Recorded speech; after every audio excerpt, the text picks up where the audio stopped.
It will be a lot of fun. Thank you so much again. So here's the Hellhound thing. gives us hell, as is the way. We're going to start up the screen.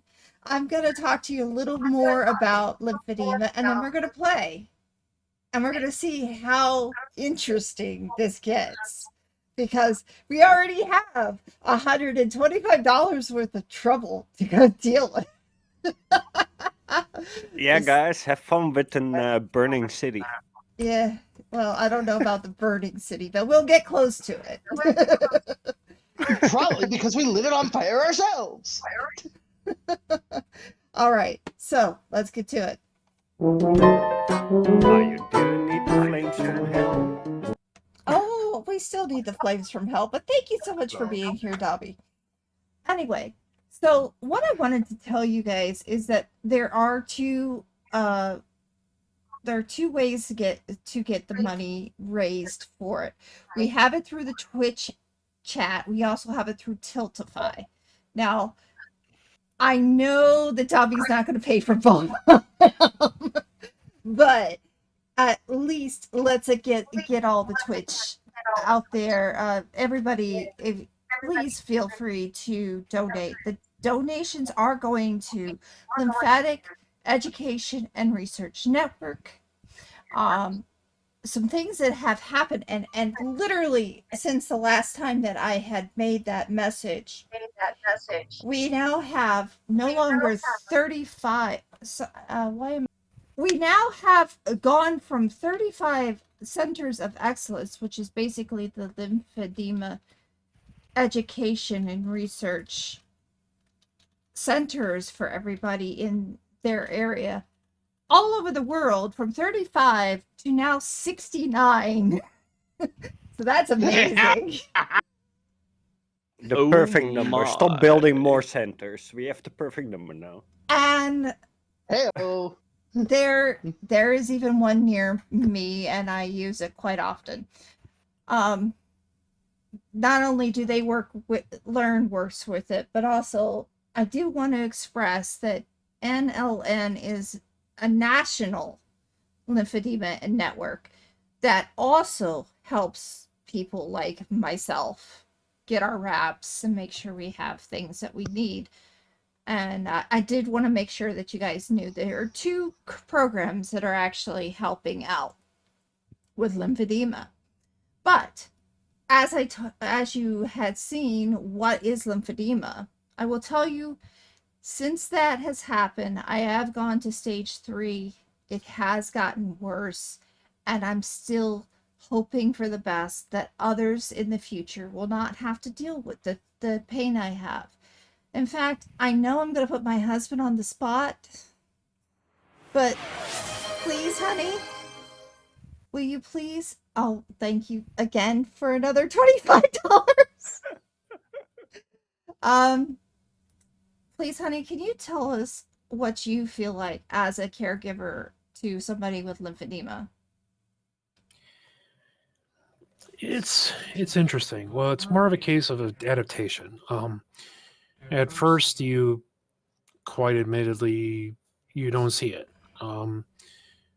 You see, like, okay, your partner's having difficulty moving or moving around per se, where they're complaining about being in pain or whatnot, and it can come across as disingenuous, like in a sense of, oh, I don't feel like I just don't feel like working today or whatnot. So it can come across like that. So it can cause a lot of friction because you think it's done out of malice per se, at least in my own personal case, until you start seeing it develop further over time and kind of ramp up and amplify.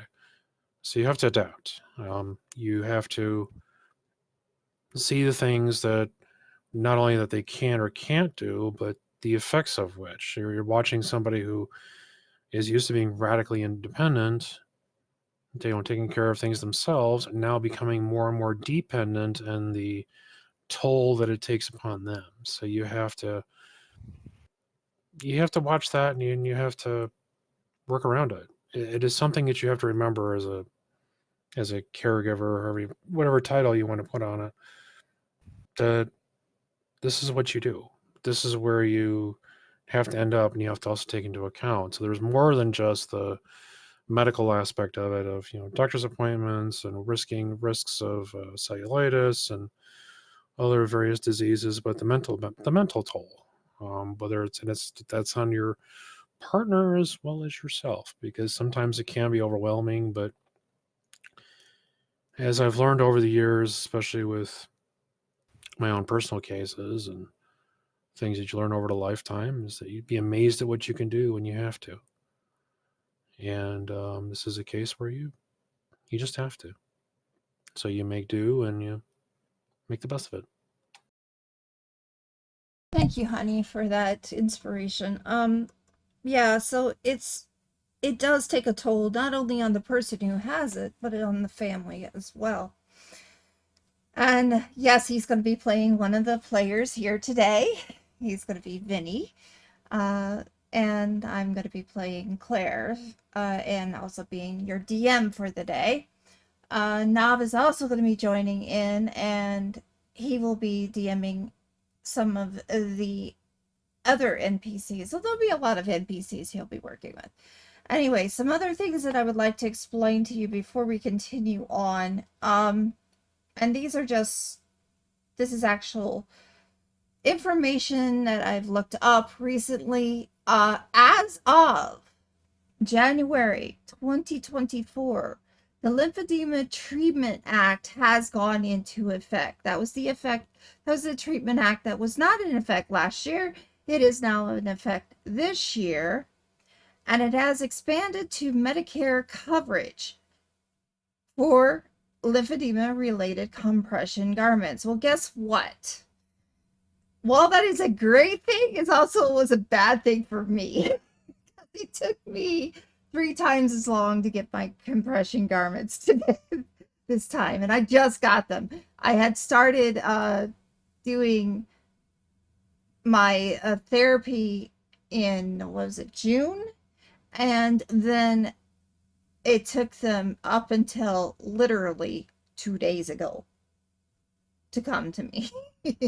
So it's in back order, but everybody who has lymphedema, I'm telling you, it is there for you now to use, especially if you have Medicare. A lot of programs are helping out with this LE&RN, especially as well as LN is actually happily helping out as well. They gave me an extra pair of socks. Now, that may not seem like a big thing for you, but a big thing for me, because those socks at a minimum cost $40. A minimum. And if you actually look them up at one of the centers, it's $82. So they're not cheap. And I just got a pair for free. So I am very happy about that. If you do not know, Kathy Bates and Steve Gutenberg have been working with lymphedema and making sure that the campaigns continue on in the fight against lymphedema and lymphatic diseases are occurring. They help with work programs, chapters, events, and stuff like that. And the World Lymphedema Day, which happens in March, we will be having another one of these. And then we do it 2 times a year, but it is the reason why I stream. I could be on Discord and I'd be fine.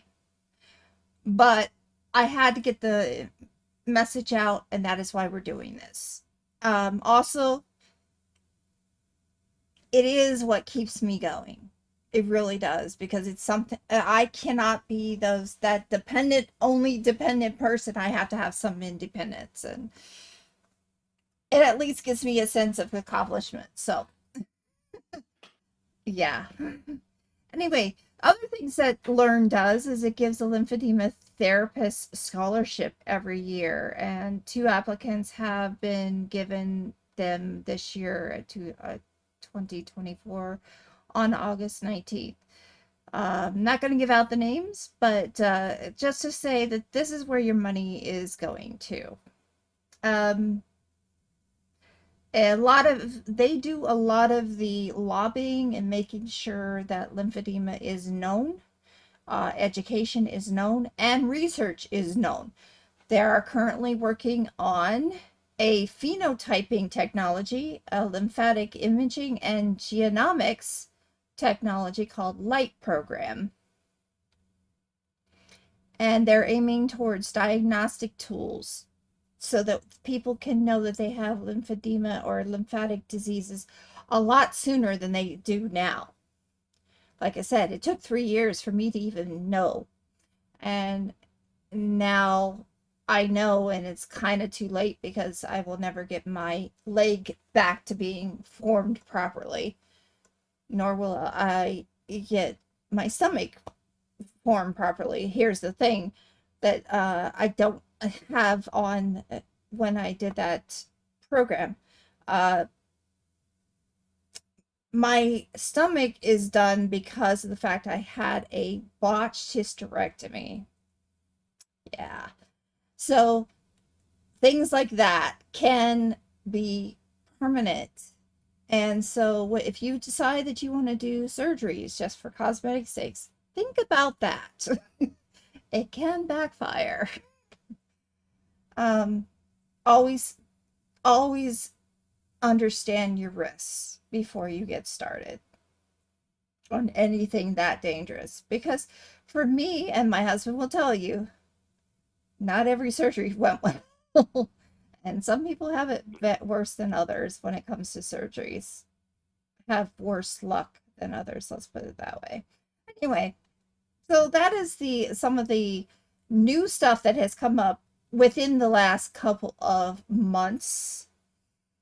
And I'm just giving you an idea that what you donate is actually going to places where they need to go.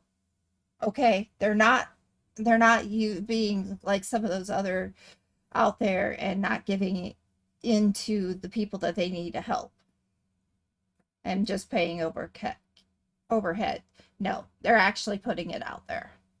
So that being said, we have a story to play, and I have all my friends here that are helping out, and they're going to be helping with this debut, the beginning, in which we're doing our pilot for the Waystone Mysteries. The way we're going to do this is we're going to start up the music and play. All right. Can you all hear what's being said? I don't know if anybody is in YouTube and just in Twitch that can understand what's being said. All that being all right. You're understandable on YouTube as on Twitch. Thank you so much for that help. All right, so here's the deal. There are ways for your money to help out or to hurt our friends here. And I'm going to get the list just a second. There it is. All right, so first things first. If you pay $1, it's a plus or minus negative to any of their rolls. If you pay $5, it's a plus or minus negative to their rolls. If you pay $1, you have to choose between what you want it to be for. If you pay $1, it can be also to give them an extra hit point. For $2, they can get a small hint. For $3.50, they can get a decent clue. Now, these you can find these through the sound bites, or if you're doing it on YouTube, just shout out what you want. For $10, it is a Migo attack. For $10, you can give them an extra luck. Luck is important. Okay, so here's the thing about luck. You can do a reroll. If they fail, they can reroll and get a 12, which will, if they get a 12, that means that it's successful. Or you can help yourself negate any damage that you get for one roll. If you do another 10, if you do a different $10, you can get a 1d4 for basically for their roll, so that can be very significant. That means if they actually get a 4 and they had a 7, a 4 plus 7 is 11, which is a success, but a 4 minus, or 7 minus 4 is a 3, which is a failure. Hey, hello, welcome in. Hi, Kenneth. Glad to see you. There, for $20, we have an equipment drop. For $50, it is already happening, but guys, we're already gonna have that special monster come in. And for $100, we have something that will allow for them to defeat the creature near the end. So that is what you guys have opportunities to help with, and we'll see how it goes. Or you could just donate and I'll figure it out. All right, let's go into the game itself. Welcome in, guys. I'm glad you're here. It is 1927. October 1927. The air is brisk and seems very starry night.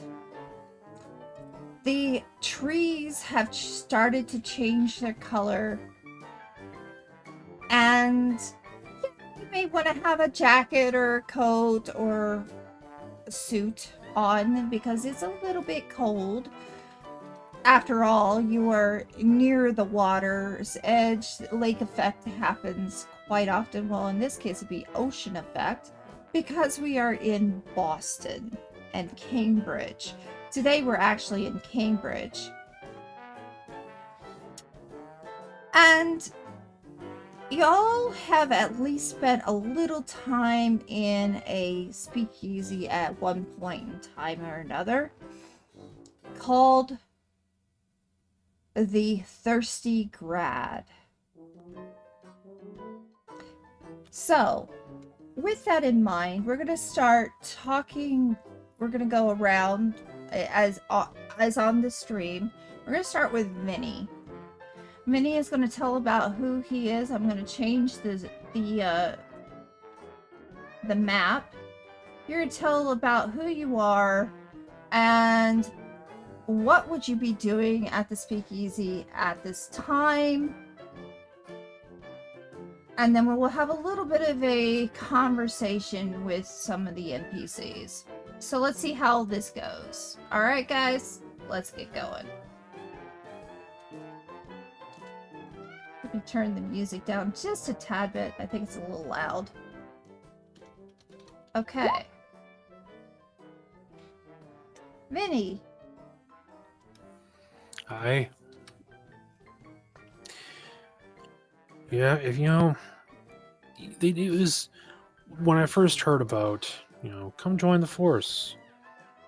Be a member of the police. Be a member of high society. Be a member of the society that comes out to protect people that do what they don't tell you. Is the small things that you see that will completely change you. I had gone to the academy for good period of time, was heading towards the exit, heading towards there, was graduated and was on the force, was on one of our second cases. I was there with Officer Patton, I remember, we've been called to help investigate a possible murder scene. So I've seen my fair share of backwaters and other problems during the time. So I figure, okay, I got a strong enough stomach. I should be able to handle this. But there are some scenes that you just can't unsee. I remember there was 2 of them. Well, 3, no. So there's definitely 3 at the time.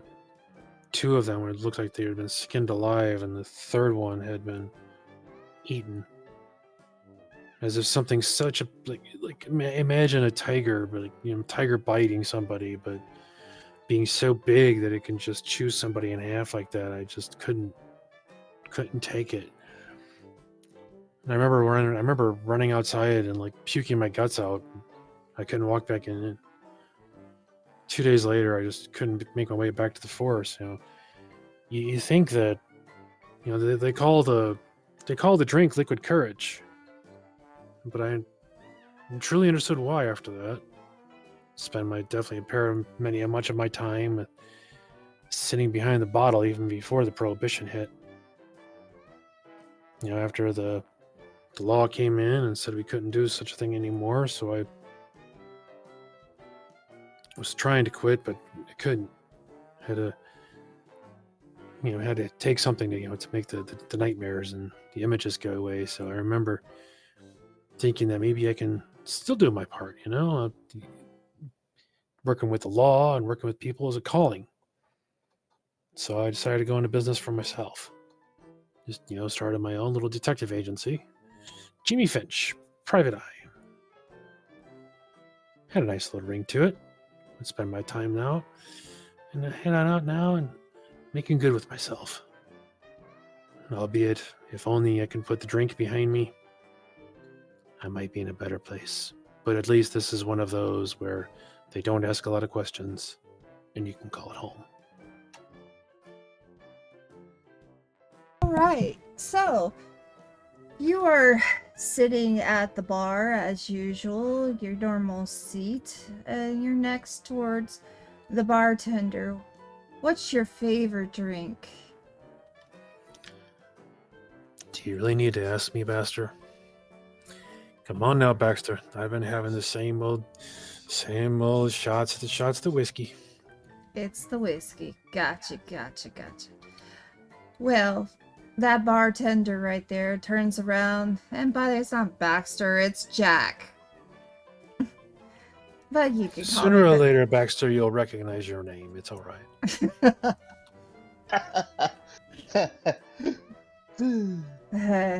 Here's your drink. I hope you have a good night. Thank you, kind sir. One of the few friends I've got left, Baxter, and definitely appreciate it. Well, now let's move on to the next person. Nathaniel, are you here? And I'm going to shut myself off because I know we have a little bit of backs. Nathaniel, are you here? Of course I'm here. Explain a little bit about yourself and what you'd be doing at the speakeasy that night. Well, I'm Nathaniel Prenton, agent of the Bureau of Investigation. I was sent to this area on what ultimately ended up being sort of a wild goose chase. I joined the Bureau because I wanted to try and protect people. I've always known that there was weird stuff going on, and most don't seem to be capable of dealing with it. I thought, Uncle Sam should be able to step in. But ever since I joined, I mostly just get sent to bust unions, spy on citizens, do all sorts of nasty stuff. So, I took a chance to come out here.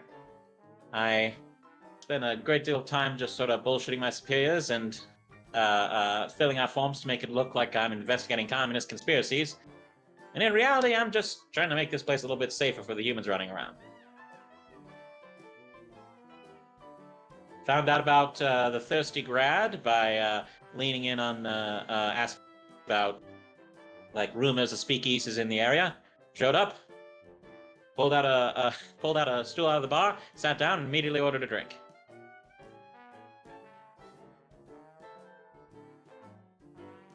Tonight, you're sitting next to Vinny. Would you like to talk to him? Vinny, you're looking to put the drink behind you, right? Yeah, I've been trying to do so for Happy a to help long ya. time, Grabs but in front of I you, do puts quite it on admit, the- sir, when you're trying to put the drink behind you, unfortunately, the drink won't put me behind it. If you know what I mean, if you know what I'd be saying. As you're midway through saying that, said, "Happy to help you." Grabs the drink in front of you, puts it in front of himself. Oh.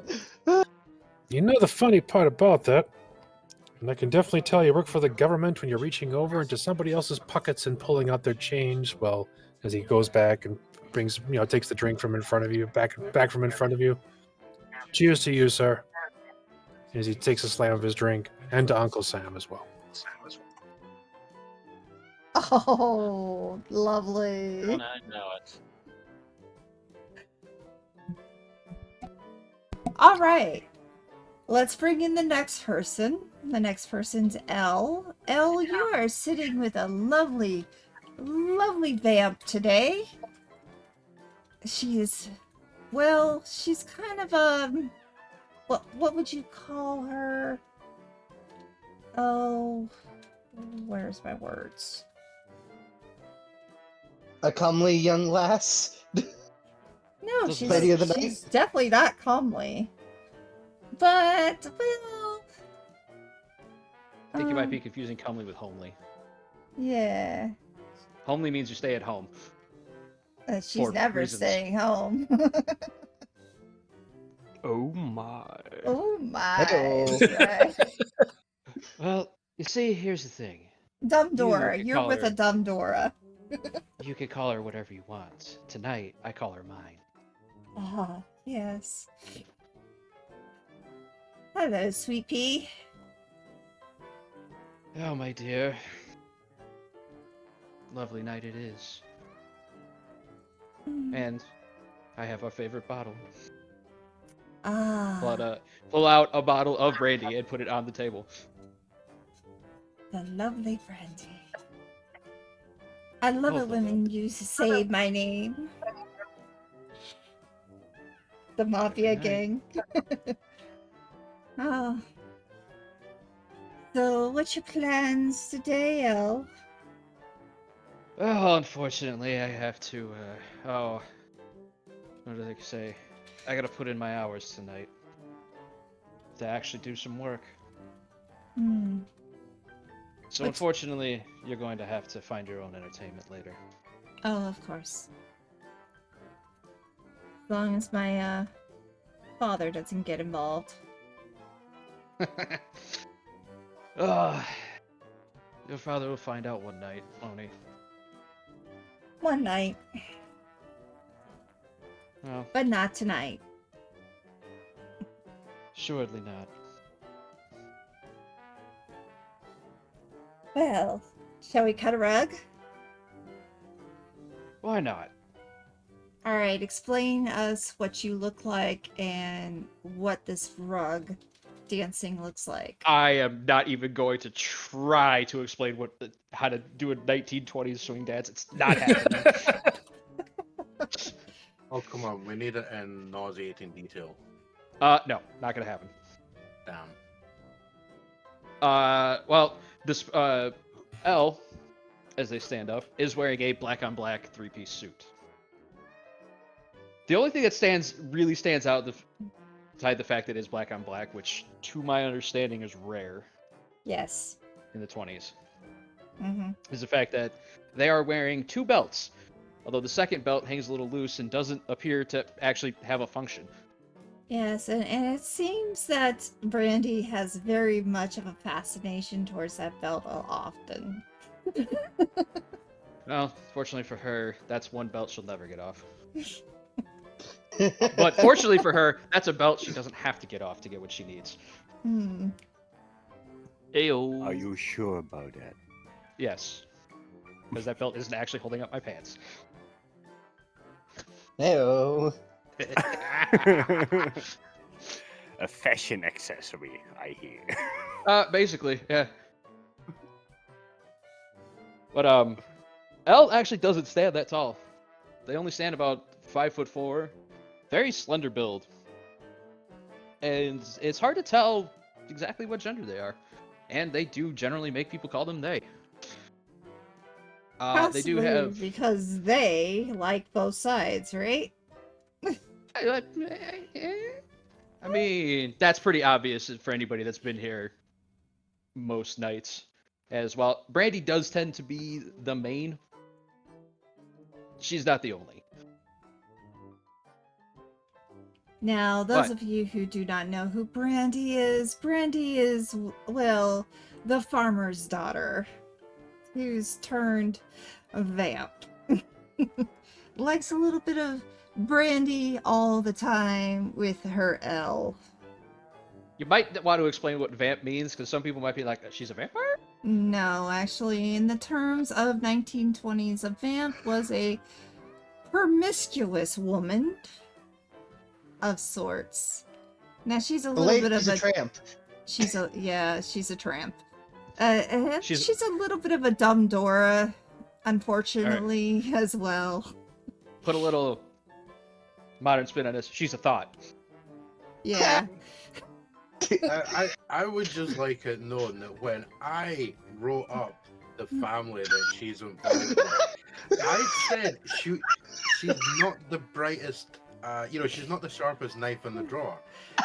But in saying that, I wasn't implying that the drawer was full of wooden spoons.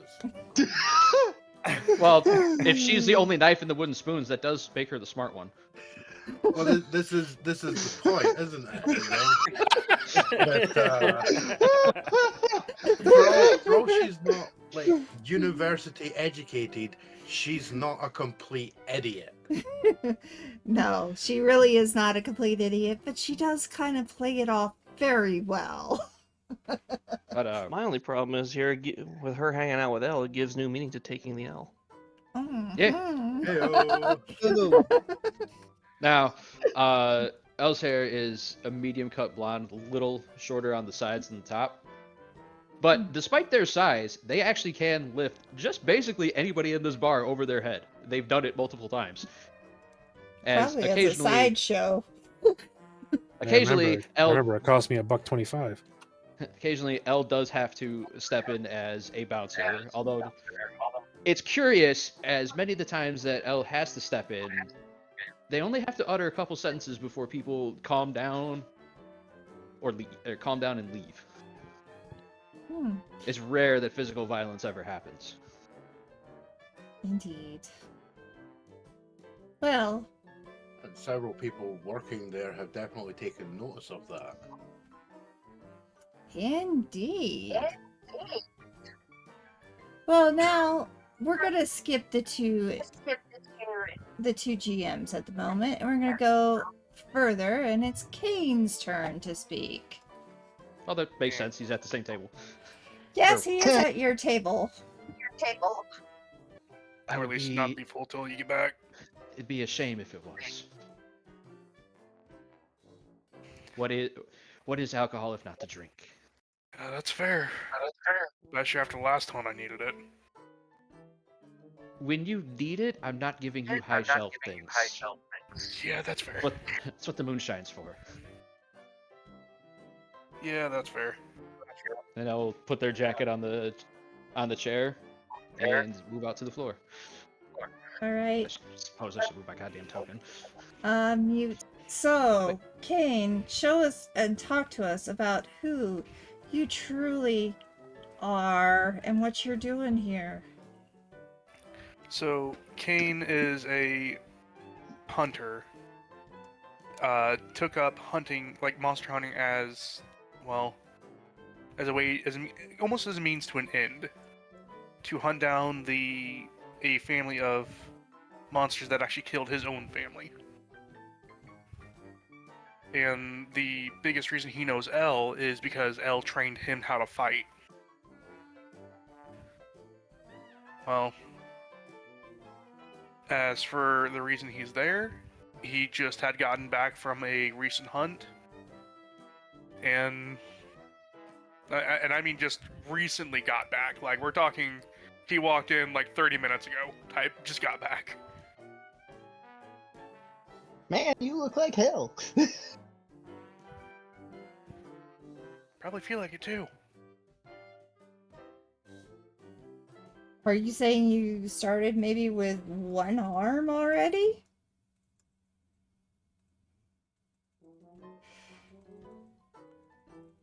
I mean, you can Flip a recover arm coin. overnight, can't you?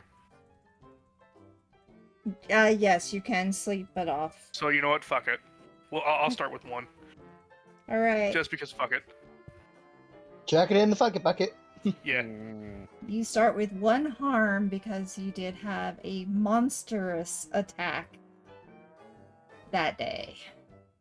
But you spent a little time in a general store talking to a young lady named Kara. And you were selling some of the things to her. Do you remember what you were doing? I wasn't going to be doing that till tomorrow, but okay, I guess we're doing it now. Screw it, we're doing it live. Get him out. Yeah, Get this pretty out. much. I'll write it and we'll do it live. This is I guess we are. This is just a little bit like 30 minutes ago. You're talking to Kara. Hey, bub. What brings you here? Well, got some shit to sell, like usual. So, you're throbbing for something? No. Still never gonna Is get that what they're past calling it that these for it. days? Still never Well, gonna I get can past take care of that phrase you got, throbbing but for you. Know ya. what? Yeah. I'll happily let you do it. Oh, yeah. All right, let's go to the back. And you go downstairs and you see some interesting shit. Talking about eyes that could not be of a human or even of an animal you know of. That's kind of squirming still. You see some type of scanner that should not even exist. Things like this. Looking for something, bub? Well, you got any of the ammo or more like? Any more ammo? Yeah, we got No some ammo. Yeah, we got some ammo.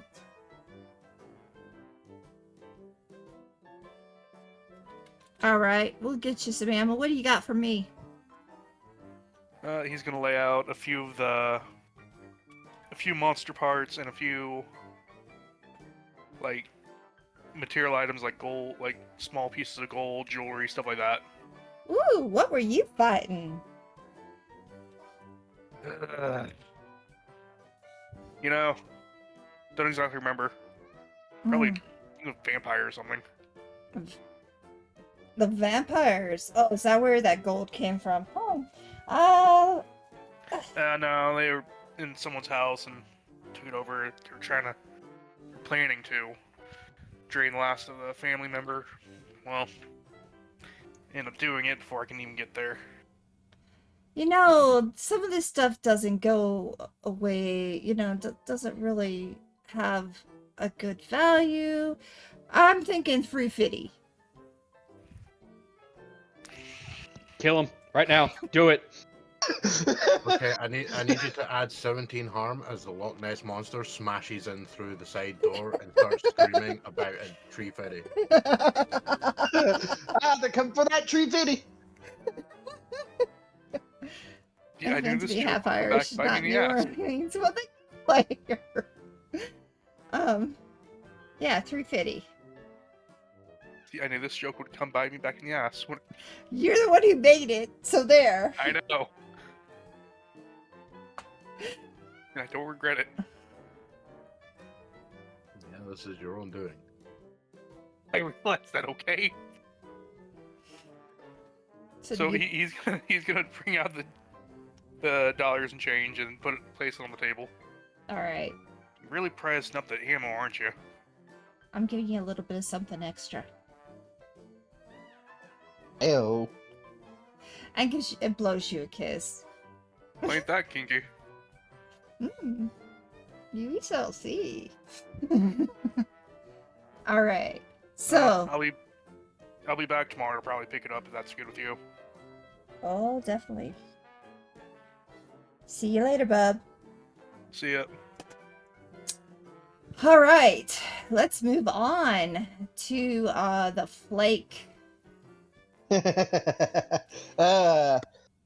Well, you just see him at the. You just see Francis Lake, a relatively. Is there a fine line between clean cut and disheveled? It's called Right. normal. Yeah, you ragamuffin. Ragamuffin works. Gentlemen, he is dressed almost entirely in gray, though his hat is more of a silver color. In fact, it kind of looks out of place on him. Just about as out of place as the cane that he's carrying and consistently tapping against the bar. If you tap that cane one more time, I'm taking the string from you. That just means you're brainwashed. He says, literally as his answer for everything. He never has a basis for this. Everybody knows it. And yet somehow he seems to think that everything is the middle of everything.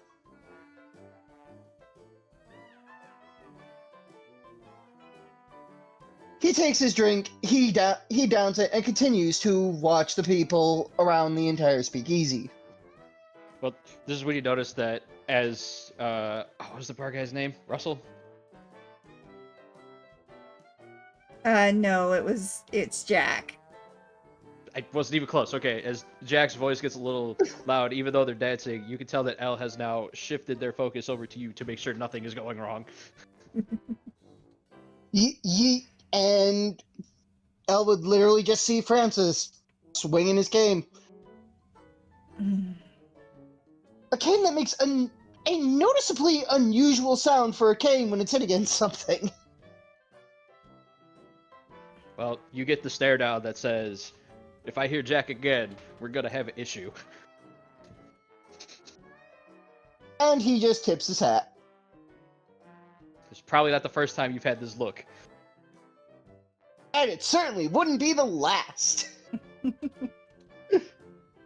Indeed. This is just the nightly interaction between these two. Uh-huh. Francis does Pretty something much. stupid. Elle gives him the look that says, you are on thin ice. Meanwhile, Francis is tapping the bottom of his shoes and you can see the ice skates. Yeah, I can see that.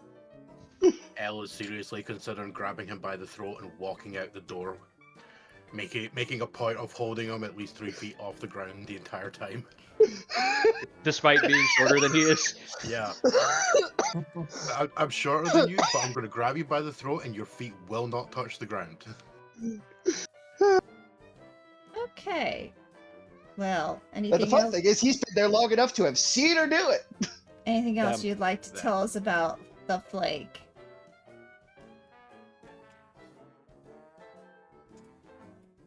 Only that he just doesn't seem to look quite right.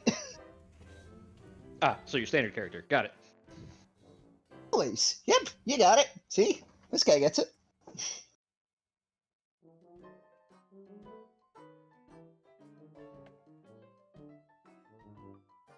Moving rapidly along. I think you cut out a little bit there, man. Mm-hmm. Did I? Mm-hmm. I Oops. think we missed like the question. first 2 or 3 words of that sentence. It Well, I probably just wasn't said, important yeah, anyways. see? This guy gets it. When you said it was basically my standard character. Oh, we got that part. It was after that. Oh, then it's... I forget what else I said, but then moving rapidly along. So, next person. I think there's only one left. There is Yeah, only I one believe left. so, yeah. Or Some may say there is. That's a low blow. It's hard to do considering he's hunched over.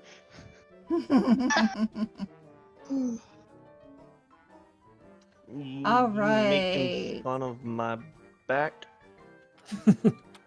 Out of character? No, I'm actually getting on Karsa for making fun of you.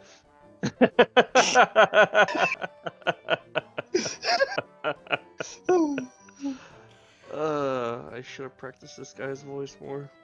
Don't worry about it. It is your turn, by the way. Yeah. And you feel a slight breeze behind your back. He'll just look behind him, see the image, and then kind of nod. What you see there is a kind of disheveled and malnourished. I wouldn't say young, but you can't really tell if he's young or old due to his physique. Kind of gaunt, definitely underweight, and missing a lot of hair on his head. He's just kind of guy hunched over on the bar, not really sure what to do. Stuck between some annoying guy to his left and then two other guys, a government official to his right. He's just kind of sitting there, not really sure what to do, and every now and then he'll look behind him and he'll see him talking to himself, looking behind him. Hi, Dollface. How you doing? Remember me? You talking to me? Yes, I'm talking to you. Hi. Hi. So you having a good night? Nothing strong enough at the bar. You see this guy, he's talking to himself. Literally talking to himself. Or so you think. Well, tonight is going to be special. And all of a sudden, she touches your forehead, right where the temple is. And you have a vision. Two men are fighting inside this bar. Now I'm going to switch it over to our lovely friend who's my other GM, and we're going to start this conversation.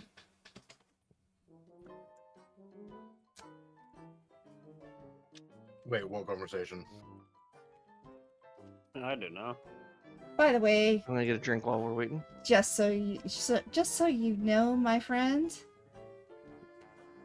my Igor, that was all in your head. Yeah. But I was talking out loud. And it wasn't even from her. It was all in your head. Oh, lovely. No, it's just me as his silent little voice in his head with all the bad ideas. Yeah. Anyway. Just to clarify. There is not a dame currently standing behind Igor. This is all in Igor's head. It's all in Igor's head. Okay, so we don't see a lady. You see nothing. You see nothing. Okay. Are we all just inside Igor's head? Who knows? Yes. Maybe. He might be crazy. He might be that crazy that every single person in the entire building, maybe the entire world, is all in his head. Igor's not young. The camera pulls back, zooms out more and more, and Ivan has an incredibly good just a imagination. small child in a hospital staring at a snow globe. Yeah, pretty much. Who is then immediately hit with a sled that says Rosebud. You look, and it's Snape, and it's not a child, but Trinity. Yeah.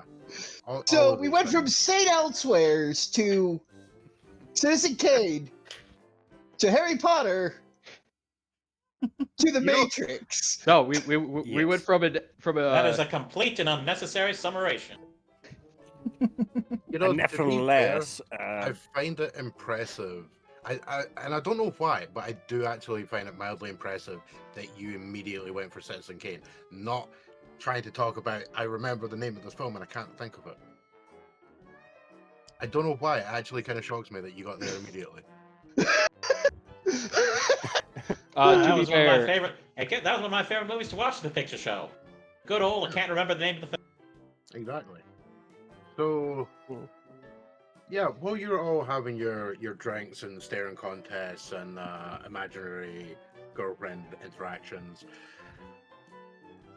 there's two people come in to the bar, right? And you've all seen these people around in the past. You've got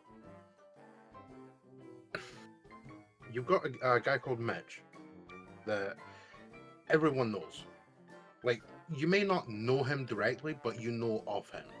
You've heard the name, seen something in like a local paper or whatever, because this guy recently, he's quite early in his time at the university. He just recently got made the star quarterback, which is kind of annoyed a bunch of people, because as soon as he walks in, he gets heckled by another guy sitting off to the side who's clearly had a few too many drinks. Would more than likely be on L's radar, because he kind of looks like he's just looking for a reason to start something.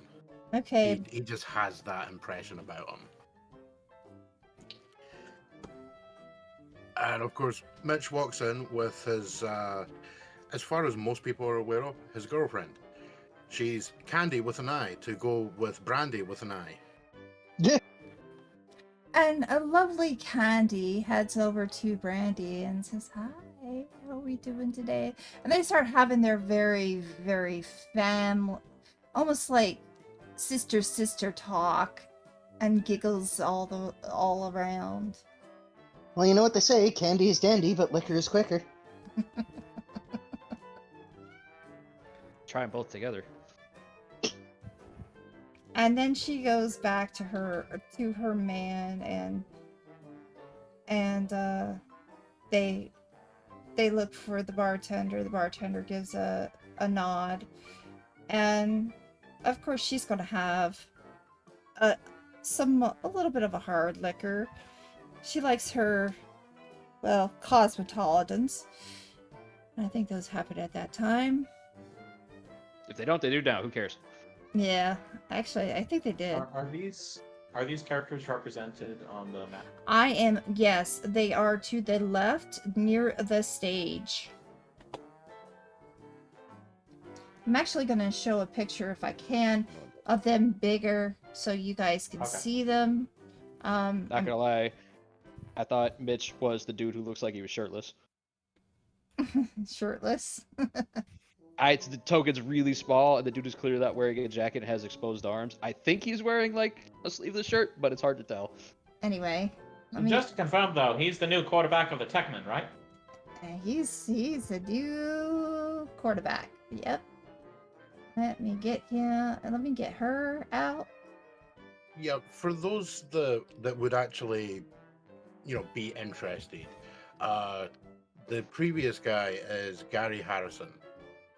He's oh no, wait, sorry, that's not the guy in there is Gary Harrison. He's not the other dude. Why are do you see doing the this? other we've got two names here, and it's annoying because I don't have character bios for them. There we go. Yeah, Gary Harrison is the guy. I think I need to lay off the hooch. People are turning into giants. Yeah.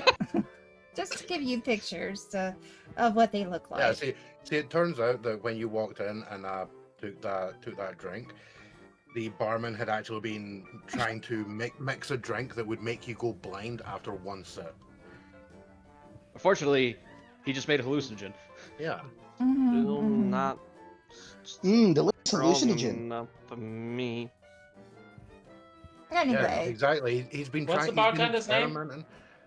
Jack. He's been Jack. experimenting. Damn it, Jack! Don't make the prohibitionists right. He's been experimenting to try and make something that can actually floor Igor. No, But actually. nothing so far has managed it. Can we get back to the story? God. Can't top the chemicals in the lab. Alright, one more time, the giants' names. We have Candy, Candy with an I. and we have Mitch Handles. And he handles that ball better than any other quarterback ever did. Good to know He's you handling small Candy right squares. now too. Oh, yes. Candy with an eye and Mitch with an eye. Yeah, this is one of the things that you would have heard people being kind of annoyed about. Like, Mitch does have a tendency of constantly using, any kind of pun involving handling something, to the point where chances are most people would quite happily punch him in the face for it. Mhm. Well, Mitch, is he a sophomore or a freshman? He's actually a freshman. I don't know these terms. I'm not American. First year. Right, jamming. Yeah. He should not be on the first string for sure because he is a freshman. But for some reason, Well, he made it. Juniors and seniors don't play football at MIT. Well, this is a university. The junior and senior teams were disbanded in 1901. They'll be reestablished, but not in this presumably universe. over 50 years from now. But not in this universe. Not in this Not in this universe. universe, okay. This is how we keep the So cover. he is in fact a freshman playing on a high upperclassman. Yes. He's just That is good. weird. He's Yeah. just Oh that good. yeah, that is weird. He's either a legacy or he's got money. Because the funny thing is, there's also Boy another wonder, big boy agent. There's another quarterback in this building as well.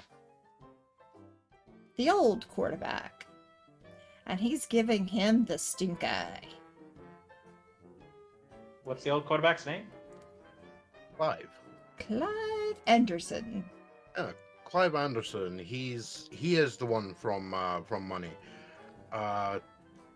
You'd be aware of his family name. His father is one of those types that owns a few local businesses and has. Oh God, another giant. To go into politics. So there's also some rumors of things that Clive's done some stuff in the past that Daddy's Money has covered up. Are there any specifics into that? Like, for example, is drunk driving are we talking about? Like getting into fights or something more serious? Definitely drunk driving is one of those things that has been there. Getting into fights are definitely as well. Yeah, there's Okay, the standard thing. He there's has a rumors, small there's rap that, sheet that no has one knows. disappeared that nobody knows about. Are we okay? So drunk driving is illegal in our alt timeline currently. Yes. Okay. Well, in general, you had alcohol. I don't think drunk driving was illegal in the 20s. Killing somebody while driving drunk was, however. Yes, that it would be. But in our current alt timeline, drunk driving illegal. Set up early. Got it. Cool. Love it. That absolute ragamuffin. Drinking in this day and age takes a long swig. Oh, so Clive was the guy. Is one of the football players is in fact the guy I thought was shirtless, so I'm not off the mark. You're Oh, not there off you the go. mark. He's wearing a shirt. Yes, well, on the smaller version, it was very hard to tell because in the black and white, that shirt blends in. So yeah, when Mitch and Candy walk in, Clive is visibly seething because he's really pissed because he used to be the star player on the team. Everyone. He was the center of attention, and of course, Mitch has kind of taken that from him. So he's kind of pissed. Everyone knows that he's not exactly made it difficult to know that he definitely, has an axe to bury there. But Gary, on the other hand,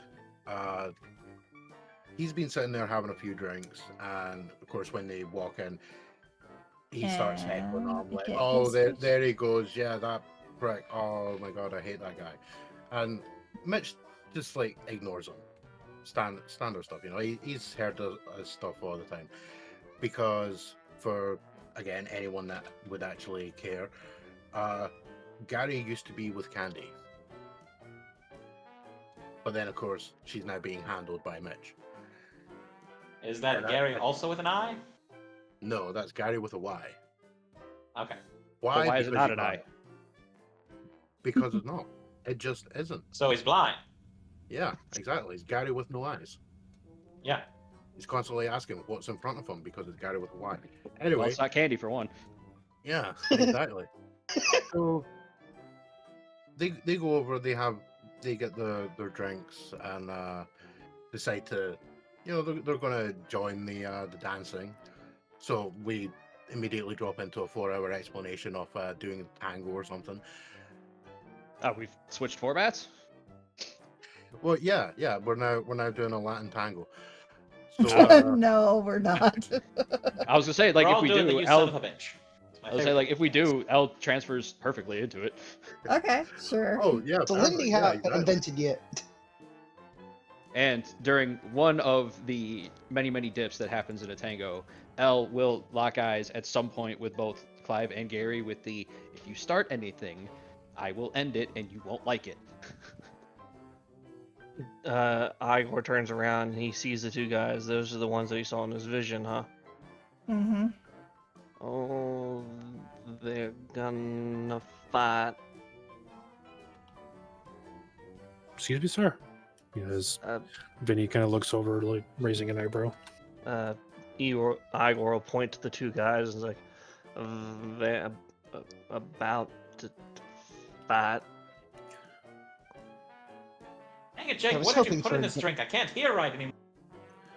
You sure about that? I'm like, well, it does look like it could come to possibly some blows per se. I'd say about, and he'll just count down and until they start swinging. Like counting in reverse, or counting forward. I guess counting in reverse.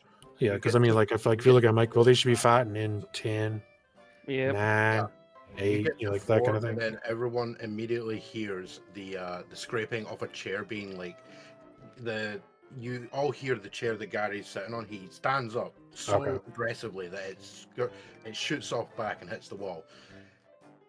Often on one side, like somebody drops a glass and there's a smash, as everyone goes, "Oh my god, stuff's about to happen," and he immediately just takes off across towards Mitch and starts swinging at him. You can hear there's a bunch of stuff like, you fucking dirty fucking bitch thief. All right. Oh, right. And He Candy just gets in the immediately middle of it and says, "You two stop! You stop right Yeah. now!" Well, and she gets Candy pushed. tries. Yeah, she gets pushed she goes to onto the talk about ground. She gets No. dropped. Real quick, just before you can make it there, you can immediately tell when you look at this.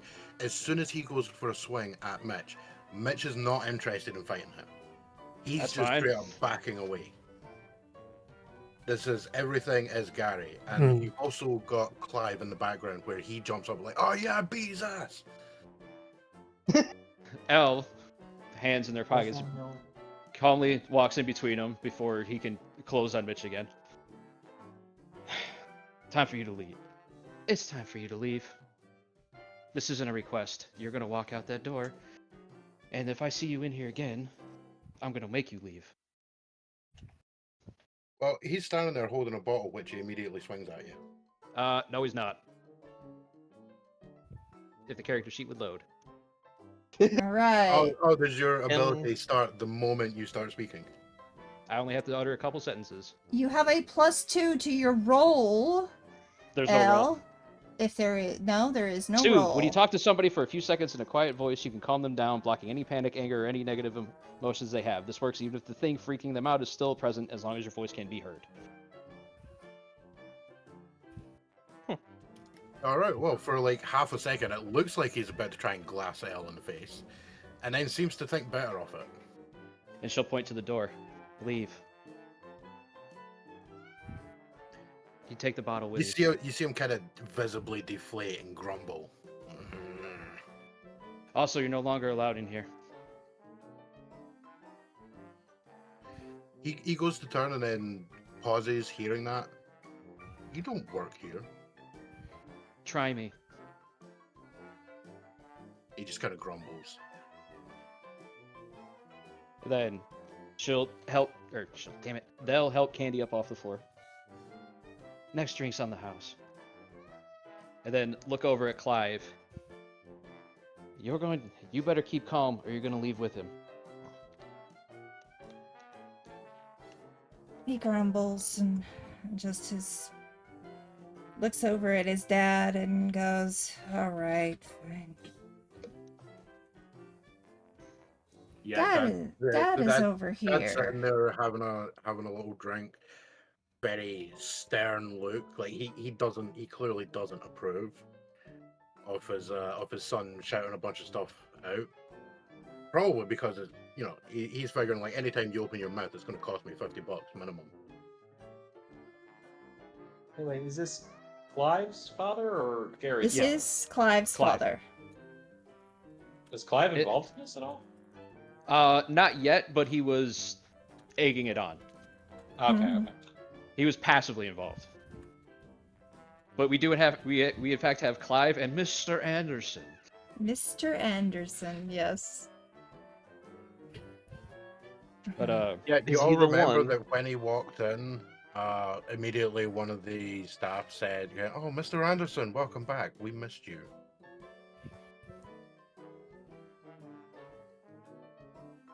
And so Mr. Anderson goes back to his drink.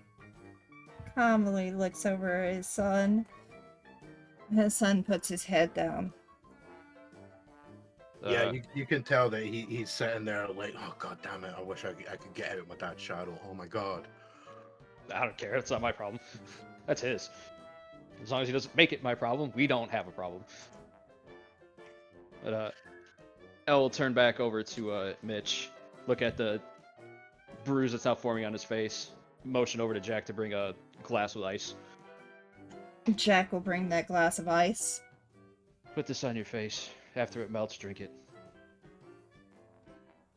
He'll take the glass and like roll it against his cheek, and then look at Candy and just be like, I'm so not into this tonight. Do you want to go? Yeah, can we go our favorite place tonight? If I may, hang out for another 20-30 minutes. Alright. If only to give whoever that was time to cool off and He's not be waiting in always the on my parking lot for case. you. He's Yes, always but on my case. if he catches you in the parking lot, I can't help you. If he catches me in the parking lot, I'm going to beat his ass. I doubt that. No, I'm only not fighting here because I ain't getting thrown out. Okay. Yeah, he kind of gestures over to the built like a brick shithouse bouncer that's standing there, arms folded, like, thank God I don't have to do my job because Elle's here.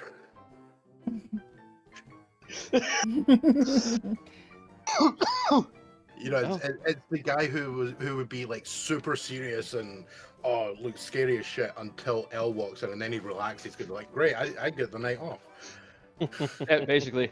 Now, Well, Oh, good barkeep, your finest. now you do have some more attention coming to your way as you guys are talking. And this gentleman is next to Anderson. And they are talking. fuck is Pee Wee Herman? Ah, kids!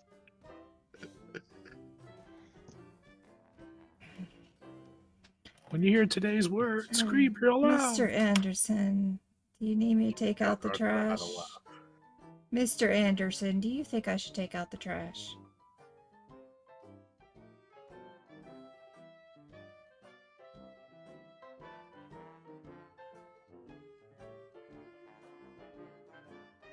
Waiting for Mr. Anderson to talk. Oh well, you should have said. No, I was going to say that. Like that's all you hear. You just hear like the little bits of murmuring. Mm. Maybe some like ice clinking from a drink. Yeah, yeah. There's murmuring that can't be made out. Like a lot of like leaning into shoulders and whispering words until eventually the guy. You do what you want to do. Mm. All right. Like you can see Anderson being kind of. A napkin is not sent again. over to Mr. Anderson. It has a number on it.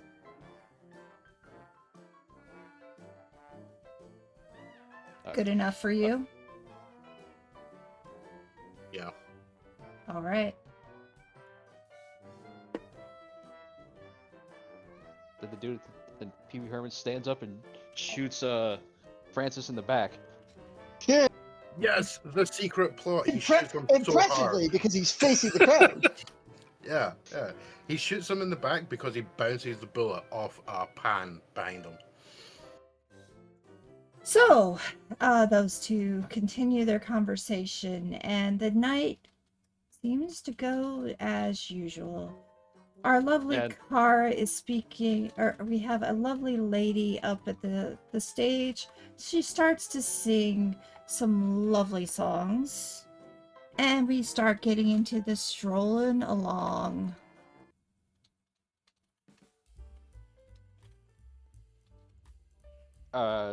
Probably shortly after the fight, after the Elle will go back to Brandy. Suppose we should take a seat, unless you really want to attempt to dance to this beatless song. I'd rather take a seat and have a little bit of fun with that belt of yours. You can keep trying, but it won't come off. Not that one, anyway. I could Sit back try. at it. Yeah, she has made it her personal mission in life to get that belt undone. And so they return to their seats. I'll sit down. By the Kane way, there. this is what our lovely Brandy looks like. Farmer's daughter. Happiness. Go lucky. Sit down, look over at Kane. Well, at least you didn't have to get involved. Every time you get involved in a bar fight, we gotta close down. I didn't try. No, Kane. Oh, Kane. The guy who routinely gets angry enough to punch blood splatters into floorboards. The guy who gets routinely angry enough to put more than half the people here through the wall. Yeah, basically. Kane, That would be the reference. Kane, you look very, very disheveled. Oh, so normal. Yeah. I mean, What'd I you- always like that way anyway, so. What were you fighting? Yes, What were you doing this time? Vampires. yeah, You you have say that. such the funny jokes. You say that as Elle is lighting up a cigarillo. Will give you that look of wrong fucking room.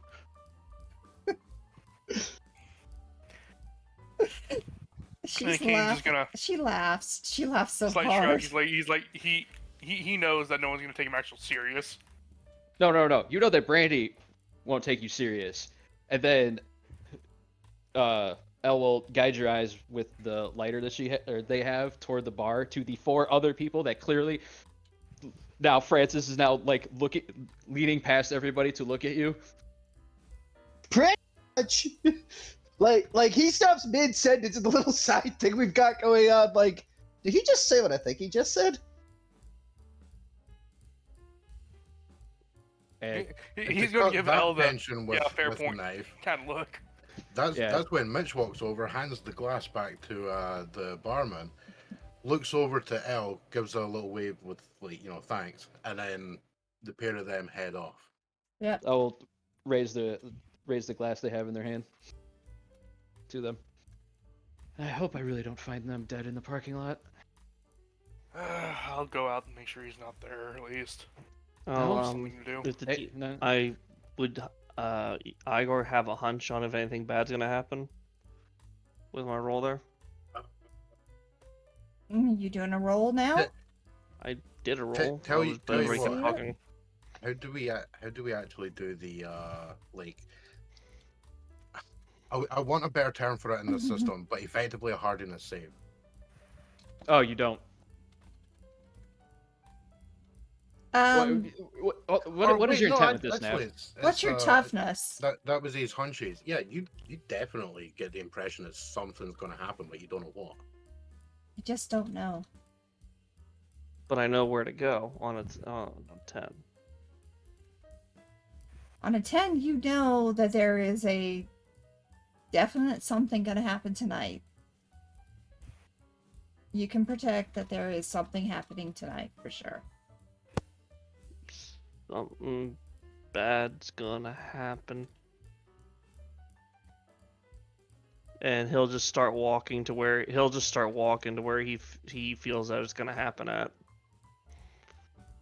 All right. We're going to take you off of the. You going by yourself? I mean, he said it out loud for anybody to hear, so whoever feels like following him. Like I said, Kane's gonna head out to the front, just make sure the the two don't end up dead in the parking lot, pretty much. Place is, it's really quiet.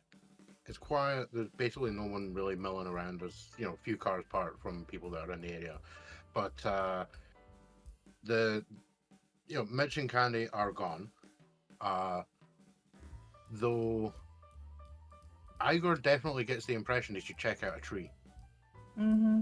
There's a few trees nearby that you're like inexorably drawn towards. The tree that you're drawn towards.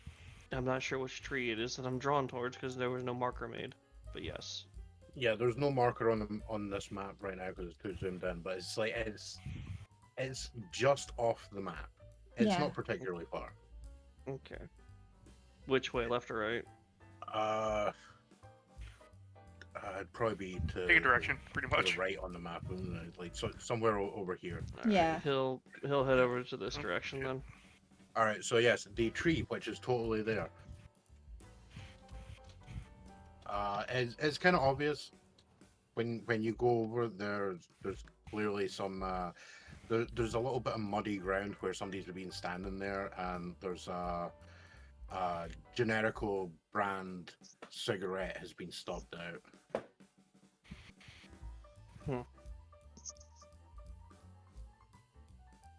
I guess he'll just look around and see if he can see anything. Not currently. Although this tree is sitting right next to a empty car parking space. So you can clearly tell that, like, somebody probably hopped in a car and left. What to do after that? Usually his hunches get there before something happens. Not after. He kind of just scratches his head.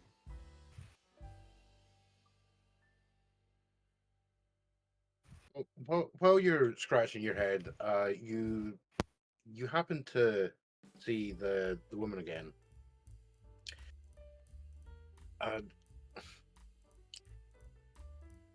She's just kind of there, with kind of look as if she's lost something. Mm-hmm. You see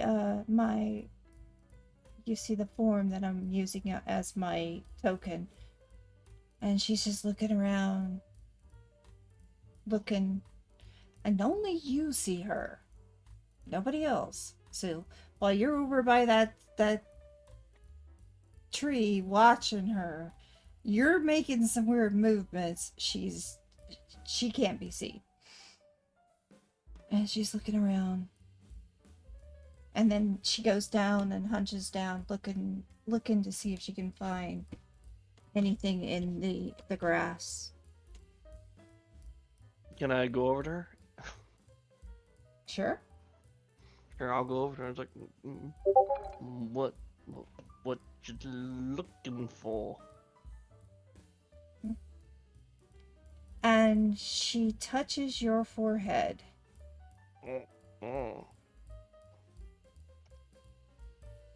And she gives you a look as she's doing that. And you see a locket.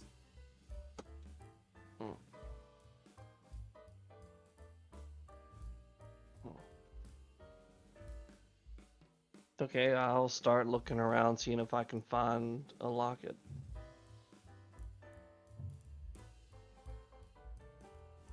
And she keeps looking.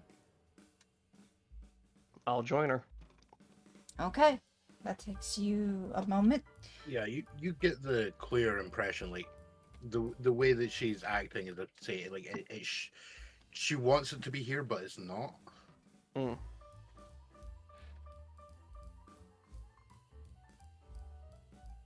Okay. All right. Well, Anybody gonna do anything else? Yeah, yeah. Francis pulled out a fucking gun, so now Elle is standing right behind him. You mean in Wait, front of wait, him? Hold on. He pulled out a gun. When did he do that? It's in the In the chat. chat. Because we don't want to Oh interrupt my everything. gosh. Okay. All right. Well, roll initiative. You're about to get a beat down. No, Seriously, you're right in front of me already. You've seen this thing before. Yes, and every time I tell you, put it away. He puts it back into his coat. And they'll hold up their hands. Bullets. He unloads it and hands the bullets to Elle. I was real hoping you were gonna argue that. Oh well. You literally just some people literally just watched him dump bullets randomly out of his hat. Yeah, and I'll be like, you can get these when you leave. It looks like we lost. Yeah, it looks like we have a few things we lost in this conversation. Nah, I haven't keeping up with it. Most of it is RP. This was the thing that prompted Mm-hmm. a The most response. urgency. Yeah. And after getting the bullets, I'll move back to the table. Okay, so it seems like there was a bet going on. Somebody want to tell me what happened with that bet? Just asking Igor if he happened to know the results for next week's football match. Actually, the team you bet on loses. I'm pretty sure, at that you correct me if I'm wrong, I'm pretty sure that bet is whether Igor gets the shit kicked out of him outside or not. Did we change the subject? I lost track. Oh, that's why you're a flake. Yeah, flaky boy. Igor went wandering off after the people that almost got into a huge fight. Just like, all right, 20 cents says he gets kicked up.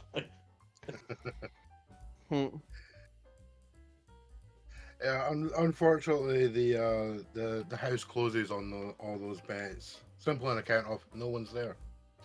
Yeah, no one's there. They've already scattered. Seems like just a normal night at the speakeasy. At the thirsty grad. Yeah, despite the fact that they had literally only just left, they've somehow already managed to do a powder, as it were. They went out, got into their cars, and left. This was the unexpected result, but it is in fact the best result, Mm-hmm. as far as I was concerned. Yeah, like there is no signs of like a minuscule, 3-second punch up going on. Like evidently, the people have just left. So you guys can go back to your drinks and go back to enjoying your time. Getting that conversation in, that strange conversation that Blake is saying. About Kane comes back, foils or whatever that is. It was something about beaming thoughts into people's brains. Yeah. Through wireless. Through wireless. When Kane comes back and sits down, I will put the bullets on the table. Oh, that professor pulled out his fucking bullets again. Or pulled out his fucking gun again. One of these days he's gonna get killed or get someone killed. One of these days I'm just gonna tell him he's not welcome. He's an idiot. No. Right when you say that, I'll let the big cheese know about it. You hear a similar Kane to Flakes, though it's not him, and he's kind of insufferable about it, and it will lead to a meme in about 50 years. Yeah, so on hearing this other Kane, that sounds like it might be Francis again. Anyone looking up would see the head of the MIT library department. Let's get him to be seen. So give me a second to show his picture because he's very important to the story.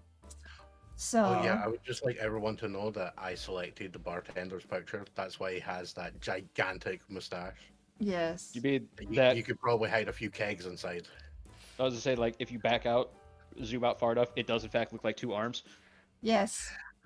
I immediately said that when I saw that picture. You know the meme It actually about does. in New Vegas when you look at the cards at the start, and there's the one that was two bears high-fiving, and they actually updated the game to include that statement as a response. Like that's what it reminded me of. It's like that is not it's like two caterpillars arm wrestling. Is what he's got for a mustache. But yeah, this guy turns up. He is the head of the library department. He's also part of the family that the building is named for. He is Scott Brown Hayden. And he's also the unofficial manager of Ah, the big cheese is here. Yeah, when there's mention about Francis being thrown out, that's when he taps his cane a couple times, just not unless I say so. And then continues walking past the table towards Clive and his father, the Andersons. Mhm. Wait, well, where does he enter from? Because you might not even hear this conversation. He enters from one of the back doors, Okay. just to the All right. side of the bar over here. All right. Yeah, he's also one of those people that just has a habit of being exactly where he needs to be, right where no one expects him to be. Well, he makes that comment, and I'll be like, well, then then one day I might have to break his hand to make him stop. There's just a chuckle. Well, you do what you have to do. And he continues across. There's not much of the conversation that's actually heard. There's like a couple things like, keep your family in order kind of thing. Don't cause problems in my bar, in my establishment, those kind of things. And clearly, for all this guy doesn't come across, like he himself is not particularly menacing. There's something about him that clearly there's a lot there that he's much more important than he appears to be. He's clearly downplaying his importance to pretty much everything. If it were several decades later, you might actually get a Gene Hackman impression. When it comes to like the first time you see him as Willy Wonka, where you get one impression, but clearly there's something else there. That's Gene Wilder. That's Gene Yeah. Wilder. What did I say? Hackman. Gene Hackman. Oh yeah. Mhm. Yeah, God damn it! Now I got that image in my head of Gene Hackman as Willy Wonka. I keep getting the names confused. I can see it Just because working. I could have swore blind that Gene Wilder was in the Beans scene in Blazing Saddles, and yeah, I've been told he's not, and haven't gotten around to watching it again to confirm. No, Alright. yeah, that's taking place with the outlaw posse. Yeah, but I have this impression in my mind that he is 100% in that scene. Yeah, it's the Mandela thing. Yeah. So yeah, they go over, have a little conversation, and at some point there's a bit where the father stands up. There's a bit of like a staring contest for a moment before he finally seems to relent, and then basically grabs his son by the collar, pulls him up to his feet, and they sort of storm out, followed by a couple of the bouncers. And these two are leaving. Yeah. And it's kind of funny because like as soon as that happens, and as soon as they're out of like line of sight, there's almost a complete change in Hayden's like stance, where you wouldn't be surprised if he suddenly started swinging the cane around and whistling with a skip in his step, quite literally, with Mhm. how sort of immediately relaxed he appears. You get that Charlie Chaplin swagger. Yeah. Yeah, like you could almost believe that he's about to do that as he turns around and just well then, and essentially walks back over to the bar, has a quick few words with the bartender, a couple looks towards Francis, where he does mention, "I'm not going to step in if Elle has to step in. I wouldn't have to. Keep it holstered." He nods, taps the brim of his hat with his cane. That too. And with that, the bartender goes back to his normal stuff. Last call. Yeah, the bartender calls that out. He's osmosized a cloth because bartenders seem to just be able to reach into a pocket dimension full of cloths. Of You never course. see a cloth on the bar, except he always has a cloth and a dirty glass to clean. He's just got that little thing that barkeepers carry around, Yeah, like a little fanny pack thing, but it's just it's like a fanny pack of holding. yeah, exactly. There'll be an apron for the 20s. He's got a I'll hammer take spade. I'll take one more whiskey if you don't mind, sir. All right. I'm sorry. Yeah, the voice is not right. I'm sorry. I'm not very good at it. Never been good with voices. So anyway, you get that, and he hands you a whiskey shot. I'll just have a and glass of leaves ice. and leaves the bottle. No, he totally does not leave the bottle. Not with the No, alcohol. no, he doesn't, because right now there's no. Okay. No, Tab. he totally poured I'll out just the take drink. some water. I've been seeing people. I'll just Well, take I'll some water. leave I've you been the bottle. turning to giants lately. You know, he'll The ask bottle if is he should leave empty. the bottle. Yeah, he says, should I? That's the point. Yeah, should I leave the bottle? And then waits for Vinny to answer. Which Vinny answers. Well, you did say it was last call, but well, he pulls out like a small flask out of his pocket, and however much this will cost, and he pours a bottle to kind of fill the flask up with how much ever it'll take, and then Oh no, he just dumps dumps the bottle next to the glass and goes, "Well, have at it. It's on the house." When you pick it up, it's completely empty. Fair enough. Elle will give the slightest of chuckles at that as they're pulling out a pocket watch. Pulling out a pocket watch. I didn't think it was that late. Well, time flies. But yeah, the various other random people that have been hanging around there, they're slowly filing out as they're having their last drinks, and you know, there's various cheek kisses and pats on backs and whatnot as friends are departing for the evening. Mhm. The lady comes over and says, "Was that all right, Mr. Hayden?"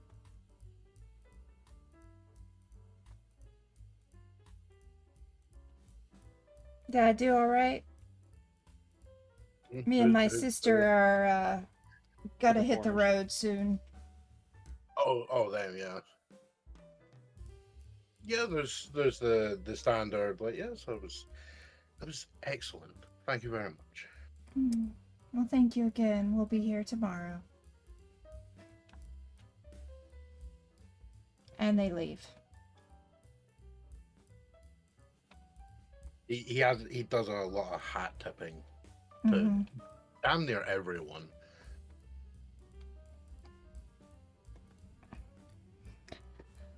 And now we're going to go back to the one person who is missing in this group. I think Igor did walk in. He said something about being covered in blood. Yeah, Igor's back in. All right. He comes back in. Yeah.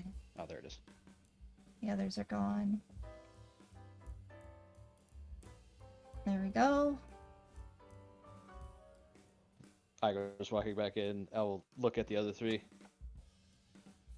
Pull out the pocket watch. 15 minutes. Then I get a little antsy. Just kind of cock their head at the three at the bar. Right. been gone longer than 20, I would have gone and looked for him. Wouldn't have ended well. No, Professor, you have 15 before I get antsy. Fair enough. And so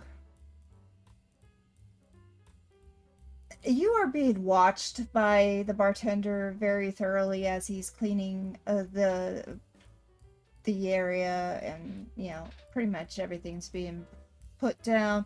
The chairs are being put on the tables. The area is being cleaned up pretty nicely, and he takes a look back over at Mr. Hayden and it gives him an eye. Takes it right out of his head. Well, it gives him a look of now.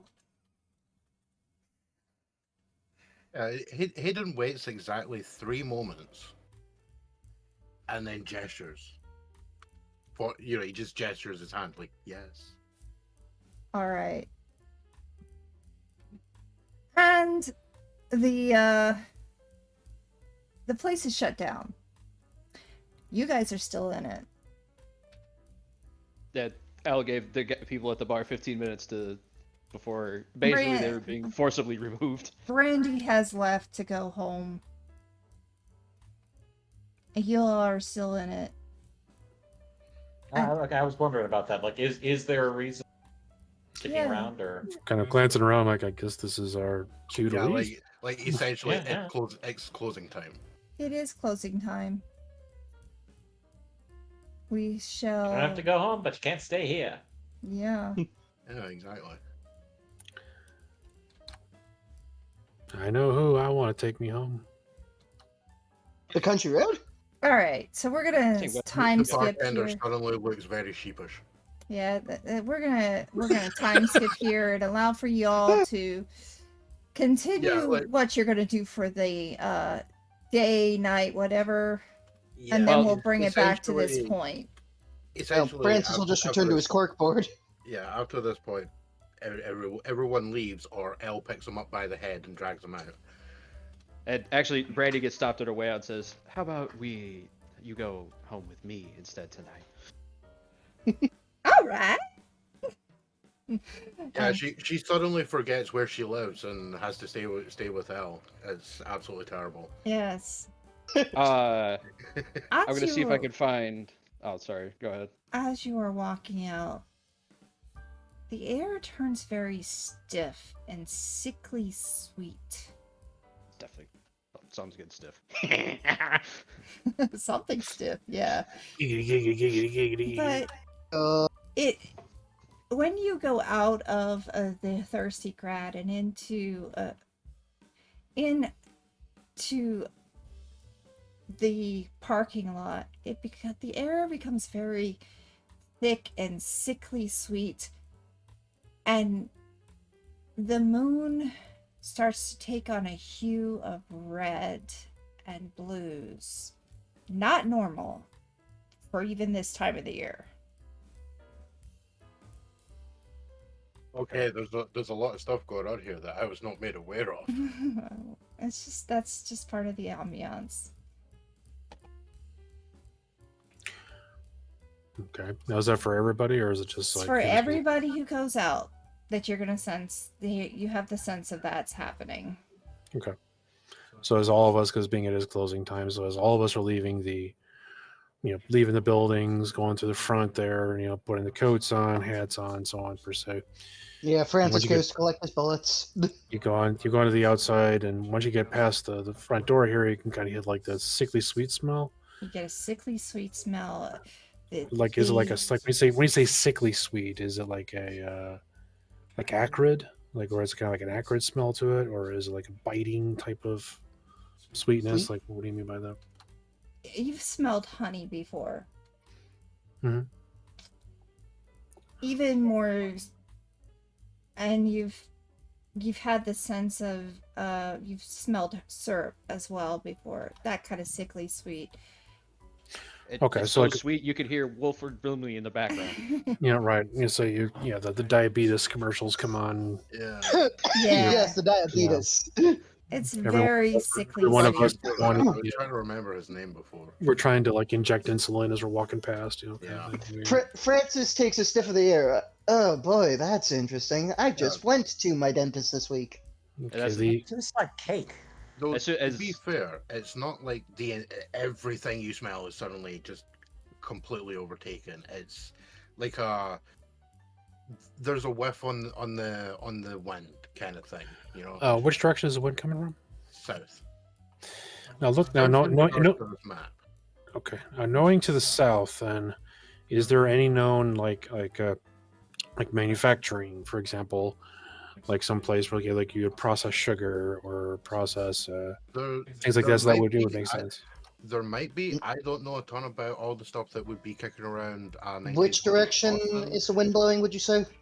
It's Well- coming from the south, but then you're also very acutely aware that as soon as you walk out, the vista in front of you as you stand at the top of the stairs is a road, then a river. Mm-hmm. Okay, so yeah, Literally the river that cuts between, Boston and Cambridge. all right, kind of like walking over towards the riverside. Does it smell get stiffer, like or where it's like stronger, or does it get a little bit weaker? It gets stronger as you get closer to the river. Oh dear, I hope there's not another molasses flood going around. Okay, watching the river top. Does it like is it like the river is normally a little choppy, or is it like usually smooth, or like the normal like you expect? Surprisingly, it's a normal river. It doesn't seem to be so bad. It almost seems like it's flat, like nothing's happening in that river. Like a shut top sheet of glass, kind of. Yeah. Yeah, the surface This of is the an water is appropriate time unnaturally to read a bad. You can do that. Read a bad situation. Seems like a good As I idea. said, just because we're moving out, we're following that sweet, sweet smell. Mhm. I just wanted. It's also I was gonna say I Go just ahead. wanted noted that as soon as some weird shit happened, Francis will feel L grab his hand and put the bullets in his hand. Yeah, Francis will also notably have the revolver back in his other hand. Yeah, well, we're outside now. Now L doesn't care.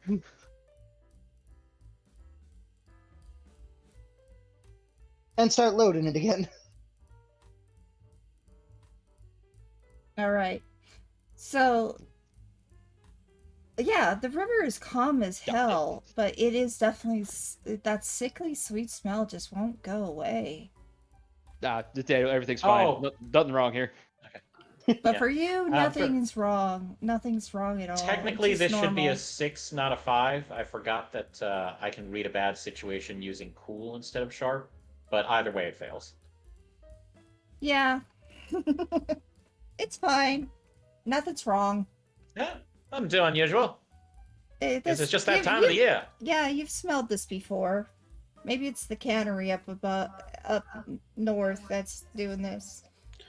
Or perhaps it's the syrup shop that had a spill or something. You don't know.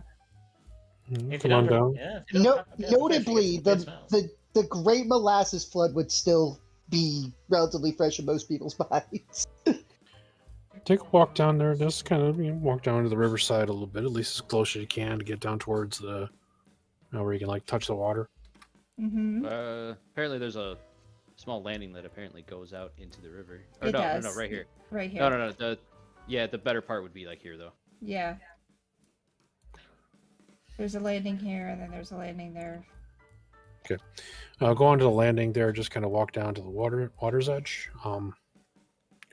Is it getting like stronger and stronger as you get towards the water? So it looks like the water is the source. It looks like something has to do with the water. Yes. Okay. Coming down to the water's edge here a little bit. Mhm. Reach into the pocket, pull out a couple of pencil. Pull out a pencil. Put that inside the water there. Kind of stir it up a little, and like watching the water move. Is it moving like normal water, or is it thicker, or how does it operate? It's normal water. Okay. No viscous, nothing on it. Just normal pull the- water. Pull the pencil out. Bring it by the nose. Give it a sniff. Smells like- It smells like water that is slightly weirdly sweet. Okay. I do have a question before you go on. Did the moon actually change color, or does that The moon not actually have to... changed color. Okay, good. Just making sure I was... What color is it now? Kind of a reddish blue hue. Yeah, come on, we get Oh, red purple? moons every once in a while. Well, reddish blue would Purplish make it moon. purple. So is it like a red going to blue gradient? Yes. Okay. That's weird enough. I was going to look at Kane. Where's your car? Or your bike. I know what you drive. Back at the bar. Would this be we're considered? still right outside the bar. Would this be considered a phenomenon? He's gonna like nod his head off to the Yes, it would right. be considered a phenomenon. An occult phenomenon specifically. Yes. Okay. Then I'm going to try occult confidential. I think it's time you need to load up. Yeah, I agree. The first time in each mystery that we encounter, I can ask one question from the investigative mystery list. No, right? And from the investigative mystery list, I'm going to ask. Hi, Violas. Welcome in. By the way, Violas is going to be one of our streamers for tonight, who will be helping with getting money for lymphedema. For LE&RN. Okay. Can I ask what is being concealed here, please? No, do I? No, so I'm guessing. I'm questioning on this one here. Is this a? Do I roll for this, or is it just I get the answer without having to roll?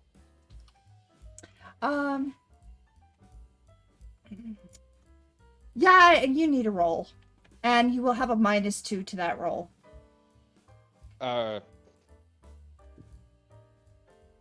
Because I believe I get it straight, because it says first. Well, The -2 For is because somebody paid for it. well, hang on, Karsa. His occult confidential ability, he automatically gets to ask one question from that list. Okay. Yeah. So you'd have to roll. Then I don't have to. Yeah, I don't What's have to your roll. question? What's your question? What is being concealed here? Can you be specific? Well, from the investigate, I'm allowed to ask one question for the investigative mystery list, Mm-hmm. and that's very specific with the questions like what happened here, what sort of creature is it, what can it do, and so on. And I'm asking what is being concealed here is one of the questions. There is an event that has happened within the last few minutes.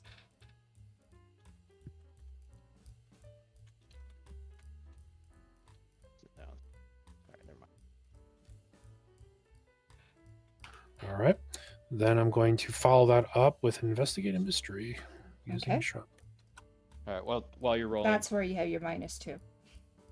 while you're rolling that, Elle's going to take out the spare keys they have to let Brandy back into the library. Go find Hayden. Tell him you're on lockdown. Something's happening. And she does so without question. And they'll close the door and lock it again. Just to make sure that I understand this, my read the bad situation failed.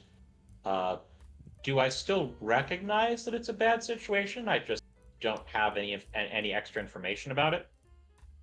Because this determines if I go back to my car to get more weapons. Read a bad situation. On a miss. I actually had to look up for this. On a miss, you might misread the situation. Everything's fine here. It's totally safe to go investigate alone. Or you might reveal tactical details to your enemies. Thank you for that, Hellhound. You have a -2 L on your next roll. So really, what the miss means is up to our GMs. Okay. So, that sickly sweet smell, how long have you lived here? Who are you asking? You? I will assume you mean Nathaniel. Yes, Nathaniel. Nathaniel's been here for 2 years now. You've smelled this a couple of times before. So nothing no signs of things being out of the ordinary or potentially dangerous. Just this is something that happens sometimes. Yeah, that's why it doesn't quite mesh with you yet. -2 to any intelligent roll to Nathaniel. That would be a sharp roll. Shit. So if you Well, try. I'm gonna try reading a bad situation. Well, Let's see how this goes. Hang on, All Vinny right, rolled you investigative already- mystery. Let's Yeah. handle this in order. All right. So investigated mystery. That's what I did. I added the +2, the -2 to it, and I got rolled an 8. How long have you lived here, Vinny? Off and on for about 4 years. You have smelt this quite a few times. And it's normally when there's something bad that happens the next day. Okay, like specific historically, what is this Like- meant? Like historically, this smell involves somebody disappearing the next day. Okay, so to put that into proper sentence that makes sense, every time this has happened, you remember that the next day, or like within 2 days max, there's a story in the newspaper about someone disappearing. So this is Last so seen heading out of the city, kind of thing. You know, they were last seen on the Right. Thank you for the file. They just disappeared. Okay, so in other words, this is a quote unquote bad omen. Yeah. And for whatever reason, this specific bad omen has happened every single time. Correct? Well, there's also the fact that, like, you know, almost every day there's someone goes missing. So that's nothing You know, new. there's like crimes happen all the time. You see this stuff happening. You know, it's getting reported in the papers all the time. But there's every time that this Yeah. has happened, within 2 days maximum, there's a newspaper print about someone has disappeared in, like, either a specific area or a specific part of the city. Like usually, like when you say somebody, I'm assuming like somebody of import, like like Jimmy Joe Bob goes missing, nobody really cares. But if it's somebody of import that is worth reporting on, like hey, like that such person ABC has gone missing kind of deal. So this is it's just a preemptive omen that has happened many times in the future, many times in the past, and it just can't be a coincidence at this point. Right. Yeah. L will have, while you were investigating, has silently moved up behind or beside you. What do you have? You smell that? Yeah, and I Kinda hard to bring the miss. pencil up there so you can kind of smell the sickly sweet, from the water. Hard to miss. That, strangely enough, has happened a couple of times out here.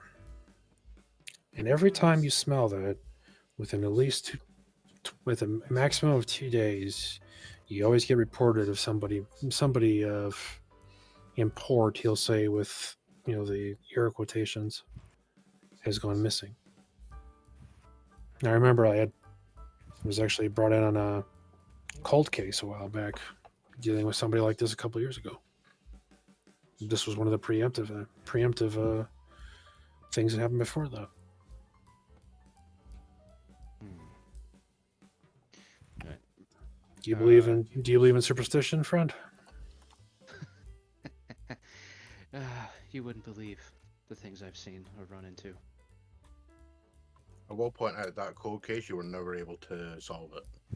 Yeah, it's a cold. Yeah, I got as far as the case will let me go, but I was never able to figure it out. Yeah. Sometimes superstition is just a word people put on things when they can't explain or they can't connect the points. Perhaps. I'll take that as a yes. He says he kind of like wipes the pencil on the grass underneath and runs it through his shirt and puts it back into his pocket. You might not want to keep that. It's the only evidence I got. It might also mark you. What do you mean? If the smell marks somebody going missing and you're wandering around with something that has the scent on it. Well, I guess it only matters to people of import. I'm not necessarily one of the people of import in this particular case, or at the very least, give me a nice idea as far as who's getting involved in it. Okay. Don't get me wrong. I appreciate your trying to look out for me, friend. And I say this is fine. It smells like this every once in a while. Doesn't mean anything. Do you remember that? Do you remember that 2.5 years ago? Remember that Professor Flavor was talked about in the papers? You remember that? That was before I got here. Yeah, 2.5 years ago. If you look up on it, you can check the paper out over at the Times. Look at Professor Flavor. We're not open this time of night. Are you crazy? You could always check our library. Professor Flavor. Look, just listen for a second. The guy's name is Professor Flavor. He was one of the Flavor, Flaybore. Interesting guy. At least according to what the papers were saying, that he was just, I guess something was going on here. Everything was going well. He said he left the school one day to try to go to his house and never made it home. His wife reported him missing 2 days later, and he's been gone ever since.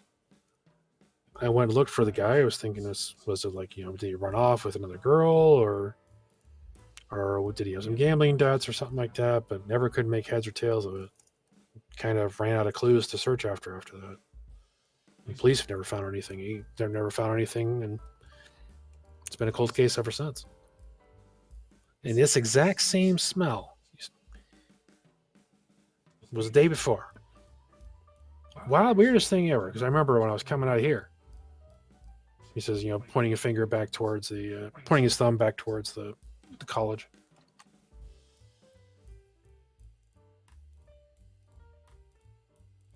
Now, I don't know about you, but every now and again, I don't pass that off as a coincidence. Maybe this is something a little bit, I don't know, somebody's calling card or something like that. Who knows? Yes, Igor, you can see your friend is watching closely to the group with an amused smile. If I may, also before it gets lost, Francis, you were trying to do something? Trying to read a bad situation. Can I try? I don't think it's necessary anymore. All right. Can I try and have a hunch on this one? Mm-hmm. All right. Let's see how bad this goes. Hey, mixed success. Mixed success. All right. So what's your hunch? What's your hunch? Well, no, it's just when something bad is happening or just about to happen. On success, I know where I need to go, just in time to get there, and on mixed, I get there late, but in time to intervene, but not prevent it. So basically, I know where to go, but we're not going to be able to fully prevent. I know I'm not going to be able to get there in time to fully prevent what's going to happen. So these guys are saying about how something bad's happening. I know where to go. Right now, on the other side of the street of the river, you notice that lady who was in the speakeasy, in some form of distress, is running and got caught by the cops and is being brought over towards the police station. And he'll point out and go, something's happening across the river. And he'll point over to the woman and the cops. No, is there like lights and all that going on? Like, the the red and blues, going everywhere. Yeah, it's kind of they've stopped her and she's crying. She does not look like she's totally dressed either. No, Elle is already moving that way with speed. All right, try to catch up. Obviously, I'm not going to be able to beat you guys' speed, but try to catch up that way. When I say with speed, Elle's not sprinting. That sends the wrong message. No, I get what you're saying. Guns drawn, getting shot. No, you're hauling ass, like, trying to like, hey, whoa, trying to see what's going on, like in a big fast walk, that kind of thing. Yeah, I get it. Yep. Eventually, Igor's just I'll actually join up walking. on this one as well. Igor's just walking at his normal pace because he can't run. Excuse me, Mr. Igor. Yes. You got a hell of a sixth sense there, friend. If you don't mind me saying. I can see things sometimes before they happen. Does this happen all the time?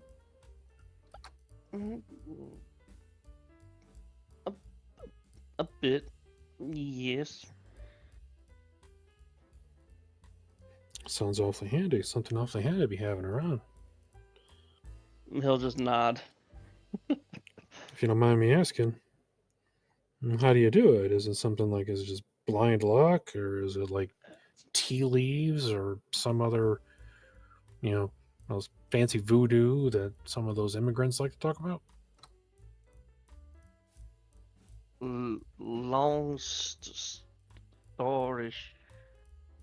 short, I mixed some chemicals in the lab and drank it. And when I woke up, I could see things. Basically, I'm gonna stop doing this because it's gonna take forever. No He problem. could see things that would basically happen beforehand, and he could see things that weren't there. That's the gist of his conversation. He goes with you. See things that aren't there, like you're hallucinating the whole time? Wouldn't say hallucinating, but I see things that other people can't see. Like, he can see You're things. talking that about other like the young lady as we're walking across, of course, still in motion, but so you mean, No. like, for example, like when you were able to catch the lady across the way with No, Roll no, light? and he'll point to the lady that's walking with us, but there's no one there. Wait, what are you talking about? Pointing at who? The woman right here, and he points over his shoulder. You see nothing. But she waves to you. She waving. Kind of glancing around a little bit. I'm like, what? I'm sorry. Maybe I'm missing it. I told you I see things that aren't here. What's going on with the skid over here? I think I gotta. Well, as we're Yeah, just go. Well, You walking with, guys go ahead. We'll continue this. walking with Nathaniel, be like, "You're a badge, right? You're gonna have to repeat that. You're a badge, right?" I'm better than a badge. I'm a boy. Well, as funny as that is out of character, Elle would understand the acronym and the implications behind it. Then I'll let you take lead. I think they'll respond better to you asking questions. Yeah. Gentlemen, what's going on with the skirt? Elle immediately Face bumps. just grips the bridge of their nose. All right. So let me get the gentleman that you're speaking to out so you can see what he looks like. Hey, I'm using the list of 1920 slang you Oh, what do we got now? But I promised to show up. Fuck. I foresee transgression. I mean, I could go Monday. worse with this His next and still style be accurate. roll results I know, in a but plus 10. Okay. All right. I know it's still just a thing of like it's less the terminology and more just like the tactlessness that has Elle going, ugh. Thank you so much. For the record, Nathaniel has a -1 to it. To his what? I'm sorry, man, you cut out. -1 to his charm. Yes, this is Oh, the other dude. reason Elle is now pitching the bridge of their nose. Now, the funny thing is, this is by the way, you've seen this guy before. You know he's a cop. You know he's a deputy. You also know he's short of 2 stacks. What? Oh, like an idiot? You would think he's very gung-ho about his job, though. Oh, great. And as corrupt as they come. No, Actually, Sydney he's can not. Sydney can be a bit of an idiot at times, like in terms of he clearly wants to be super cop. He's not, actually that great at being a cop. Like, for instance, he's the one that immediately thinks, aha, I'll get the hacksaw and cut the branch down. That'll save the tree, get the cat from the tree. And that'll save the tree from the cat. Stretches. Okay, so the guy's hardcore, like he's justice is his thing. He's super hardcore, extreme zealot, not very good at his job, but the heart is there, kind of thing. Yeah, the heart is definitely there. He's incompetent to the point that like is usually only really a detriment to himself. Gotcha. Like he's not one of those people that like you just have to kill because they're so incompetent they injure tons of other people. They're not Mr. Bean.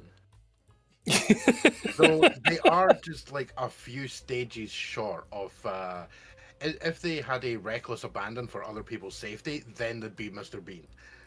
He's a Gomer Pyle. Oh, great! He's gonna kill himself. Not Full Metal Jacket Gomer Pyle. Oh, that guy. Yeah, Private Pyle, right? Yeah, Private Pyle. Yes, I'm definitely talking Yes. talking about Mayberry. Yes, Yeah, Mayberry type when of we- person. Yes. When we joked about it, he told him basically the comparison I gave him was Barney Pike. Or Barney. Yeah, he's Barney okay. 5. Yeah, he's definitely Okay, a Barney okay. 5, and he's Yeah, right I'm gonna now. check up on that 'cause I'm not sure who that is. Well, 1950 show back from it's an American 1950 show where the short version is the guy was kind of bumbling deputy, but he was like loved the fact that he was part of the law. It was played for comedy's sake, but it was, you can tell the guy was just super hardcore into his job. The Don Knotts character. Yeah, Don Knotts, if you're familiar with the actor, that's his like. Particularly. Okay, If you you've look seen up- him in anything, it's probably the Incredible Mr. Limpet, I think. he's an older actor from the 50s, but the guy himself is just absolutely fantastic. If you look at his old Barney is a better. any Yeah, of his Barney work. is a much better equivalent to this. Yeah. Anyway, back to the thing. What did you say his name was? Sydney McGregor. McGregor. McGregor. Why you fingering and pinching his name?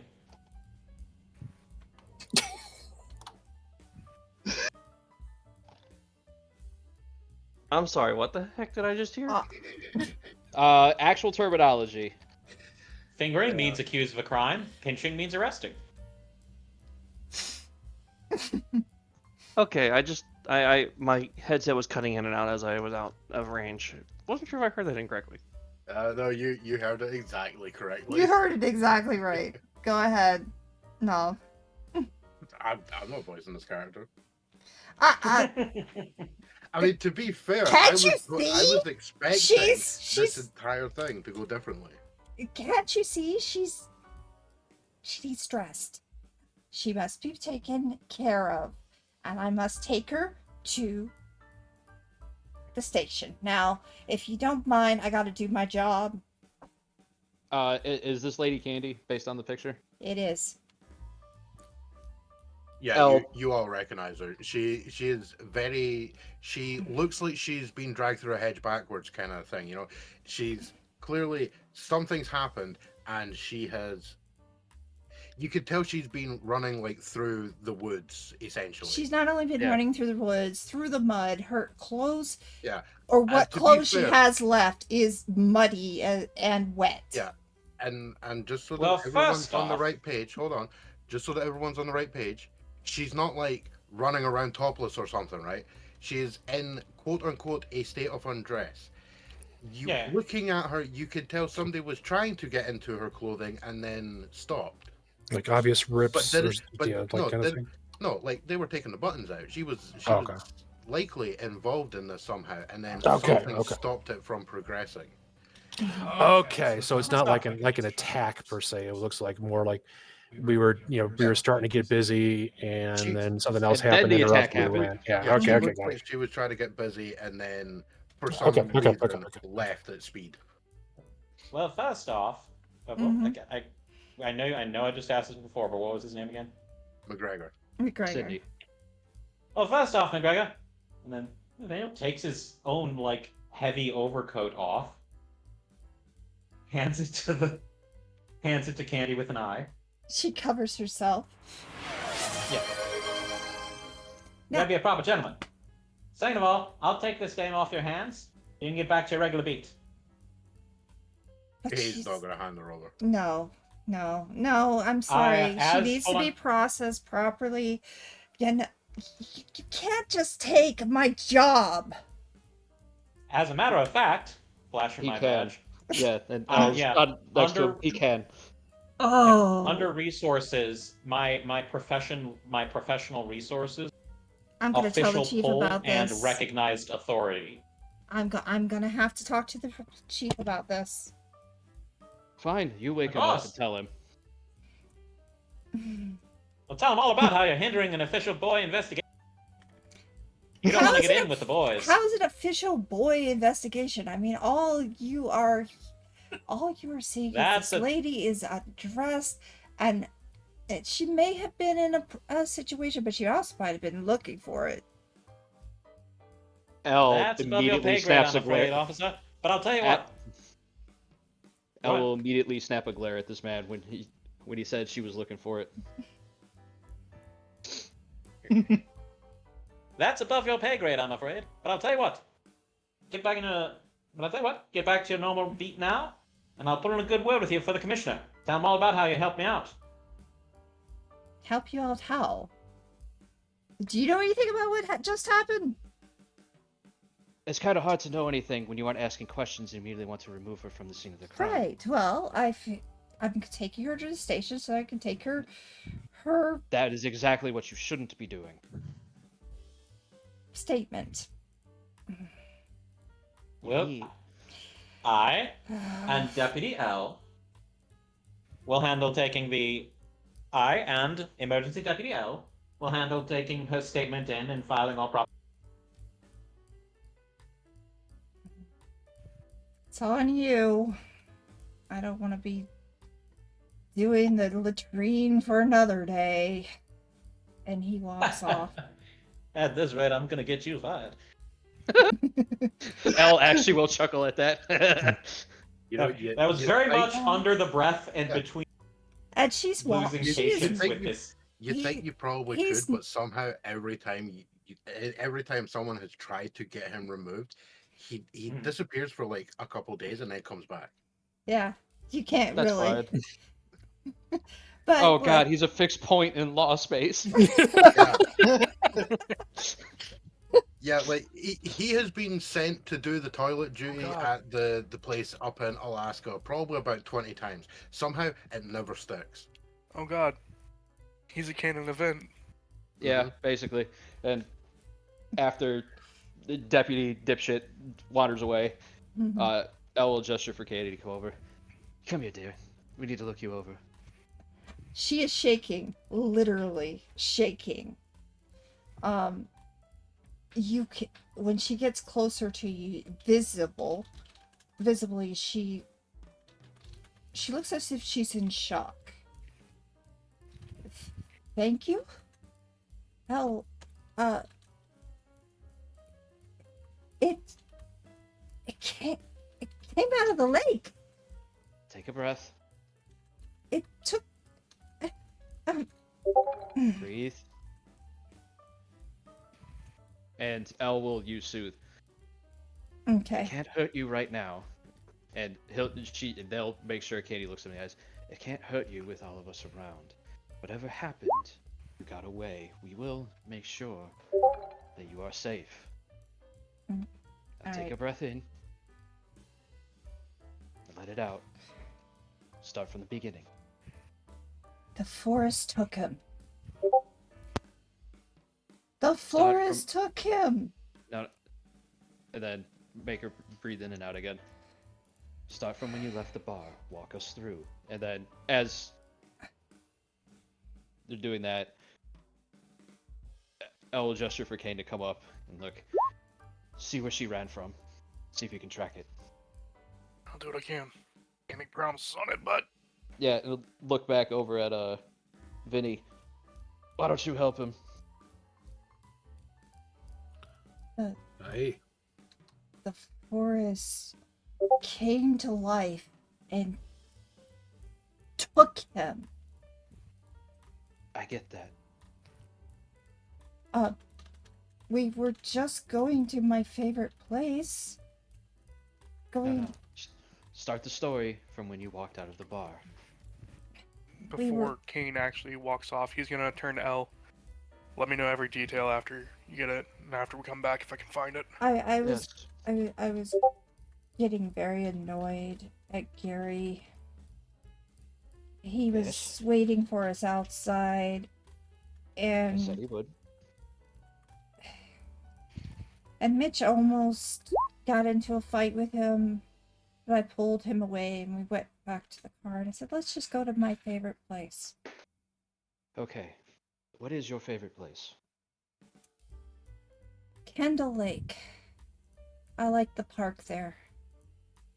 He'll It's- look it's- over It's got a gazebo that I really like. at Francis. You know where Candle Lake is? Points in the rough direction of it. Not particularly far. Walking distance, or do we need a car? We took a car. It's probably like a good. It's probably about like a 45-minute hour walk, like 10 minutes in the car. Yeah, it's one of those. Yeah, it's essentially like, unfortunately, if you look at modern maps, it's like well within as well within Cambridge. At this point in time, it's on the outskirts. It's on There's, it's on the outskirts. as the city's being built up, because more people need houses and that, so there's a bunch of construction work. Technically, a couple years ago, this was just like a small lake park a couple miles outside of the city. Now it's literally right on the edge of the city limits. All right. Well, hearing that, Using her description and just general indication of where this was happening, could I attempt a investigate a mystery roll? Sure. Okay. I remember previously you had said that I would take a -2 penalty to my next sharp roll. Mm-hmm. Okay. So I'll give myself a -2 to that.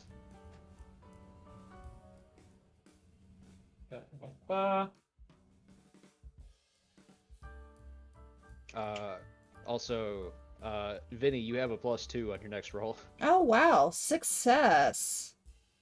Okay. Not only that, I got a 10. Yes. Yeah. So it's not a miss. With the -2. Kendall Park is literally on the outskirts of Cambridge at this time. And it is where the construction site is looking to put 2 major streets next to. And actually, it's a few, it's about 20-30 minutes away from here by foot. Not much Okay. longer than that by car. Or shorter than that by car. So about 10 minutes by car. Well, before Kane and Vinny get Wait, too far, she ran from a Yep. place 10 She minutes ran- travel by car to here? Yes. Damn, alright. To be fair, With- I'm with kind of picturing investigate this a as mystery. taking place like a good 400-500 yards up the road from literally Yeah. right outside Yeah. the memorial. Okay. From investigate a mystery, since I got a 10, I have 2 holds. can I get an answer of what sort of creature is it? Are you asking her? I'm asking either of you. I'm asking the GMs. I'm asking the people who know what this is. Yeah, it's part of the investigation. It's one of the questions you can ask. Okay. Well, the thing is, you can only get information in the context of things you know. Fair enough. So She will give you a description, and the There description we go. seems very. Hellhound, no, God, what please, no, no, no, no! Wait, what about Hellhound? what are you doing, Hellhound? What are you doing to this? I came back and I heard that my mind is still filled. Oh no. yeah, Oh, it To epically trouble the failed. player, this I was just from, please God, no. Okay, so her description would basically, yeah, she gestures to the. They saw something. I have to. Essentially, she tells you that she saw something that kind of looked like a man, but like if But it was it's a tree. yeah, a tree, a man, Yeah, the impression you get but is like mud all over it. yeah, moss. muddy Swamp thing. vines. Sort of swamp thing like. Yeah, Yes. this kind of swamp thing. Okay.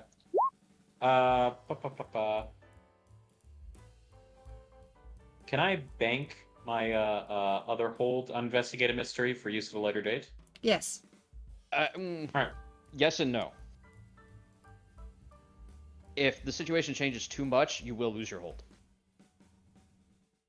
Fair, but these are all like investigating the mystery specifically in regards to understanding like what this thing is. Poor Elle I'm is thinking getting like another. at a later point. Yeah, I'm thinking like if at a later point I learn like a little bit more, this Uh-huh. would be the equivalent of like cross-referencing what she already said. Karsa, I feel I've got to roll with disadvantage the next time I roll something above a 10. Okay. And then Because there's that's what Flair did to me. and then we also have the same thing for we have a -2 on L. Wow. Okay.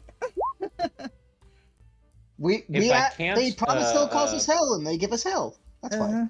If I can't quite bank it, then could I spend the other one on where did it go? In the water. It In a took particular him direction in the it water? took Like, him did into the lake. Into the lake. It took him into the lake. Okay. During this particular part of the conversation, Elle has been moving Candy back to the archives. You're moving her where? To the archives. To the archives? Okay. Yeah. When you get there, you do see Hayden is just watching what's going on. It's like, what? And then sees what's with her and you there. What happened? She's been attacked by something. Apparently, she was with Mitch. He is missing. Lock her down with Brandy. We're going to investigate. Right. Now, is that Brandy with a Y or Brandy with an I? Doesn't matter right now. Well, no, I mean, like, the drink, are we just getting her drunk, or is there somebody in the process, we're leaving her in with? In the process of him, like, putting an arm around Candy to, like, usher her into the, a waiting staff member that's in there and saying to her, he glances back and you get the dirtiest look. That's straight up. If looks could kill, you'd be dead on the spot. If looks could kill, there'd be a smoking crater. Pretty much. Yeah. And as the PCs gather around, which of you have cars? Obviously, not including Kane. Knows has bike. I have a paddy wagon. I can fit one more. I've got my own. Well, we'll look at Francis. What do you drive, just for reference? He points to a. I would describe it as a jalopy because I don't know the actual name of the car. Is it But can it fit like 4 people? Yeah. All right. Well, I was Yeah, like, good, then I don't have to bring mine. As L moves to a You drive? 1920s, yes, a 1920s Mercedes that, as far as you guys would look at it and go, all of our cars don't cost that much. Well, ours, because mine, go to the front of mine, go to the front crank that bad boy around a little bit to get that engine fired Where's up, ready Igor? to go. And people say my car's inconspicuous. Okay, Igor, Where's Igor? Igor, At this where moment? are you at the moment? I mean, I was with, gosh, I don't even know your freaking name off the top of my head. I He was with me. Vinny. He was with me for a little while. Yeah. And we were like, showing Vinny how crazy Igor is. We were trying to go through. Yeah, he was trying to show me, to explain to me the people he's talking to and so on. Yeah. yeah. So as far as I know, he's with us. Okay, well, it's fine. Before your group gets a chance to split up and jump into their vehicles, Yes, sir. for Igor anyway, time essentially seems to stop for a moment. Like, this is a kind of time bubble thing. It takes place over the course of like a split second for you guys, but for him it takes a lot longer. Where his friend, he still doesn't actually know her name, Mm-hmm. but she appears and reaches forward, puts the hand against his cheek, and suddenly you feel incredibly cold. Right, You like feel suddenly very cold. Yeah, all the heat has disappeared, and like a howling gale has just completely engulfed you. And in your mind's eye, you're no longer outside the memorial library about to hop into a car. You're in a graveyard, and there's a mausoleum out in front. Oh, like the gravestones almost seem to be like sort of pointing you towards it, and you just see the faint sort of ghostly outline of the girl in the visions, like almost beckoning you to follow her into the mausoleum. And she does have you follow her. Well, I was literally going to ask, do you follow her? Do you go I mean, with her? sure, I'll slowly walk towards her.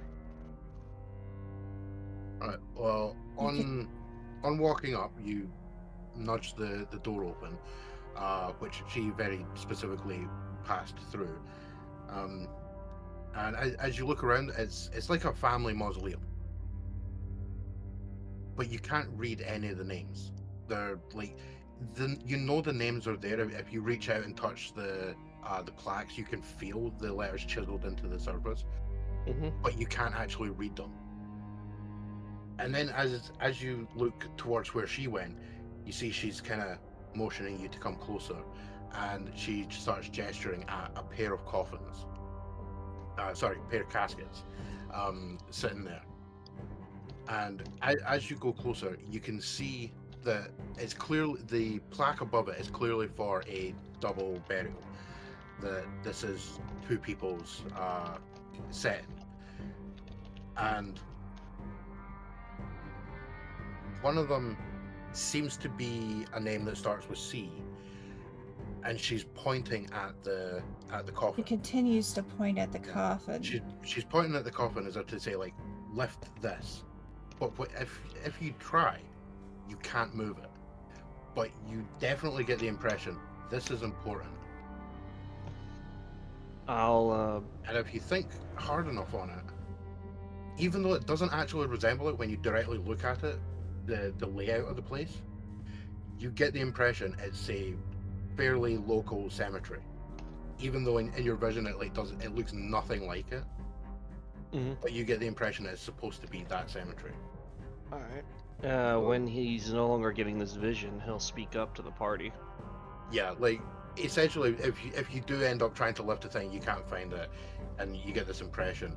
Eventually, it's almost like you blink and everything just dissipates into smoke. And the only thing is, as you're returning to normal, you smell that sickly sweetness coming from that area a little bit more stronger. And then it stops. as you wake.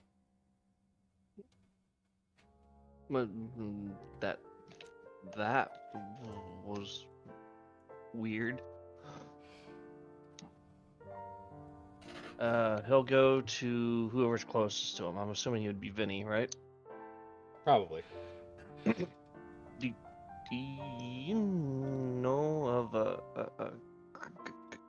graveyard nearby? Quick, now for this is a question for the GMs as far as are there any known ones nearby? That Yeah. you know, Yeah, common, there is like, one. The Lewis Cemetery is nearby. yeah, I got the Lewis. Is that what you're talking about? Maybe. From the corner of your eye, you see the girl nodding. And she nods. It seems so. Am I watching you like look off the corner of your eye, like you're staring at, like you're literally, but to me, you're staring into space, and then you turn around, look back at me, stare into space, look at me while we're talking? Okay. Yeah. Okay. As I'm kind of glancing over the same direction as what you're staring. Look, so like we're looking at each other, staring into space at the same time. Yep. Look at each other, stare into space. You know, so that's To be Every- fair, it's probably one of those things like you can just make out in his eyes that he is focusing on something. yeah, it's not like he's going Yeah. he's bullshitting me or something like that. No, it's like he thinks he sees something. I have no fucking idea what he's hallucinating, but the fact that we know he's staring at something. Okay. Yep. Yeah, I'm okay. actually Schizophrenia staring at at its somebody. finest. Yep. All right. So, kind of saying, all right. Is staring back off into space again. Is it trying to tell you we need to go to this graveyard thing? Nods again. Yes. There's a momentary nod, and then Igor can clearly see her look at Vinny with a "the fuck did you just say to me" kind of expression. Exactly. Immediately Igor can almost hear the voice saying, I'll fucking the head of a rolling pin, mate." Like throwing her hands up in the air, like, You good? are you effing kidding me? You swear you hear this in your mind going, I swear I will strangle you if you ever call me it again. Yeah, Igor says like he didn't like the it comment. She? So Solicited supernatural beings. Don't insult them. Yeah. Yes. So I glance back over into space. Please tell her I'm sorry. She'll accept. He- It seems like she glancing off, acknowledges. like, She can hear you. kind of whispering to myself as quietly as I can. All right, he's got an imaginary friend, but all right, let's go with it. Let's see what we can find out. Yeah, when you do that, I want you to do me a favor. Mm-hmm. Uh-oh. Yes, this is a weird roll. You want me to roll weird? Yep. Well, I'm kind of weird. Actually, not that weird, but I fail miserably. Yeah. Okay, so you really felt very cold at a moment, but maybe it was just the wind. Yeah, move up the code a little bit, light up a smoke, and then be ready to be on our, and then start heading towards the others to like kind of let them know everything we've been finding out so far. Oh, you do have a +2 to your roll from Flare, I believe, Cervantes. Yeah, so you actually got like an 8, my dude. Oh, that would be an 8 then. Okay, then you do feel the coldness. But the cold that I'm feeling, do I know that it's not? It's not like wind cold. It's something else. No. And on top of that, Igor, you notice her touching his ear. She's.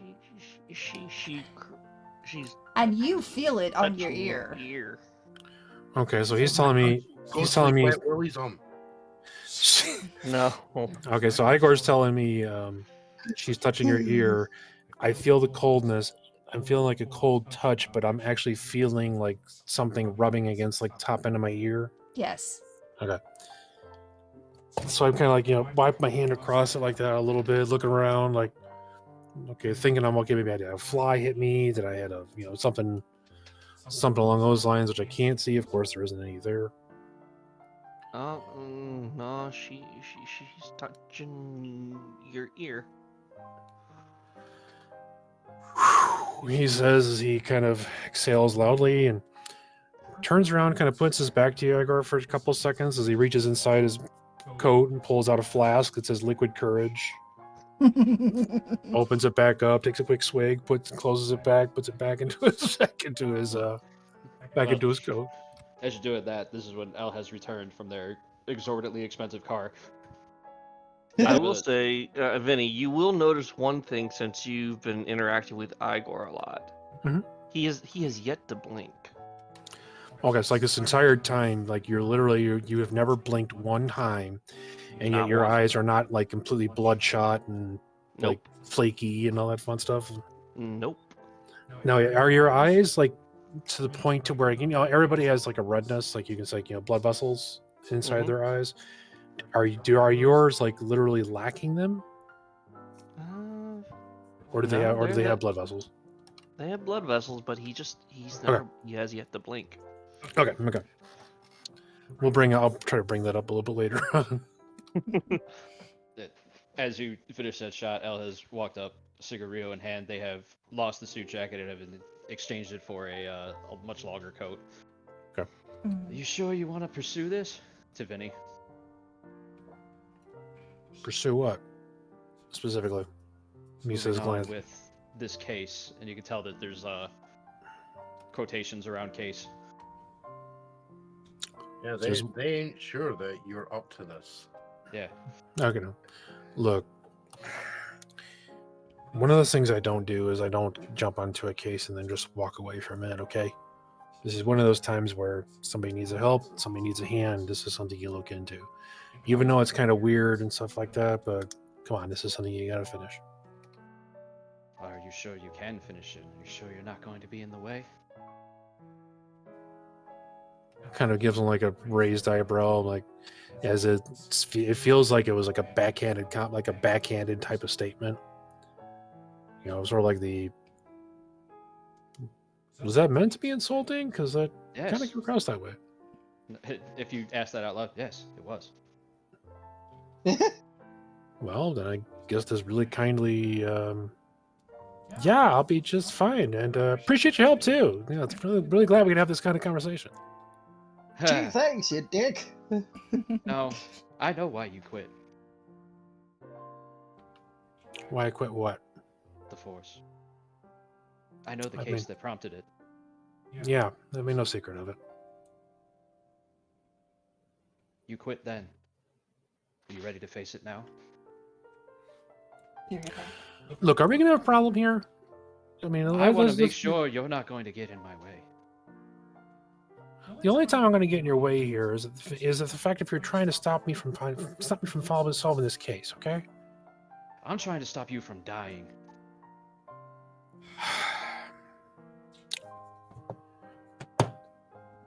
Look, I don't know where you're coming from on this, or why it is you're trying to, give me a whole lot of shit in this case here. As I'm standing around here, we got a kind of a large fit of strange bedfellows, but we're all kind of going along the same lines here. So we can sit around here and bust each other's balls like you've been doing with mine, or No, and not I'm just I'm just suggesting here we can actually work together and maybe get this done. So, what do you think? I'm thinking the next time something like what you saw happens again, you'll run. Like you did then. Well, then I guess you're just gonna have to find out about it, aren't you? It doesn't matter to me whether you do or not. You're the one that has to find Well, out. evidently it does, because you're the one bringing it up all over and over and over again. Now, I believe this is time number 4, if I'm counting right. Fine. Lead on. Side shaking his head, lighting up another cigarette along the way, going And they- back out to the front crank and recranking the car. Getting back going. Nathaniel leans in. Nathaniel leans in. He's somehow simultaneously carrying a Thompson, a Hunter. You cut Like, out, man. let's go. You You cut out. cut You out said at Thompson. you said you're carrying a Thompson, and we didn't hear the rest, please. A Thompson, a hunting rifle, and a revolver. Somehow, Actually- all three at the same time. Let's go. Like, Notably, L doesn't have any weapons. So I'm assuming, like, Thompson, probably, Thompson under the arm, rifles slung over the shoulder. And what was the third one? I'm sorry. Hunting revolver. A That's just revolver. right there on the hip. Revolvers on the hip. 44 Magnum. The most let's powerful go. handgun in the world. It's a weapon. It's really powerful, especially against living things. In In the background, you could just hear zombie throwing its arms up, like, yes. I believe you guys were saying something about a cemetery, so you don't want to go to the site of the attack. Right now, we got two places we need to go. We got the site of the attack, which is definitely one of the important. And I'm just looking over at Igor. Does your friend, as far as your friend is concerned, can the cemetery wait a little bit? I'll look to my ghostly friend. She She will is shaking shake her her head. She's saying it's important. Okay, so You do notice that she gestures like roughly in the direction of the cemetery, and then like makes a plus symbol, and then gestures in the direction of the of Kendall Park. okay. Actually, but I can't say anything, but I understood. I understand what you mean. I'll relay that, basically saying that she wants to go to the graveyard, the cemetery first, then to the park. They're correlated. No, I think she definitely thinks that they're related, but I don't know about going to one or the other first. Well, personally, I'm thinking we'll hit the park. Kane just walks between past them. Why not just split up then? Because there's an uneven number of us, I think. No, there's. Look at 6 of Professor. us. Yeah. Did you forget basic math? All right, well, why don't we do this? We'll It's split been a up long here. night. Igor, and I'll go myself. with, meaning he'll go with you guys. Igor, myself, and Mr. Kane. Mr. Kane, is it? I'm looking at you for Yeah. verifying I got your name right. Okay, that out here. How about, and then we'll meet. Is this like where we're at currently? Is it roughly about half-ish in between the two? Or is there like, is yes, there actually, it's the cemetery is one way, the park's the other. how about we meet back here in, let's say, 2-3 hours? Sound like a plan, guys? If you come back, and Elle will look at Kane, look at the two people she's been left with. You owe me.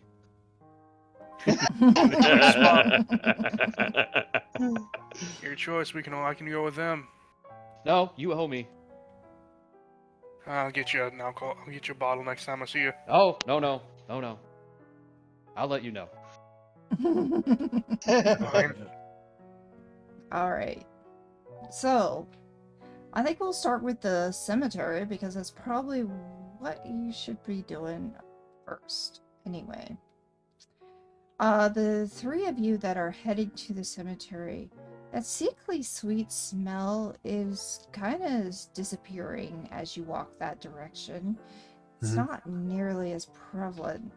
Is it like actually close by enough to walk, or because I'm just gonna ride the bike? I'm just gonna ride the You motorcycle could there. actually walk there because it's just outside of MIT.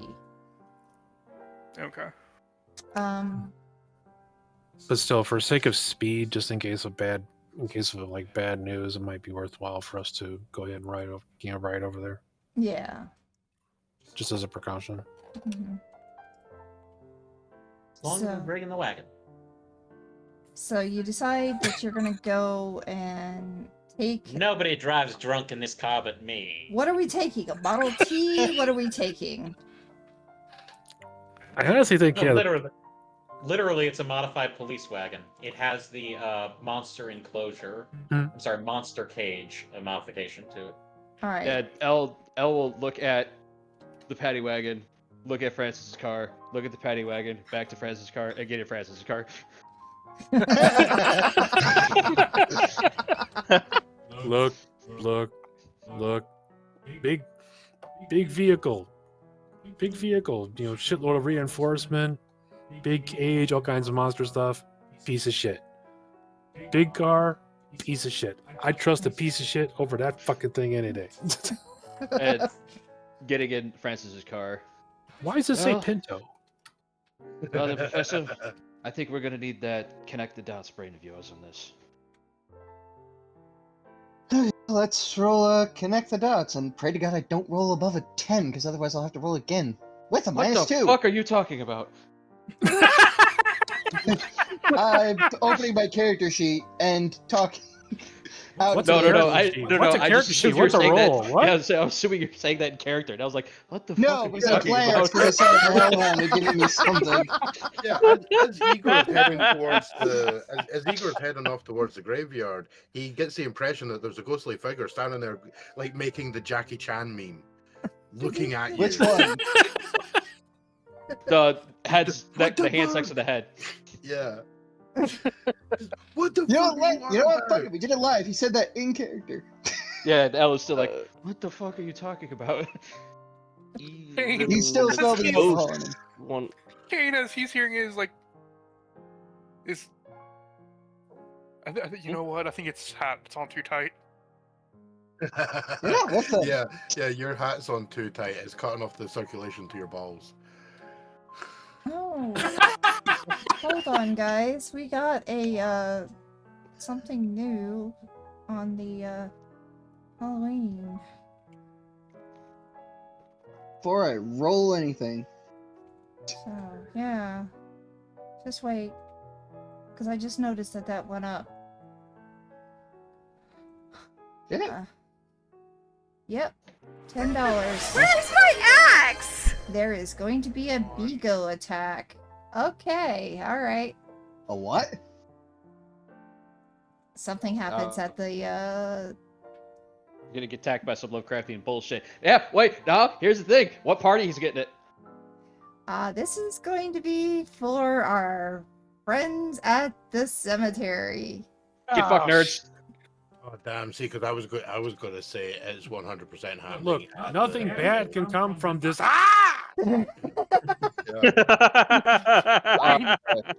Thank you guys for the donation, and yeah.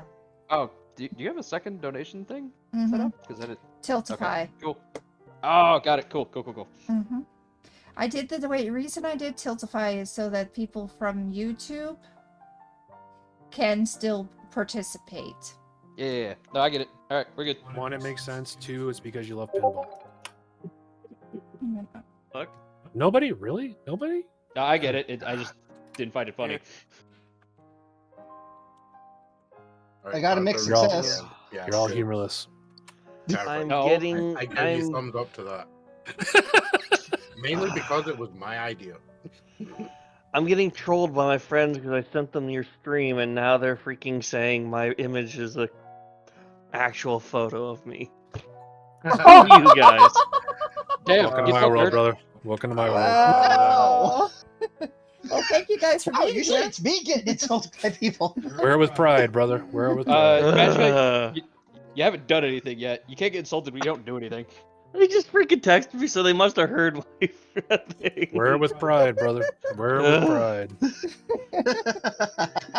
All right, so yes, we're going to the cemetery. So the three of you are going to be involved in this. As you're heading to the cemetery, it is very musky. It's very early in the morning. The dew is flowing through and kind of hitting the stone just right that you feel that fog all the way around. Very sickly feeling, but that smell is not there that you smelled before near the lake. And you go into Igor, you literally almost take them directly to where you were, thinking you needed to go.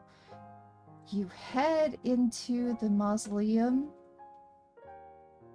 What do you do?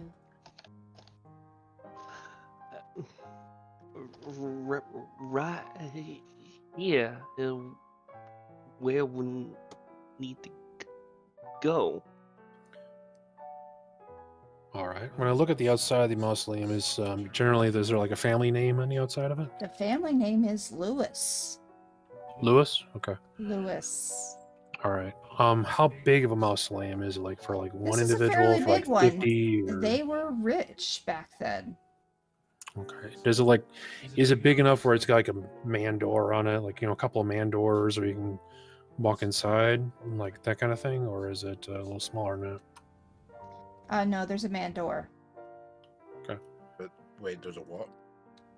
An iron door that opens up the size of a normal human, instead of a little, like, dog style.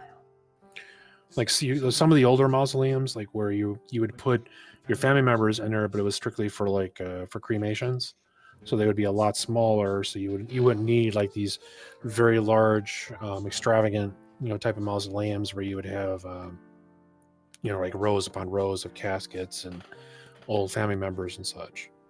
Oh So yeah. that's the reason I was asking for the question. Yeah, this is like maybe 8 caskets total. Okay. It's a family mausoleum, but it's not a big family. Yeah, so you've got like 4 on the left, 4 on the right, with doors with a name of the individual, and born date, dead, died on this date, and so on. And And some like, yeah, and she flows through the iron bars and heads towards Right. one of the caskets. Now the fog that's out here, is this normal, just shitty Boston, shitty Cambridge weather, or is this? It's normal morning foggy weather. Okay. Nothing really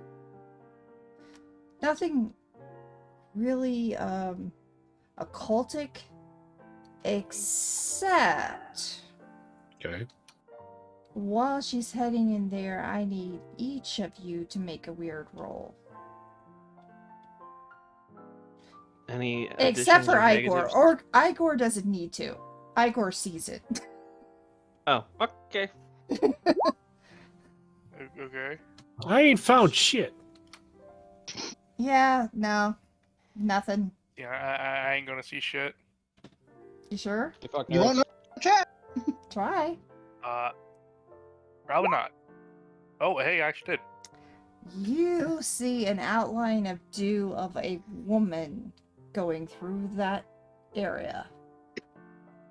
The dew just fell just right to show an outline of a woman. Like a ghostly image going inside the gate. Just right.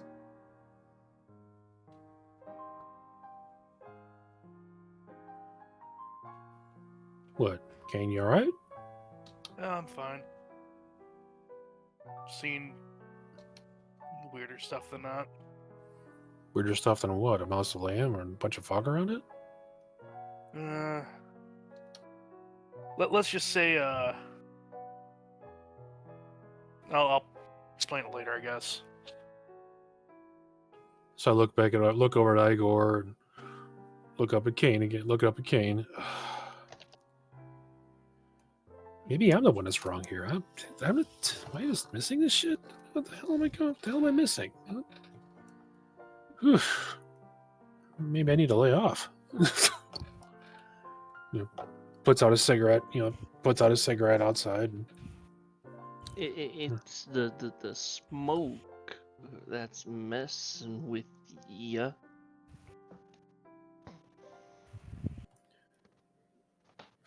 Picked the wrong day to quit smoking. Let's go ahead and I get. think you have a spine. Oh, ouch. All right. Hey, we're not here. No, but he hears that in his head. El said it enough.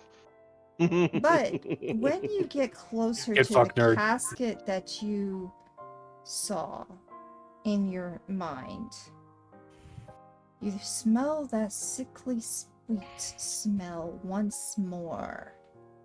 But it's specific around like this, like the singular casket he was talking about. It's not a singular casket, it's a double casket. Okay.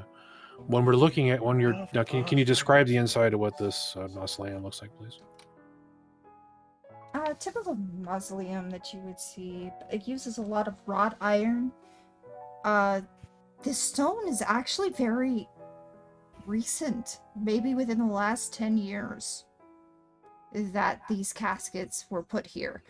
There's not a lot of moss on them. Apparently, it really looks new. Okay, are these enclosed? Like when you say, Yes, I'm they're assuming enclosed. Okay. Well, just normally, okay. Does it look like a normal mausoleum where you've got the like The flat, Funny thing is, you shouldn't have been able to walk through. It should have been locked, and it's not. normally they are locked by the people that run the cemetery. Mhm. You normally have a flat brick type of style here. There'll be these doors that they'll be opened to bring the casket in, and those doors will be sealed and bolted in place, so that way they'll never be removed. They can never be removed again.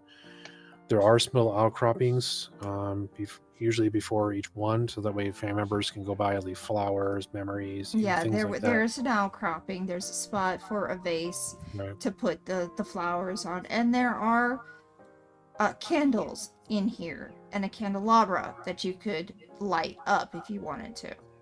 Okay. On the double caskets that we're staring at and I'm assuming is it going to be on the north side, just for sake of argument. If it's are there two names on that? There are two names on there. One seems a little bit rubbed out. The other one is very clear. What does it say? Claire Lewis. Claire Lewis. Kane is going to, you know what? Yeah, Kane's gonna specifically shift something underneath his jacket to where it's easier to get access to for him. Okay, go out there. Again, take a smell. That sickly sweet smell, and is it sharp? Is it sharp in the sense of extremely fragrant in this area? It's very fragrant in that area. Okay, glance over at Igor. This is your game, buddy. Igor will go up to the. My brain just stopped working. He'll go up to the casket that the woman was standing by in his vision, and he'll try to use his one good arm to lift it open. All right. Those of you who had decided to open up that casket, where did the Migo come from but the other casket as it opens up?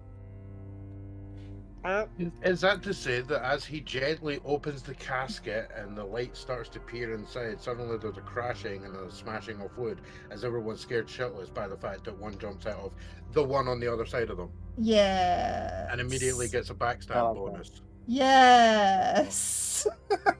I mean, they would if that existed in this game, but it doesn't. No. Yeah, well, it turns out they get lag spike, backstabbed, and lose all their souls.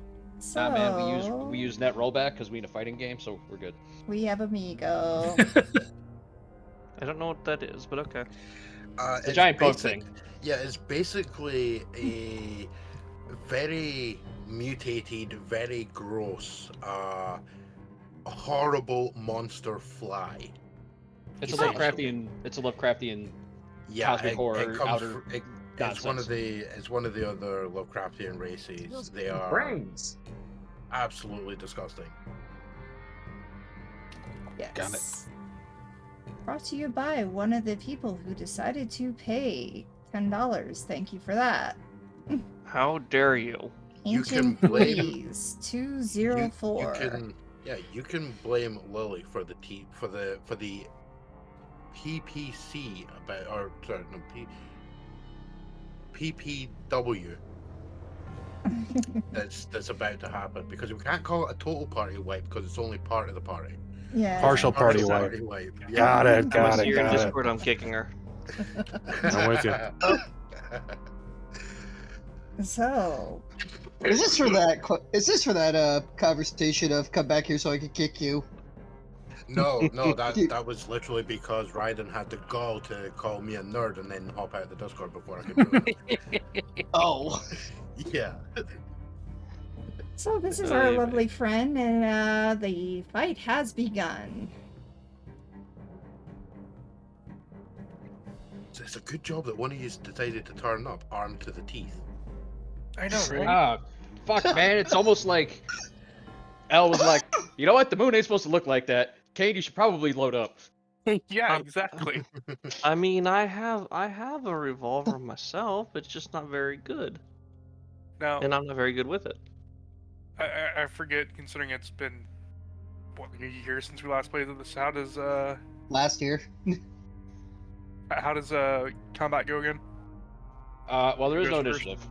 Okay. The players just get to go in whatever order they want, and usually everybody gets to take a turn before things move on, unless like it doesn't make sense for a player to get a turn. Okay, so yeah, in this case, it would actually probably make the most sense for Kane to go first, being you are the combat monster among us. Yes. Well, if that's gonna be the case, then pulling out a weapon that takes a turn, right? No. No. Okay. So what they're Turns gonna happen. Hang on. Turns happen in like a very nebulous amount of time. So like sometimes when you're in combat, depending on what you're doing, a turn can be like 2 seconds long. Sometimes it can be like 5 minutes. Oh, okay. So do I only get like one attack action, like a move action, or attack action? Or anything like You just decide on the move you want to use. If you're trying to beat it, you're gonna use kick some ass. that? I know, but can I also do like kick ass, smash, and berserk? Oh, you get a +1 to your roll too. Go ahead and link berserk into the chat. Give me a minute. Berserk Or may is that also just a take- you can constant? always keep going until the current fight is over. During a fight, the keeper may not use harm moves on you, and you cannot die. When the fight ends, all harm takes effect normally. That's just gonna happen on its own. Okay, so that's constant. Got it. Yeah, basically all that is saying is you're gonna finish this fight one way or another, but as soon as that fight ends, all the harm you're supposed to have is gonna kick in immediately. Okay. So it means there's a good chance that his character just gets misted immediately. Not immediately, Not because until as after per the this fight's thing, done. if he for whatever reason gets slapped with 7 harm in one hit, which shouldn't happen unless you're actually fighting like, I don't know, Bale. He would continually go through that fight. Does not matter how much. That he could sit there and eat 30 harm. As soon as that fight's over, he just liquefies. All right. Seems like That's So funny. what they're gonna see is they're basically gonna see Kane whip out a freaking sword. And actually like whip around and actually swing the sword at it. Okay. So you swing the sword. Go for it. And I get a +1, correct? You get a +1. I think it worked. You are successful in this attack. How much does your sword do? 3 harm. Nice. It is still And up. since I also got a +1, I also gain advantage. I can choose one of the other effects. I can give a +1 forward, take a +1 to the next attack, or I can give 1 to the next hunter. Which are you gonna do? You know, I'm gonna pass it forward. All right. Whoever goes next, or Whoever wants to go goes next gets another +1. Vinny or Igor? It'd probably be Vinny, because Igor wouldn't know about this because he's still focused on the Yeah, that makes sense. coffin. Yeah. All right, I guess this is going to be kick some ass roll, pull us out a sawed off and fires. I don't see a kick some ass roll online. Which I'm assuming is a tough, right? Yeah. So Agor, open up your sheet, my friend. It's Go open. all the way up to the top where it says game options. You'll see game options, world settings, blah blah blah. Then you'll see a thing that says hunter moves reference. Oh, Click okay. open that. Aha! That helps. Yeah, It open does that help. drop down menu. That helps a lot. Thank you.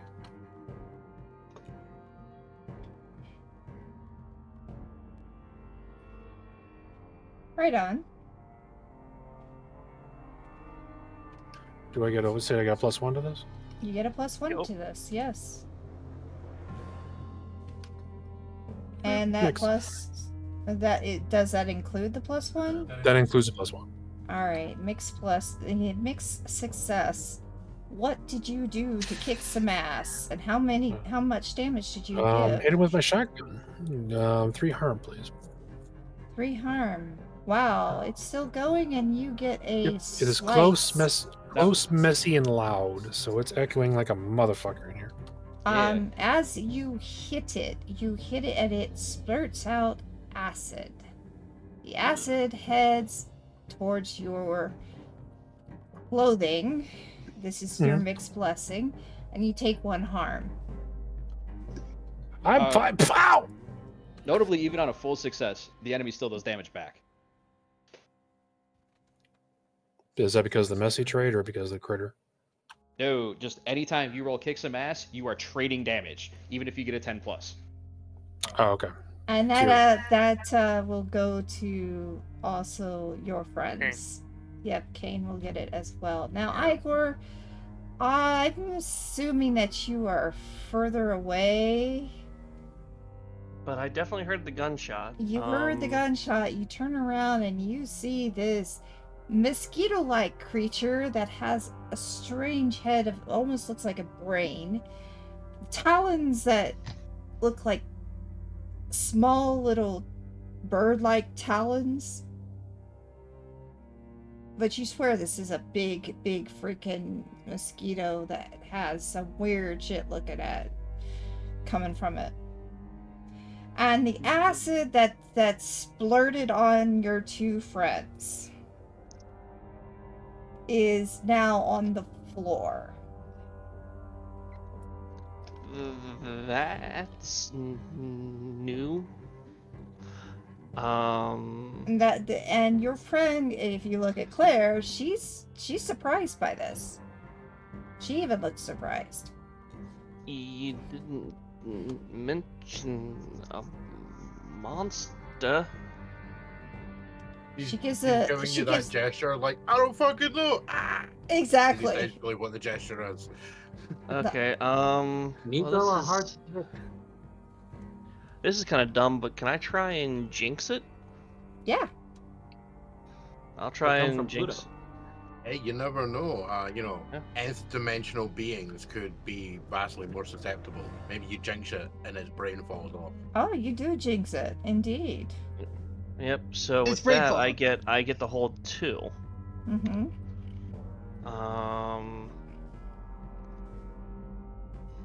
I'm gonna give Vinny help by interfering with the enemy. Okay. Yep. I don't know what that does, but it gives the hunter a +1 forward. We are going to say that's a protection thing, so you get to give the hunter a +1, but you take a -1. Okay, I don't know how to do that, but okay. Okay. Yeah, I think you just you're supposed to note it down somewhere. Okay. Also, just FYI, the other thing that I'm doing tonight just recently started, so Okay. yeah, split attention time. All right. Well, we're still doing pretty good at where we're at right now, so. Yeah. Yep. Alrighty. Okay. So, will you stop doing that stupid... Not you guys. It's... My OBS is acting up. Anyway. Where we are. Right.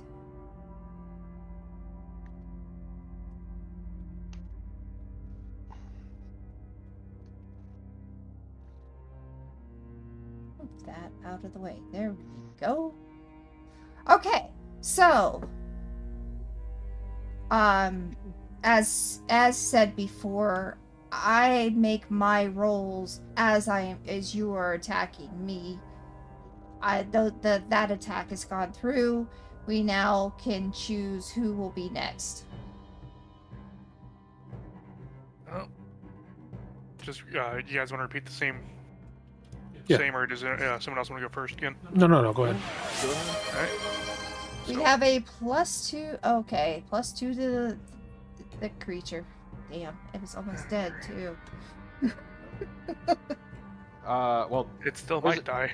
well, hang on. Here's the thing, Hellhound. Karsa never rolls anything. Plus and minuses to her are meaningless. No, I'm gonna give that as a heal because we still have money that hasn't even been used yet. So no, I don't roll on this system, but I'm adding 2 points to the creature. Considering that 2 people could do 6 harm to it. Yeah. Yeah. And Like, one of hey, them but has you a know what they can +1 also from do? me, I think. Yeah, but you know what they can also do? They can roll And on that's that another 3 one harm. and completely fail. Alright, so that's a mixed success. Well, as you That's do a- take your sword towards it, that's another 3 points of damage to it. You end up feeling a little bit of that acid flowing down your sword and hitting you in your hand. I'm sorry, but you do take a -1. I know. It's Another harm of 1. And it goes to rip at you. At the same time, somebody can protect it from attacking. I Or- can interfere. I do have one more hold, which I can interfere with what the monster is doing. The the monster is jinx. attempting to take and grapple him. Well, I can use my last hold because I rolled a success, and I can interfere with what he's doing. Alright, then in I this case, you are going to be taking the 2 damage that he would have taken Ow. instead. Because it has grab hold of your shoulder when it was supposed to be trying to grab hold of Kate. So, yeah, I'm sorry that hurts. Next. Okay, I guess I'll attempt to fire off the next shot. I don't know what a +1 forward does for you, so you have that. gives him a increased chance to really Yeah, he just hit it. rolls with a +1. Mhm. There you go. You get a +1 from me. Woo. Thank you, sir. Yeah, I will do that, Flair. Oh shit! And I roll like I normally do. Oh no. Unfortunately, you stepped in some of the goo and ended up taking another -1 to you. But also, you got caught by one of the talons that was heading towards our friend's back. Mm-hmm. And how much do I take from that as well? That would have been another point. Oh, lucky for me, aka spending a luck point, I don't. And there you go. First time we've used luck. Luck, guys, can be used for 2 different reasons. 1, take damage off of yourself so you don't end up taking any. And the other way is to do a reroll. So, there we go. Let's move on. What's next? Who's next? I don't know. I guess would that be me? Yes. Yes. I guess with the claw on my shoulder, my bad shoulder, I'll pull out my 38 revolver and try and shoot the guy. Shoot this It's gonna thing. pop some caps. Okay. I pull out my gun. I'll be right back. And you pop and you Oh, shit. kill it. These Tell are gonna us- pop some caps. Tell us exactly how you managed to destroy it. Igor will pull out his revolver, shakily, kind of just aiming at it because he doesn't use his gun. He doesn't use it very often, and he'll just aim right at the the brain thing, thinking it's important, and close his eyes and fire off a round. The brain's right in between the eyes. Just smack it in the brain. The brain splatters along the walls and pastes in the one end here as the body kind of slumps over on top of the carcass, over the coffin lid. And get back up, get back up again. And shake my head a little bit and like looking over at. But when you looked at that casket as you were closing it, there was no body in there. Pull out the liquid courage, take a little bit of swig, and offer it to the guys. The liquid courage, gentlemen. I'm good. He'll pull out like a small vial and pop it and drink it. Kane's gonna take a swig of it. He's like, yep, nope. What, you're not going to reach over and take the stuff that Igor's drinking? No. When I'm looking at the stuff that Igor is drinking is a mixture of silver and bright green. I don't want to know. They call it mercury. Kane's gonna look at him. It's just you're drinking mercury. It burns when it goes down. Like literally liquid mercury? Kane's gonna look at him. Look at Vinny. Look at Igor again. I'm just picturing like all of us like glancing at each other, and then me and Kane all at the same time pick like one sidestep to the left away from Igor.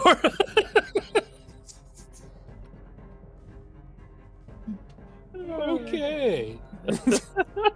Let's go back to investigating.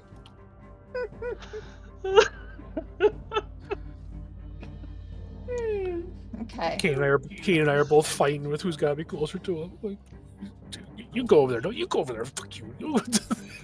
So do any of you go back to the casket he was supposed to look at and not the one that got... Okay. So as you get there, you do notice two names on there. One is being kind of rubbed off. The other one is very clear, and it says Claire Willis. Lewis. Claire Lewis, sorry. Small moment there. And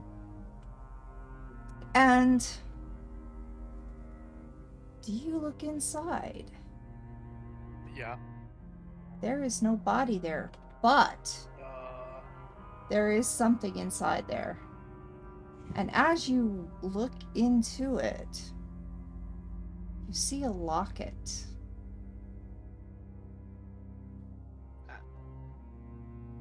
I saw that earlier. Earlier, like where? Like when? Back outside at the what was it called again? Outside the speakeasy? Outside. Speakeasy, thank you. Yeah. The speakeasy. Yeah. You saw this. I'm pointing at the locket outside the speakeasy. Yeah, and he'll point over to the ghost girl. She was looking for it. You notice the gesture staring at the locket. At the locket, and she's kind of giving you the motion of open it. Well, I'm still trying to like encompass this, so the visual for the rest of us, that can't see the girl. Well, I guess this actually begs a question: can Kane see her now? Because he did see the image of her earlier. He knows there's an image there, but he cannot see her. But can he see that there's something there, like Misty or something like that? Kane would know something's there at least. You have a sense that there's something there. You know there's something okay. there. I guess what I'm trying to get at, because I'm not. Yeah. So he doesn't actually see her. What he saw was just like the imprint as she moved through some fog. Right. I'm just trying to. Okay, so I'm trying to go at this. So I'm the only one that's like You are the only one who is utterly ignorant of the Yes. situation. Okay, that's fair. This is okay. I like this. So is there... That's it. So I'm trying to shake my head. I'm like, oh god. All right. Do you want me to open it? Go ahead. So I'm kind of reaching inside and pulling the locket out, whispering to myself, great. Now they're both seeing imaginary friends. Like, is this an All imaginary right. friend, Braid? I'm trying to come backwards on this. What kind of people Kane's did they gonna have to kind go of put with? a hand on his shoulder. It's easier to just accept the fact and not speak ill of the past. As you open the What? locket, Trust me. as you're opening the locket, on one side there is a male's figure's look, and the other side is a female's look. Igor, you see this woman all the time. And that is a That's a picture picture of her. I'll point at the picture. And it's like that, her. And I'll point over at the where the ghost is standing. So this is Claire Lewis. Mm-hmm. So I look over at the area that the quote-unquote imaginary friend is supposed to be. Are you Claire Lewis? She will nod her head.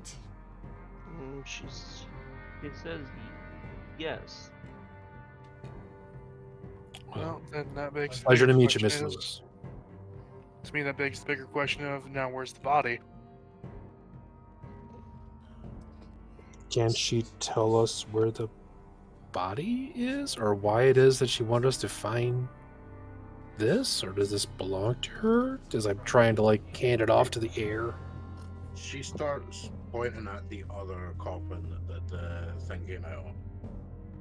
She pointing where the thing No, that thing. was. Oh, Did it eat her? Like you can see that she's gesturing to the coffin and then to the To the locket as well.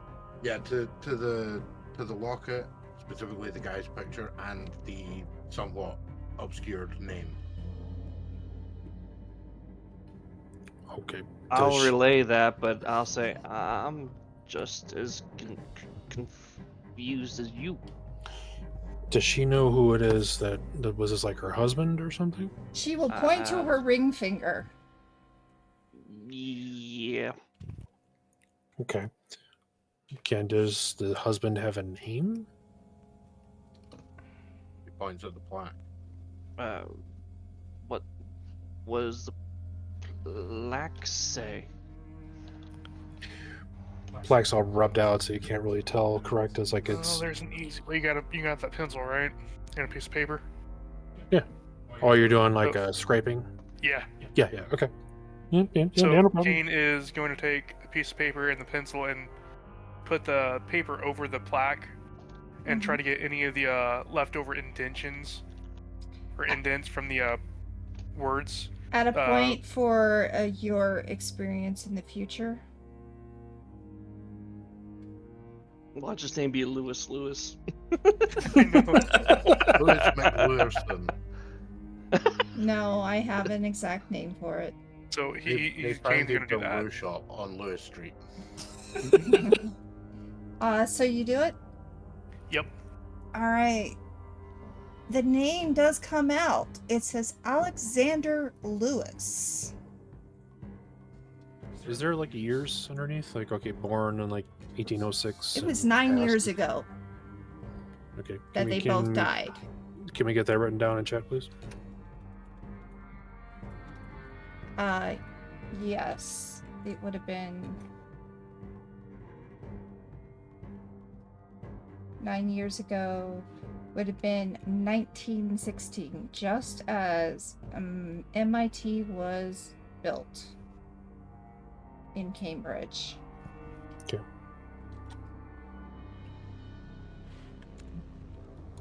Did you die during the Great War, maybe? No, actually, that sickening suite will come involved.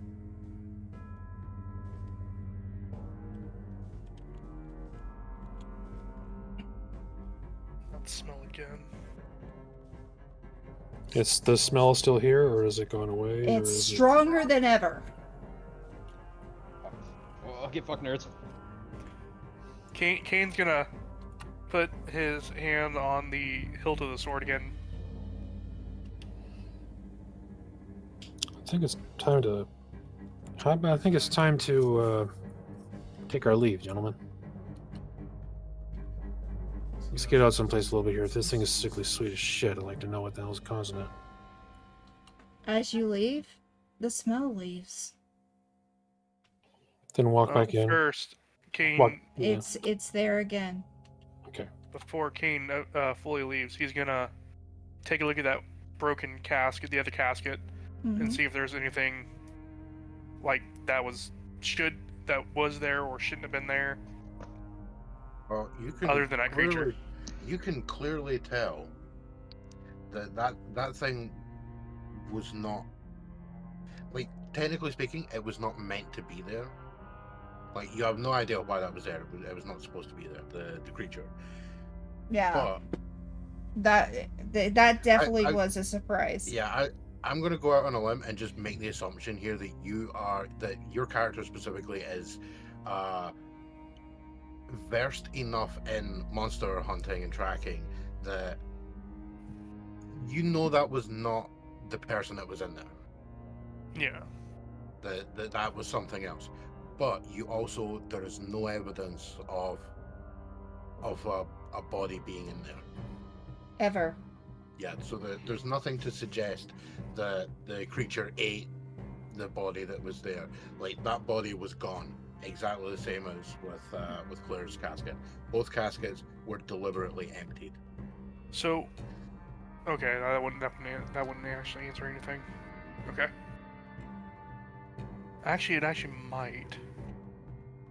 Considering we know that the gate was unlocked to begin with. That's because it should have been locked. We shouldn't have been able to get in. Mm-hmm. Kane's gonna go head outside right quick, back to the gate.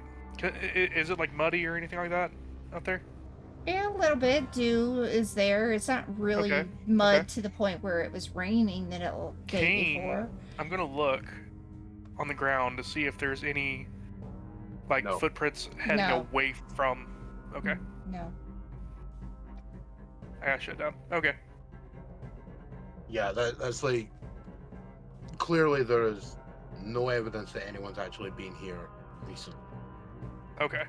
Plus the state of Claire's casket, it's clear that it's basically sat there empty for the best part of a decade. And as you can see, the date that they died was on the same day. Okay, question then.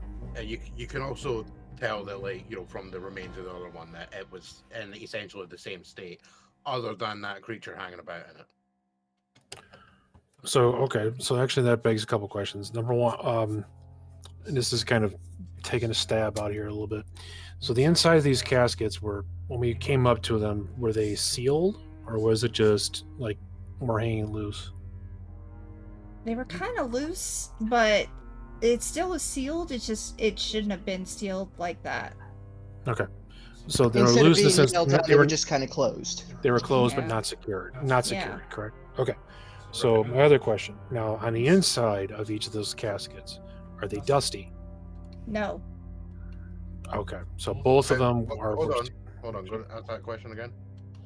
Were the insides of either one of the caskets dusty, in the sense that it was exposed to outside air? Like, if it was exposed to outside air long enough, you would get like dust and stuff collecting inside of the caskets. If they were actually sealed, you shouldn't see anything. They should be completely clean. Yeah, they were completely clean. Like, obviously the one that's broken into bits, there is the evidence of the creature being inside, but generally speaking, you're pretty sure you could probably take Claire's one, like, give it a little bit of a dusting and sell it as an unused casket. Like it's never been used before.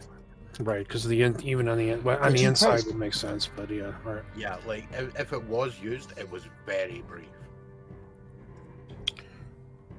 Okay. And you're still in a time period where you'd still have the pine box. Yes, and considering her locket was inside the coffin, Mhm. you can somewhat infer that it may have been used, but very briefly. All right, And then it was quite I'll. some time ago. Okay, glancing over at the empty space. Does your friend is your friend trying to tell us that she's supposed to be buried here but isn't? She will nod her head. She is yes. Does she know where she's currently buried at? She gives a gesture that's essentially she's essentially like shrugging, like I don't know. Seems not. No. Okay, at least we got to start. We. Oh, it's time to get out of here then. Yeah. Wait, the sickly smell that we have, it's coming, seems to be coming from here. The monster that we just defeated, is that like causing a stench or no? Yes. Or is that like yes, it's Well, giving there's a that sickly stench from it, sweet but smell. It's giving a stench. It's not quite the same sickly sweet smell. This is the one that probably in fact, chances are all four of you probably would know this straight away. 4? There's 3. 3. Wait, it's No, no, Nathan's there. no, No, he's Nathaniel is Is he not. not? Nathan's Oh, with the sorry. other party, is right? Oh, sorry, I could have sworn Nathan was there. Right. Because that's what I was saying before, but it sure is a good thing that the guy with all the guns is here. It turns out he's not. Right. No, it's okay, it's the yeah. it's So the- you three berserker. definitely have the backgrounds to know the difference between this sickly sweet smell and the smell when you go, when you take a breath in, you immediately look at your buddy and go, Mhm. bodies, and pull out your guns. Because this is that ever so faintly different sickly sweet of death that's coming from that creature. It's a different sickly sweet smell. Okay. It is still a sickly sweet smell, but it's different than what we were smelling earlier. Yes. So it's Yeah. it's related. It's related, but not cause of. Got it. Okay. Right. It's the lovely, sickeningly sweet scent of decay and blood. Kane Oh. is also going to Yes. take another piece of Vinny's paper and the pencil again, and kind of just quickly draw down what the creature looked like and like some of the what it could do and all that. Like the blood was like acidic or something. hmm Well, like specific like- facts and things Yeah, like like that. Yeah. you've probably seen a book somewhere that has like mention of stuff like this that you've been like, glad I've never run into one of those. Yeah, probably. It's just like, God damn it. Igor will take his empty vial and scoop up some of the acid and throw it into the vial. Okay. I hand Igor the locket because I think this is probably safest with you, especially since she is you're the one who can see her. I personally, Kane's like staying near the gates. Personally, I think it's time to, instead of meeting back up with them at the library, it's probably best if we start heading over actually to the lake itself then. Yeah, Well, Claire starts doing 2 hand gestures, one at Igor, pointing at the locket, and then to his pocket. Like, put it in your pocket, do it now. Well, And I then was already planning on also- doing that. Yeah, and then also pointing at Kane, like, yes. Like, yes, Smart, you need to do that smart now. person. Very Follow good the idea. smart guy. He'll relay that flies and on say, him. "Shut up, Magic! You're not here." You want to head straight to where they're at now? Like you think they'll need our Yeah, help? it's Meanwhile, Yeah, we're feeling. as they're she going. says to go there. Yeah. Well, this would be a great opportunity to go up there. Maybe we can give Elle a hand. I can go tell her to fuck off as we go here and give her some help. Tell me I'm gonna quit. What the fuck is this? Oh, we get a next +2 to the next attempt to find the new sussy boy monster. Okay, sure. All right, let's go to the other crew. I will also be right back. And as you're I did heading connect over the there, it's still I very... didn't connect the dots when I was told when it was brought up. Way back. Okay. I forgot there's an actual move you have. I was just being funny in character. Nope, it's actually his move. I mean, to be fair, I think the wording of it kind of means that you do have to have something that like somehow can be tangentially related. Yeah, Like, I don't think you unfortunately, could just unless wake we up, don't. connect the dots, and oh my god, it turns out it was the mummy, and it's because the doctor stuck his glasses in the thing over there. He Like, did. What mummy are you talking about? You know, and then it's like 3 days later that you actually get the newspaper that says a dude got murdered in Egypt. Wait a Now, minute. Connect the wait. dots specifically happens at the beginning of each mystery, so this should have happened already. Well, then I have nothing else particularly useful at the moment. Like, did you have any... I think you did have one... Wait, no, you weren't in that group. This is now. You're Yeah, I in know. this group. Alright, if you guys We're at see... now. Yeah, if you guys see there is a map But what on will there... Van do now? Soon. Just missed it. Soon. Yes. What you see before you as you head across is that there is a lot of construction going on on the east side of it and the south side of this park. Where you see the main streets connecting, and you'll be about right here when you see that. And there's still a lot of construction going on here. They have managed to get the lights up, and the roads are now almost done. And you see some strange lights coming from the gazebo. Of course, the gazebo is kind of lit up, like actually has electricity to it. And in the background, you see lights coming from a car way up here. It is early morning. Probably was around 3:30 that you guys are heading this way. What do you do? I'm gonna request that you turn the grid off because it's starting to hurt my eyes. Absolutely. Let me see what I can do about that. It is very bright against this map. Is it? It's a little bright, yeah. All I see is grid. I barely see the map. Thank you. Huh. That's interesting. All your grid now belong to us. Grid is off. Cool, you can have it. I don't give a fuck. As you get closer to the lake, it smells rancid of that sickly sweet smell that you smelled before. Smells rancid? Rancid. Or rancid, you mean? Rancid.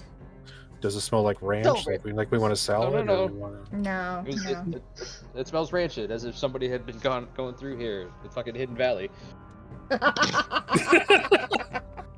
right, I'll go get some lettuce. We'll have a salad. Unfortunately, we're like 30 years out. Smelly smell. A smelly smell that smells. Smell.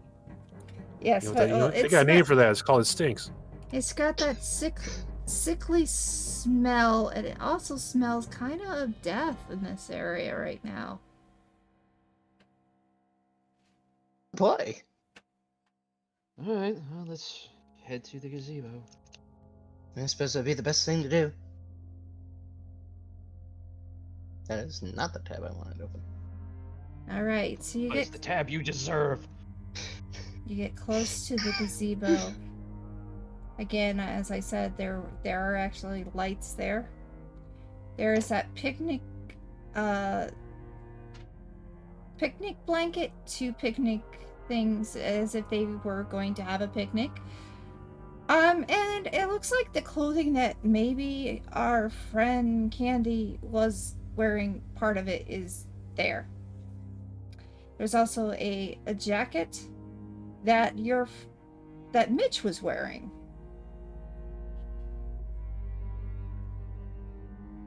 Alright, gents, let's go over what we know here. It looks like a tree man covered in mud, and it can swim. That is all. Somehow, in the distance, you hear a gust of wind that almost sounds like God sighing in disappointment. Mm-hmm. Actually, not what she said. She said it seemed like the forest came alive and dragged him into the lake. So something approached them from stealth. Well, no, that's what I got from investigating the situation. In other words, he didn't get much. Well, then I suppose we should look around the area where the attack happened and see if we can find something new. Alright. I am going to Indeed. attempt at investigate a mystery. This is going to go so well. I take it you have like minus everything to sharp. Oh, no. Here's the thing. I have a blanket -2 and a -2 to my next sharp roll. Wow. Am I adding them together? Yes. Alright, guys. We're gonna be rocking up in here with a fucking -4. How do I apply penalty? There we go. Yeah, that's a failure. Only barely. Surprisingly. Just roll a 12 on the die. Okay. That still would have only been a big success.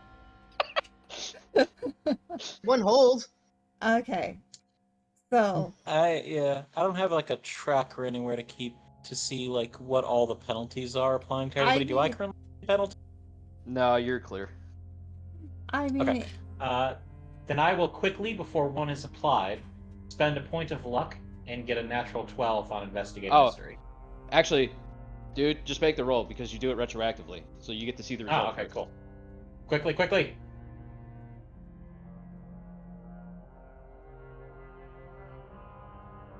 all this experience is coming. So yeah, you got a mixed success. Well, are you using I that spend a 12? luck Are you using that luck? and make it a 12. All Yeah. right. Okay, you are successful. To spite So- him and his skepticism about the roll modifier. To who? Who are you spiting?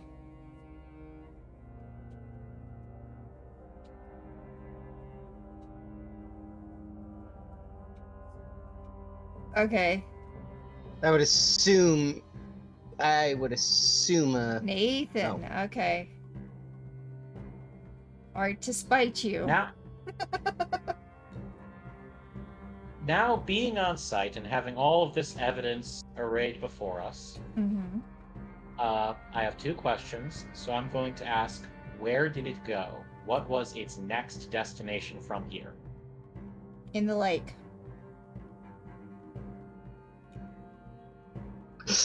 Literally just to the center of the lake. Mm-hmm. And Lake isn't that big. well, not to the center of the lake. It went to the west, To be fair, near that tree. the area is much bigger than what you're seeing on the image. Yeah. This is an absolute. This is a pond in terms of what you're seeing on the image. As Assume somebody who this has- is much bigger. As somebody who has been to the general area, yeah, you can confirm. Like, put it this way: when we were originally writing this up, I was pitching this as literally it's a lake several miles out of town. It's probably a damn big size, and not a small park. But I was only able to make it this big for the moment. I used dungeon. I was dungeon archivist for it. That's fine. But Carson- like when the question is where did it go, like okay, It went to the the monster west. leaves the It room. went Where did it west. go? It went out west. of the room. Like that's It not a went real no. answer. Like Listen, It went west towards the tree. West towards the trees. The big tree. The big creepy one that has the fart cloud around it. Well, that seems like an opportunity. Okay. What can it do? It can suck you dry. Well, I mean, really. Ooh, my. Does it have a Who phone can say number? that it can do that? But Does it have a phone number? Is it going to buy me a drink first? Okay, seriously, that is the most direct case of phrasing ever, especially when you are saying that to an agent of the boy, who is well known for his proclivities nobody in knows fingering and more about pinching sucking people. things dry than the. Exactly. Has it at least? Will it at least buy us a drink first? No, No. it will not.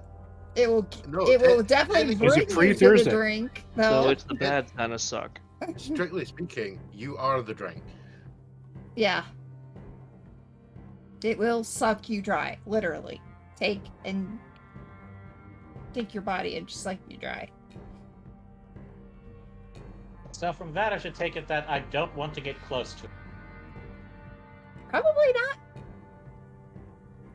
Okay, who else with me? Me.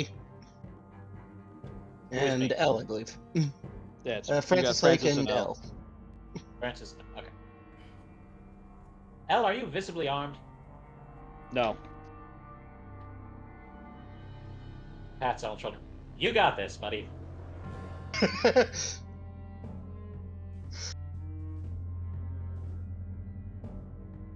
I'm sorry? Let's check out that tree. You first. You're the pack the weaponry. I've I got go- a gun and a cane. I'm gonna go I have over several to guns. the Most picnic notably a area. rifle, so I'll be keeping my distance. What is at the picnic area? The clothing that was taken off of both. Well, there's a pair of pants, a jacket, a blouse that was worn, that was worn by Candy, because you saw it just before. Yeah. And then you also see like a normal, almost like a picnic basket and stuff like that. What kind of liquor are Oh. we working with? They have wine. Like a very I would say cherry wine is what they liked. Like a cheaper type of wine, or is it pricey? Yeah, it's cheaper. I'm The equivalent of I'm- box wine from today, like. Yeah, it would be the equivalent to the box Yeah. wine today. I'm a pop the cork. You give it a whiff. How strong is it? It's very watered down compared to what Yeah. it should be. Oh, that's useless. Then I'm gonna walk over to the gazebo. You said there's some lights in there. See what's going on. In the gazebo, you see a bunch of lights. The lights are flickering, but they're just normal. You get just close enough and you think you see something moving along the center of the water and heading straight for you. Guess what it looks like? Another Migo. You are now being attacked by Amigo. If I can ever get it. Goody. Yep. If I can ever get it to show up. Oh well. Check your layer. If you have it on a map layer, you won't be able to see it. That's there now. I just moved it. Ah, there it is.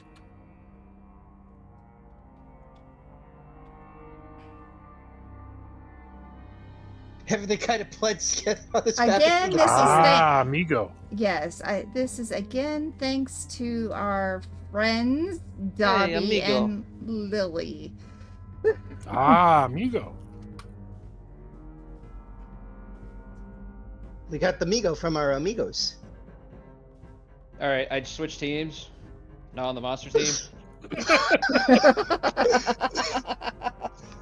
Why is it always me? Because you're the one that says the dumb shit that makes me want to change teams. All right, so who's going first against the Migo? Same If I attacks. just shoot him, can I be on your team?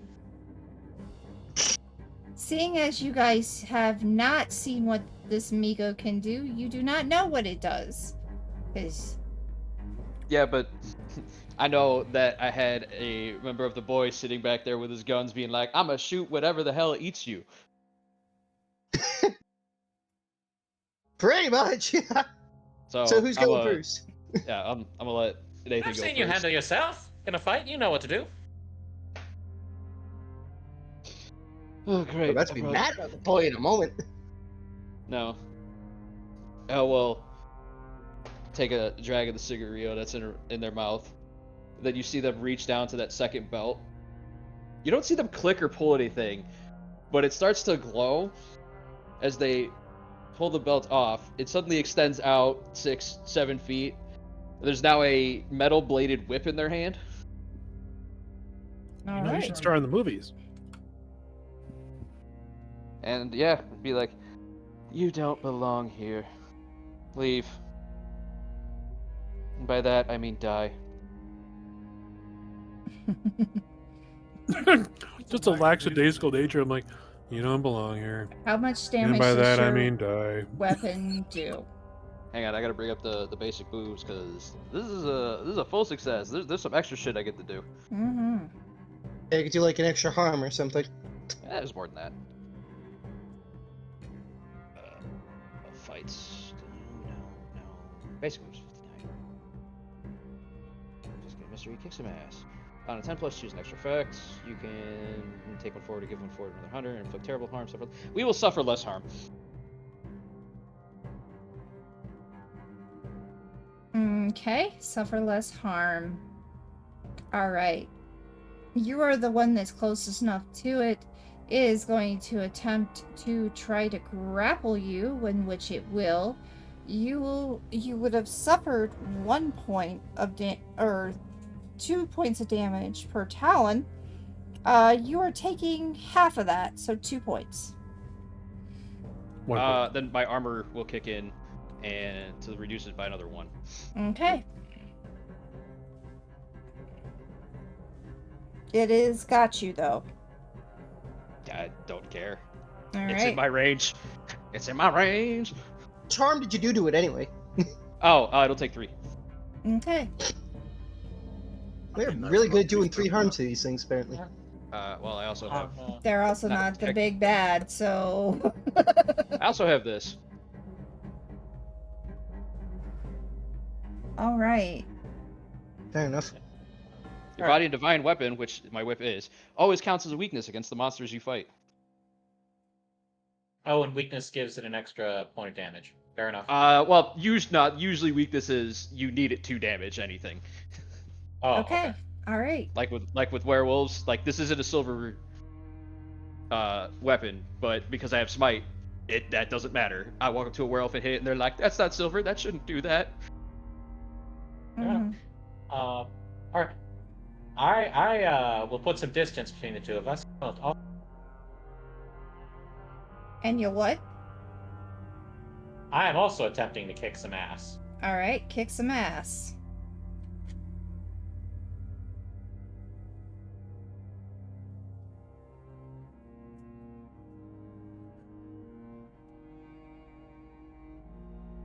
You Nope. will fail. Putting also distance between us, I am kicking some ass as well.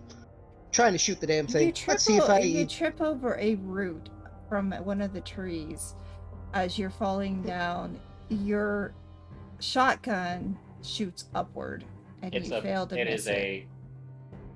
It is a hunting rifle. A hunting rifle right, you're- shoots up. You blow a branch off the tree, And you it blow a takes branch 14 off the- harm. Yeah. The tree screams. Ah. You're on the ground prone, by the way.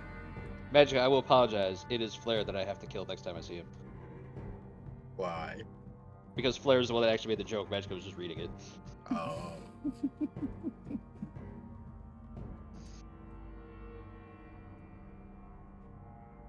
Well, for the record though, Technically, you could just kill serene both of us night- retroactively.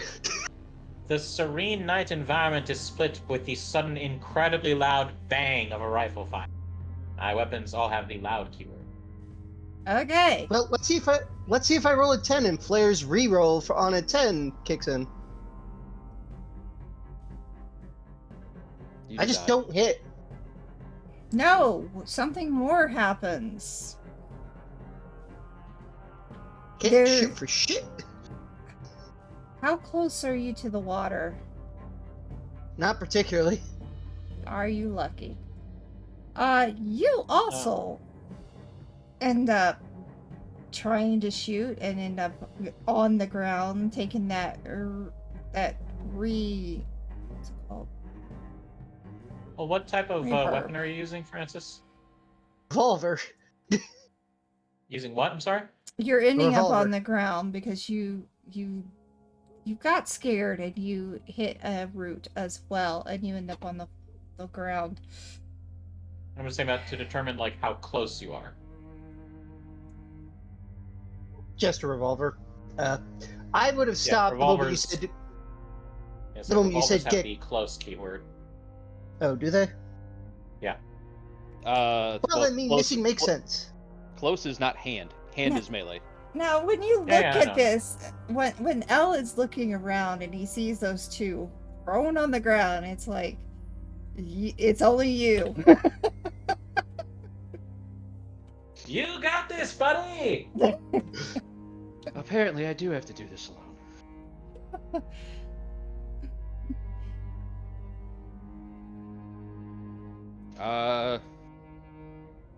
Yeah, I guess it's just keep going.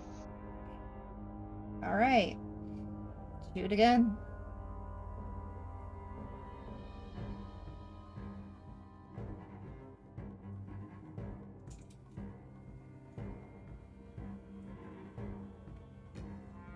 All right. So when you do that, you do another 3 points of damage plus that extra weakness. The extra weakness. Weakness does not matter in this case. Yeah. All right, you're ripping it apart. It has decided to let you go. Does give you another damage roll. We're continuing the suffer less harm because apparently I brought the two cowardly guys with me. It does decide to let you go, and you're gonna take 1 damage again, 1 harm again as it pulls out its talons from your back. Well, after the reducing the 1 harm from the success, what's left? You would only have 1 harm. Okay, because I'm reducing it by a total of 2 between the success and my armor. Yeah, it would be 1 harm. Okay. No, you don't have any harm from that. You're fine. It's letting go. Put a hole in it. Well, I mean, you could stop sucking and actually contribute. Yeah. I'm hoping I don't roll a 10, because then I have to re-roll per Flair's retroactive. Well, you are next. Maybe you should get it out of the way before I'll turning go. up a really terrible time. Let's see if we can actually hit it this time. Yeah, let's see. Oh, you do manage Mixed to success. hit it. I do 2 harm with my revolver. And I'll be right back. There's food. At the end of the day, damage is damage. And Nathaniel does as well. Mixed success. Okay. It's gonna fly away. Gonna try to fly away. So Go back to Yaga. I have a quick question because the time that they were spent, would Kane be able to get there considering the motorcycle could go up to 70 miles an hour? Damn. But And would I be able to see that thing at least? You'd be able to see it. Honestly, I think you guys are still in the process of opening a box and getting attacked Yeah. by one yourself. Yeah. Oh, Yeah. okay. So no, you would not be able to do this, but you would have been able to see it if it was At least dead. I thought it. I thought at least I'd ask because No. I do have a long range weapon too. You wouldn't be able to get it then. So it does run from said L, and heads towards the boggy area of where that tree is. I mean, that it gets shot by the hunting rifle. Okay. He already rolled. Big success. Mm-hmm. How much damage is that? What, 3? How much damage do you two do on your weapons? Tulsi, yeah, the revolver does 2, and the rifle does 2. Hey, I'm back. I have fried chicken. Okay, so the body of this creature falls into the bog and into the lake and dies. Tell me how you... Give Sakatha my regards. Alright. What? Yeah, Shub Knockoff can kiss my ass. Okay, we are now off of initiative. And... The entire time, Elle has not stopped smoking. Okay. Just completely unperturbed by everything that's happening. Giggity. Right. Moving on. Okay. It seems very quiet. It's almost dawn-like. Dawn. It's getting to the point of dawn. I guess you guys can continue trying to look. What do you say we investigate that tree? It, based on Candy with an Eye's testimony and remaining evidence here, it looks like that's where the creature, or whatever it was, went afterward. Yeah. Well, I was going to go recover the body of the thing anyway, and seeing as it was going that direction. That's okay. They're made of strange exotic elements. They dissolve naturally on their own. You notice from one of the other trees, it seems like there is a shadow there.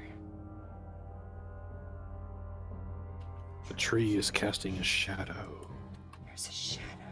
Oh man, it's almost like a tree's a solid object. That's to be expected. The shadow is the shadow of a man. I walk over to Francis like I'm going to check on him. Then I grab his gun and shoot at the tree where the shadow's at. All right. I'm not trying to hit the person. I'm trying to hit the tree to scare the shadow into moving, or like fall out of the tree. The shadow does move forward, and that shadow brings what the $100 was worth. As you see an old man, if I can find his picture. Oh god, the thing I suggested. Yep, this thing you suggested. What did you do, Ray? Sir Barton Rogers. Oh no. Founder of MIT. Because we got $100. This is from Dobby. All right. Let it. If hopefully, with any luck, we can arrive at a specific time, so it's not half the party against this thing. Yeah. So you now have to deal with Sir Barton Rogers. William I Barton don't think he was ever knighted. Oh, that thing. Right, okay. Yes. You were there and we talked about this, yeah. No, I wasn't. No, he wasn't. I found out about this later. Okay. So yeah, I have it listed in my sheet here somewhere. Where is it? Oh yeah.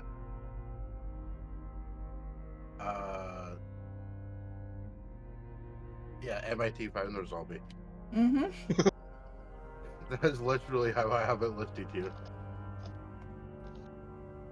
So you shoot towards the tree, and the tree comes alive with a zombie. Yes, you guys are here. The trees are alive with the sound of burn. Nah, the trees are alive with the sound of murder. No, the trees are alive with the sound of a dude going brains. Because of course the founder of MIT, who is now a zombie, would be after brains. So clearly he's not interested in the weirdo wearing a tinfoil hat. Oh no, you forgot the braids. Are alive. So, The sound of violence. congratulations on making that idea come to life. We have now a zombie coming your way. The hills are alive with the sound of Daka. So, guys, put yourselves on the map where you're going to be. The three of you that are coming in the car, you would be up towards the northern area right here. Where this I'm bigger, car I win. is. Haha. Hey, we're finally huge. Yeah, as you pull up, you hear the Don't get your hopes gunshot up. that rouses the zombie from the tree. Yes. Yeah, well, I'd have been standing next to Francis because I ate his gun. Which I hand back. Well, actually, I'll toss it back to him and see if he catches it or drops it on the ground. Gets shot in the foot. Damn, I actually found it funnier, the idea that you literally ate his gun and spat the bullets out, and then you spit back a mangled mess of You handguns. told me to take the grid off, so I took the grid off. No, it's fine. No, we're good. We don't need the grid. It was very hard to see them map. But here's the thing, hard to because we are at predict the final time and it is almost 4 o'clock. Not only did that zombie come in, because you guys made a major mistake and shot off some very loud weapons, you also got the swamp monster coming in at the same time. Yeah, no one actually investigated to the point of finding this out, but that lake has been like a mirror the entire time. Didn't have a chance. Started looking at other things. Then the Bigo showed up, and then the shadow showed up, and I'm like, well, I gotta deal with that before I start turning my back on things. Yeah. Since all of you What do we were- want to What do we want to concentrate on killing first? Well, I'm gonna go with the zombie that we noticed first. I'll go first if no one else might care. If no one else minds. Yeah, do you think? Put some distance. How much distance then- are you going all the way to the edge?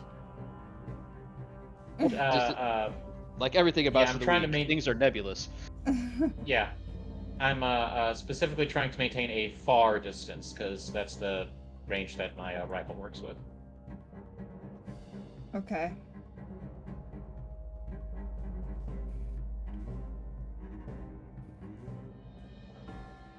Yeah, miss.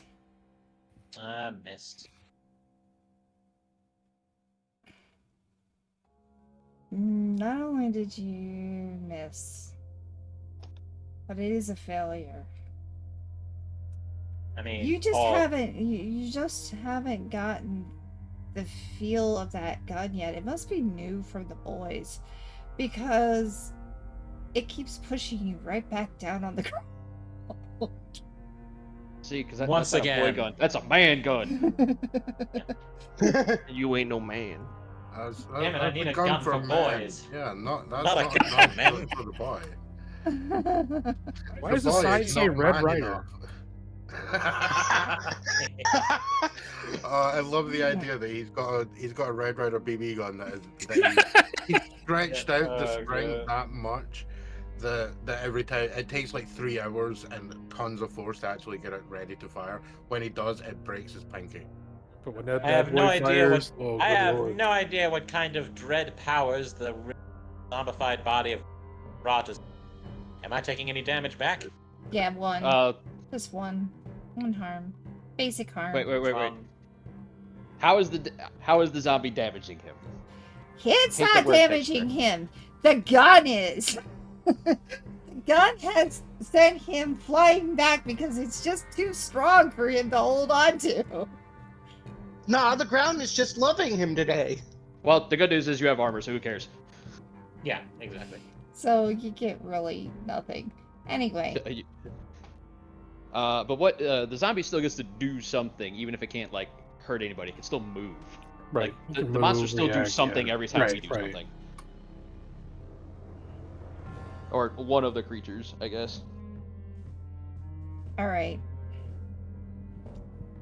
we're heading forward towards L for this one.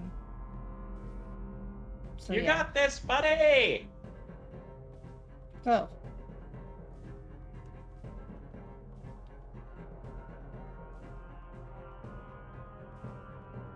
L, what do you want to do?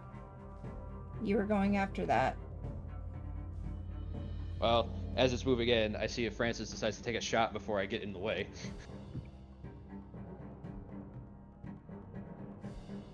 Take a drag of the cigarette, look at Francis with the I'm waiting look. The hello. Yeah. Francis moves. Because his gaze is also on the fucking swamp monster as he tries to put some distance. And I really hate this character sheet. I think it's fine. Maybe it hates you too. That'll explain the angry letters I keep getting from it. So you move away and do nothing else? I'll crack a shot. Let's see what happens. Who are you shooting at? Apparently nothing. Nothing.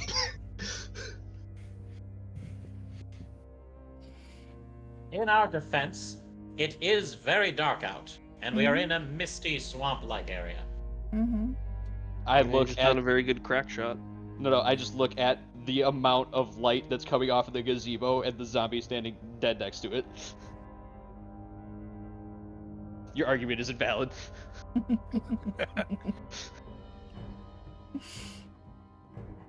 So apparently Francis is just really good at ending up on the ground today too. Well, you tried to go over the blanket, and the blanket kind of made you slip. So, we're Nobody puts moving a on. boy man face down on the ground. Moving on to who's next. And yes, the other of you guys are here too. So you can attack. You know what? Kane would have been running up this entire time, hearing that gunshot as pretty much they were getting there. Okay. And You see. gonna take a swing at it. Which one? Zombo. But Okay. he wouldn't be able to make it to this swamp thing. Alright, good. Alright. Take a swig. Swing. This We've one. got some beer. Now, folks, this would not have been here if we didn't get the $100. Damn you, hellhound. I mean, it's just more chances to earn experience. Mm-hmm. It does. It is. Yeah. Can't get experience by shopping. Alright, so mixed success. You will be it will definitely be coming after you then. You do manage to do some damage to it. I managed to do 3 harm. 3 harm. But it comes back at you with 2 harm as it slices you with its long claws. Okay. Right.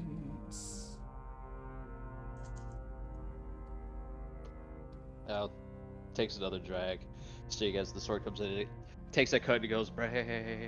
It's like, oh, these things. Waste of time. We attack it. Annoying.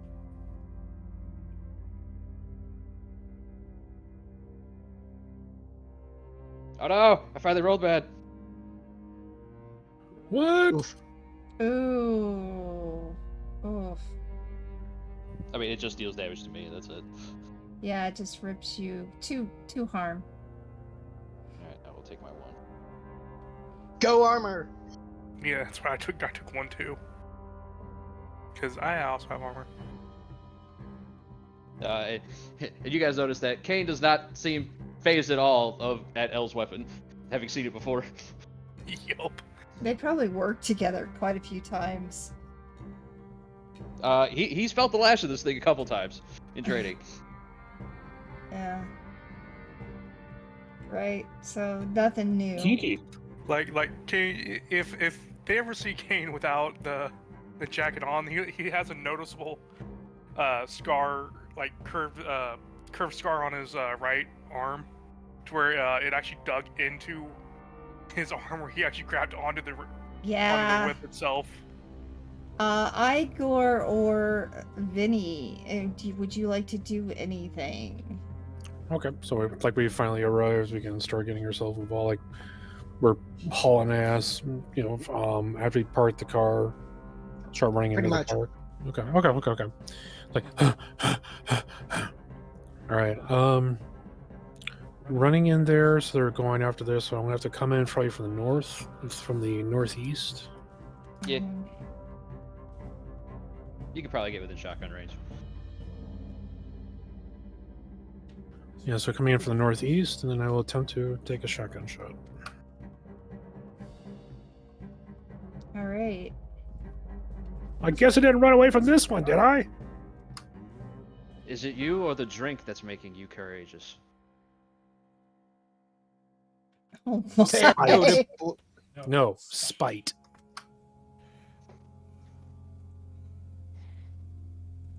You do notice that the new ones that have come in have been hit by something. They've got a little bit of acid on them. Burn holes in their clothes, if you will. You do manage to hit. Okay. That's a good success. That means you can do an extra thing. Yeah. Reduce my incoming damage by 1. Oh, good. Zombie eats the shotgun and just immediately goes, ah, and charges at you.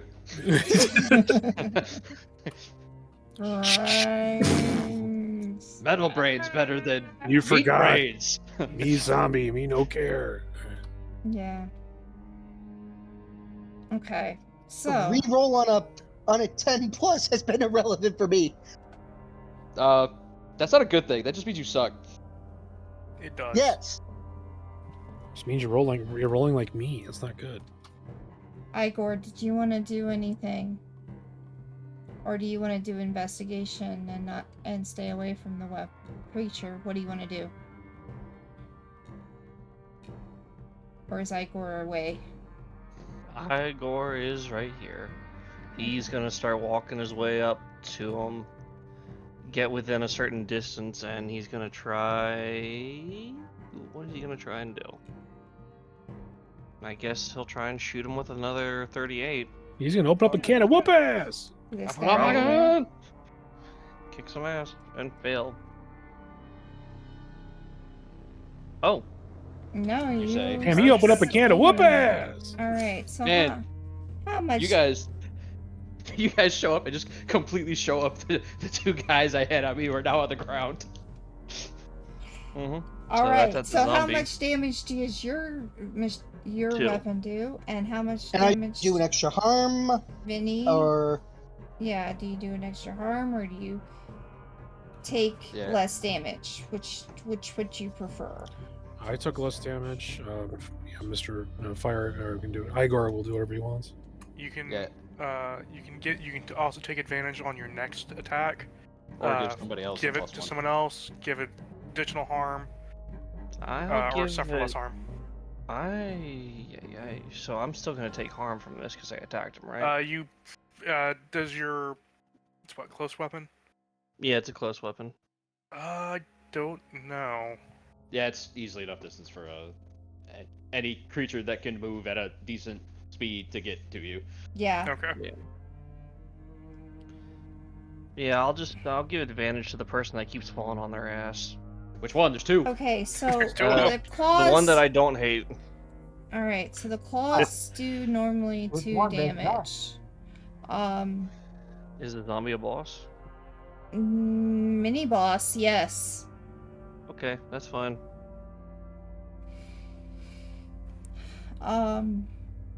Because Do you have guys, armor or anything by chance? I don't, but I have luck. you can use the luck. Okay. I Yeah, will you use use- luck to do that. I'll use a luck Careful. to avoid the damage. You avoid the damage.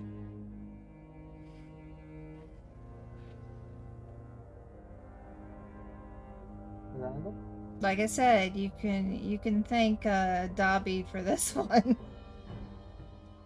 Dobby, next time you're in Discord, I'm kicking you. He's in Discord now. Oh, perfect.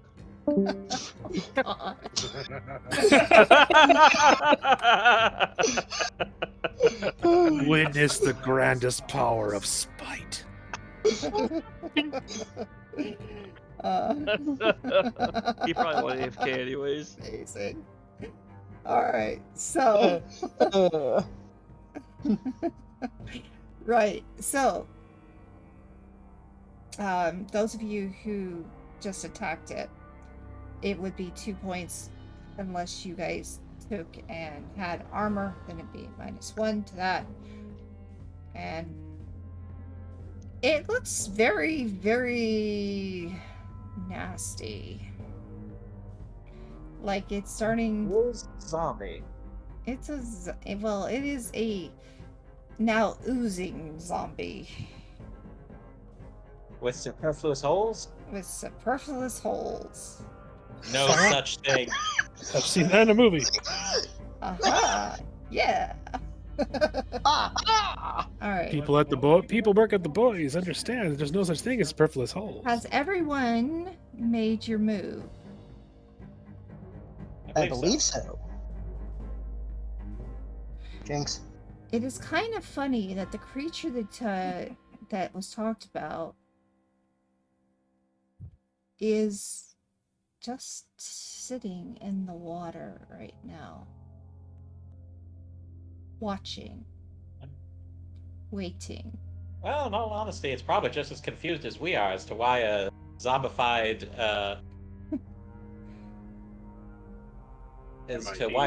scholar has suddenly appeared. Or is doing in its marsh. Yeah. So. You know, I tried to eat it once and it didn't work. Next turn. Okay, who's okay. clapping first? You have a +1, by the way. Who has a plus Sweet. one? Forget your name. Nathaniel. Nathaniel has a Nathan, plus yes. one. Nathaniel will move up to close range and switch to the Tommy gun. Okay. Because there's not going to be room on the map to keep moving back to far range every time. Mm-hmm. Is it just me, or is it St. Valentine's Day? Indeed. God, I hope. Nobody? Really? I hope you hit, because if you don't, somebody's taking some damage. That's not how weapons work in the system, but no, whatever. no, but still. Oh, good grief. All right. Got advanced success even. Wow. No, he doesn't. But I don't Success. None of us have advanced, access to so- advanced moves. Not until Oh. you're level 5. All right, let's see here. Is it cold in here? Or is it just me? How Good much memory. harm does a Tommy? So here's the thing: the Tommy gun has the area keyword, which multiple targets with the attack. Could I theoretically target both our zombified friend and the creature from the tree? Or are they too far apart? We're pretty far apart. You only because the gazebo's in the way. All right, fair enough. In that case, I'll just go for extra damage. Okay. It's boring, but it always helps. So how much harm did the zombie just do? I will end up doing a total of 4 harm. Okay. And as I do it, I shout, "How's that for some bituminous coal, you slave owner?" Now has a confused look on their face. No, it has an extremely understanding as it looks straight at the boy. You said his last words before he died. It's amazing that you caught that, but yes. It's now focused on you. Oh shit! It's still alive after taking 4 harm. Yeah. It's a mini We boss. have a problem. It's a mini boss. Fair enough. Fair enough. How much harm does it inflict back? For that line, 12. Minus your armor, so 11. 3. 3. 3. Dang. All right. I will take 1 because I have armor and I have battlefield awareness. Okay. But it is definitely focused now on you. Where are you? Where are you? That's not you. Yeah, it is. That is him? That is him. Yep. Okay. Yeah. On you.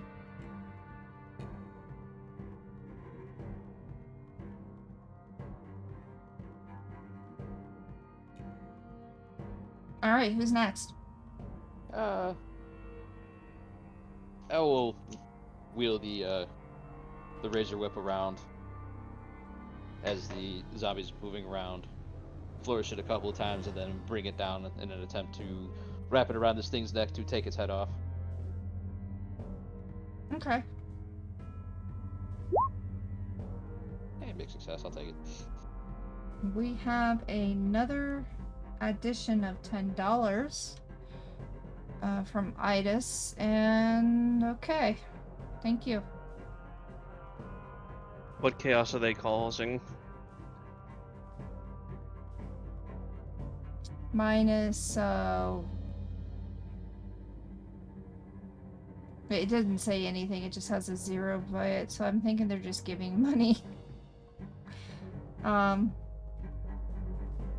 We'll go ahead and do a -2 on the next roll of whoever decides to take it. Rolling crap, me as well. You haven't been doing shit anyway. Yeah. Well, that's 3 damage to Mr. Zombo. So let's see if I. Hang on. Let's see if I That still will can- actually kill it. So Elle will in fact wrap the razor whip around its neck, pull like a ripcord, and take its head off. Mm-hmm. And then we'll point to the swamp thing. Target number 2. Well, 3 actually. 5? What?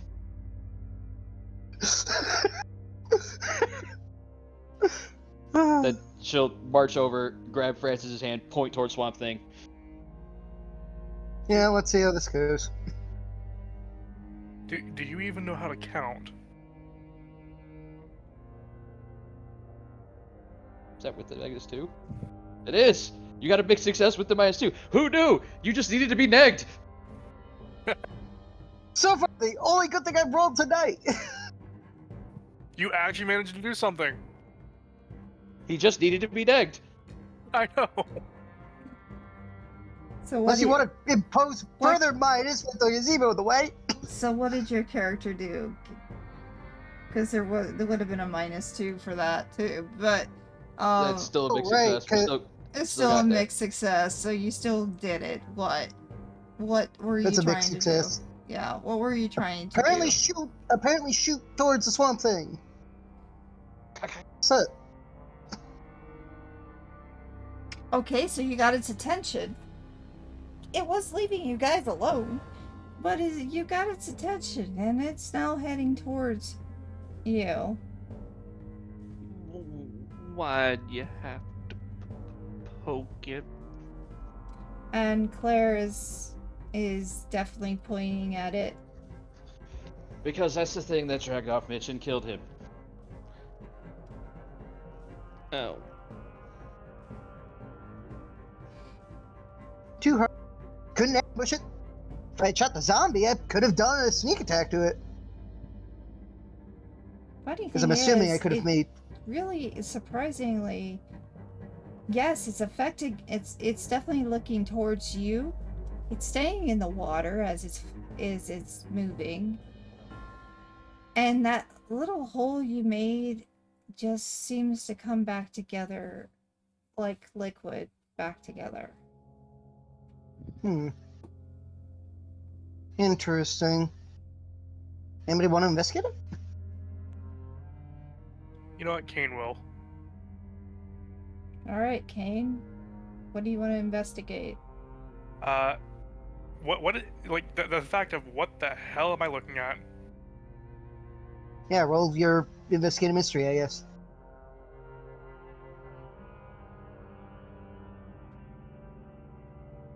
Okay.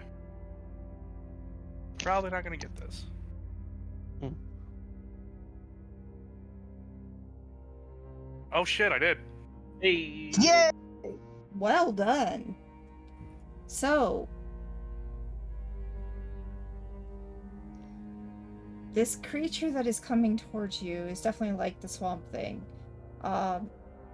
Bits of it has reformed itself using kind of a liquid and mud sense to it. The funny thing is, it kind of does have a human face, and the face is kind of male. All right, so you get to ask 2 questions about it. One of those questions is, what can hurt it? Yeah, what can hurt it?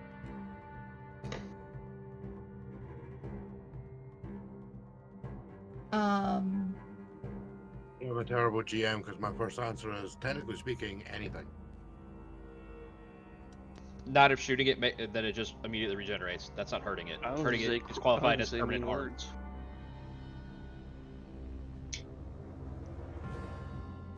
hold on. What can hurt it? What can hurt it is, well, fire.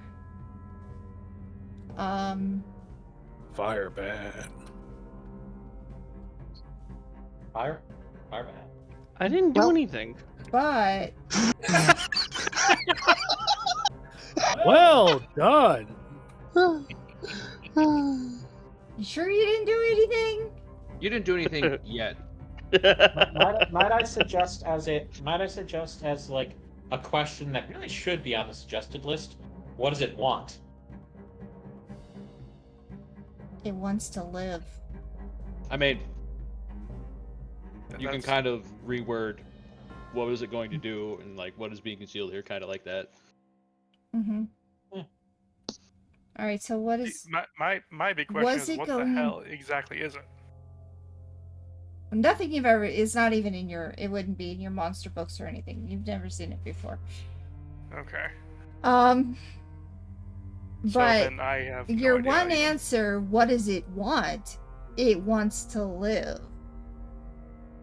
I mean, that's kind of common for anything that. No, No, not as in no. it wants to continue being of a non-dead persuasion. Like, It wants to live. It wants to be. Okay. Well, shouldn't have been eating people. But what if that's Do we know if it better actually than has what- eaten people? Kane's gonna kind of walk to here. You look human. Can you talk?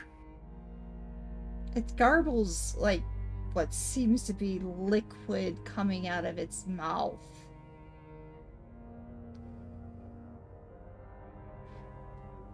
Just like your mom when the rent's due. That is a no. Looks like right now. Very well. It's a puddle with a rough approximation of a person, and it's learning.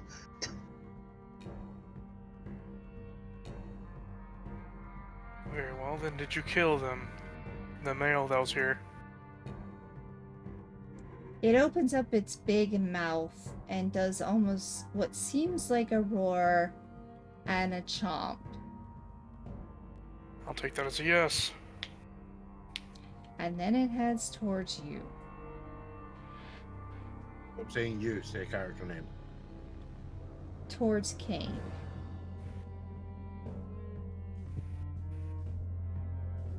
The person with the big fuck off sword.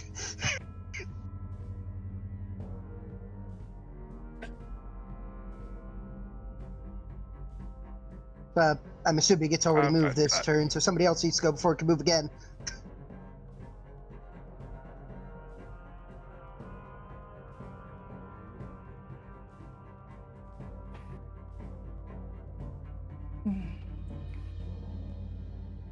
Kane, Yes. you're done, right? Yeah. Anyone else?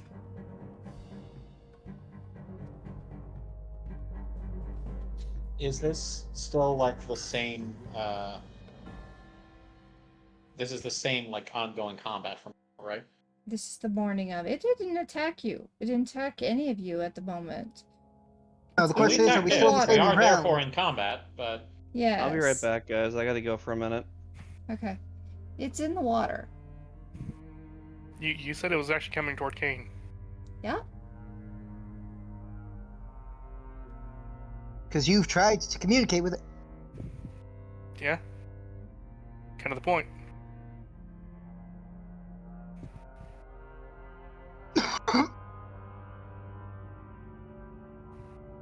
The person who needs to be here has just left. Oh well.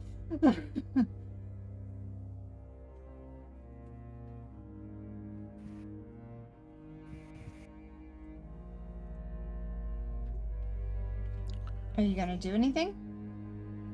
I'm gonna let it get closer, because, I mean, if it attacks me, then I just don't die till the end of the combat. Alright, it's going to get about here, and you're gonna see some branch-like vines coming towards you as if they're whips, trying to take hold of your arms. See, if this was like...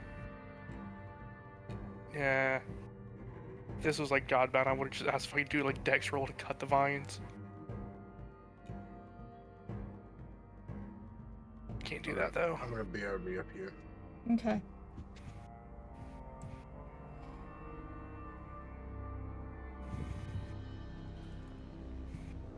Oh, Vinny, what you got? You still gotta move the go. Yeah, no, I was gonna shout at Igor actually because I have a theory. It's not a good one, but it's where I was thinking is this thing is healing from the water. So if being an Igor walks around with mercury all the time, pour some mercury in the water and see how much it likes it. But let's see. So getting within relative distance was like basically close relative distance, whatever that is, and take a shot off. Okay.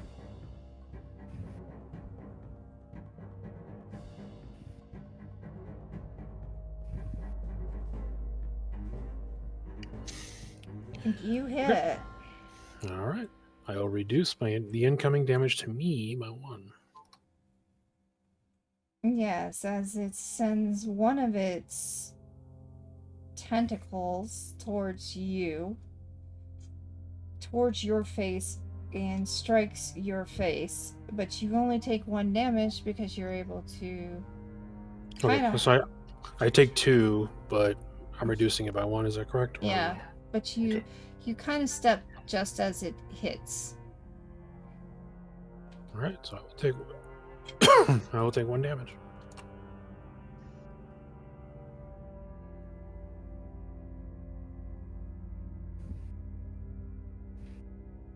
Yeah. I mean, we could just pass on Igor right now. Have him jump in when he comes back. Okay. Yeah. If we haven't killed this thing before he gets back. You funny. I'm a pass the.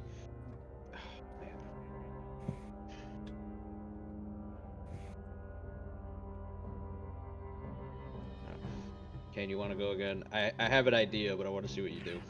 I'm gonna try to pull it out of the water. Okay. I'm back. Did Magica die yet? No, not yet. You try I'm to hoping pull. so. You try to pull it out of the water. Yes. Okay, do it. That'd This be would tougher. probably be. It'd probably be handled under act under pressure. Act under pressure, pulling it out. Oh shit. And that's a cool roll. I get a +0 when That it's is a cool so, but roll. it's fine. Alternatively, you can't just say, fuck it, I'm going to try to damage it and go for the 10+ success, where one of the things is you put it where you want, or you move the or you put the enemy where you want it. You know what then? I'm just gonna spend. If that's been the case, I'll just spend my luck to get a. Well, you might as well roll first, man. Yeah, that's true. Yeah, well, yeah, go for the roll, and then if you need worst case. That's what I'll do then. Yeah.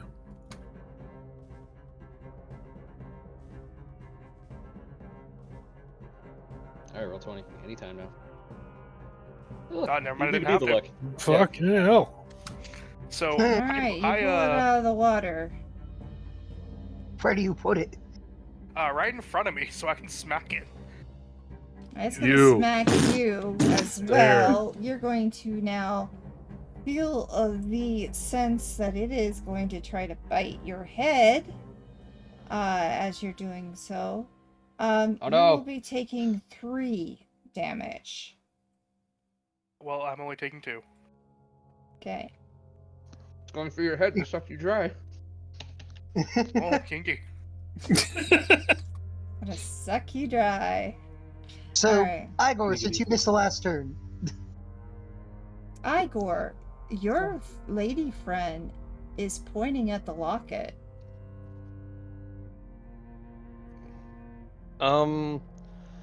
Igor doesn't fully understand what she's going for, but he's gonna walk up to this creature and just hold out the locket.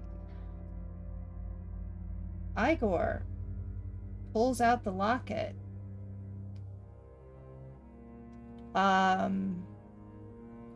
Act under pressure. Act under pressure. Okay. be prepared to use a lock. Yeah, he's got cool. He's good. He's good. See, he's got this shit. Wasn't a full success, but mixed success. I'll take it.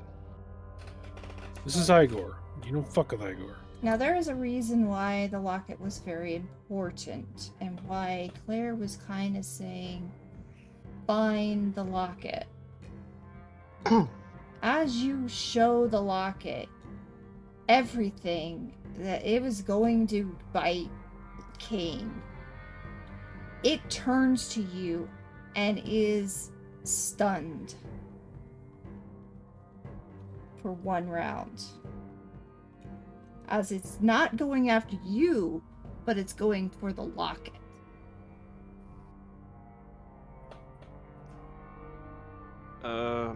He's going to just let it take it? Now you do get cut by the little barbs on its Appendages. appendages, but it is going to take that locket.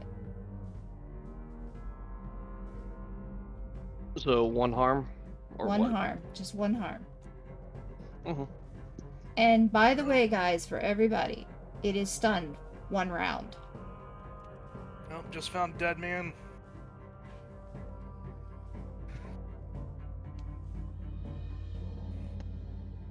Well, Alright. Oh, you got a thing? Go ahead. are we all in agreement then that despite the very clear hints from the GMs, we should just kill this thing? Something wanting to live isn't a good justification enough for murder. Alright, as long as we're on the same page, kick some ass.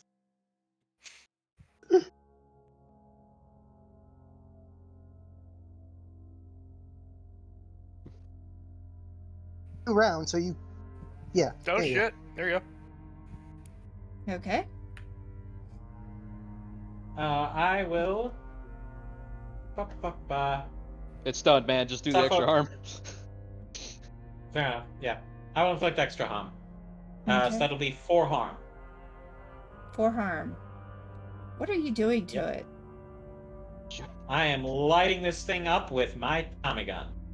Oh my god! Okay. So constant holes that are coming off of it. It's still alive, but Do you yeah. happen to have a grenade on you? No, I could get one, but Fuck! there We may can't be go some full super- JoJo. All right. So. All right.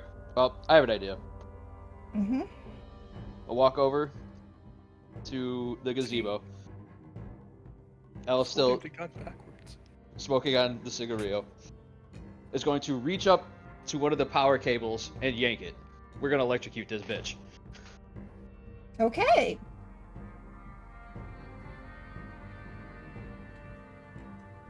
I don't know what you want me to roll.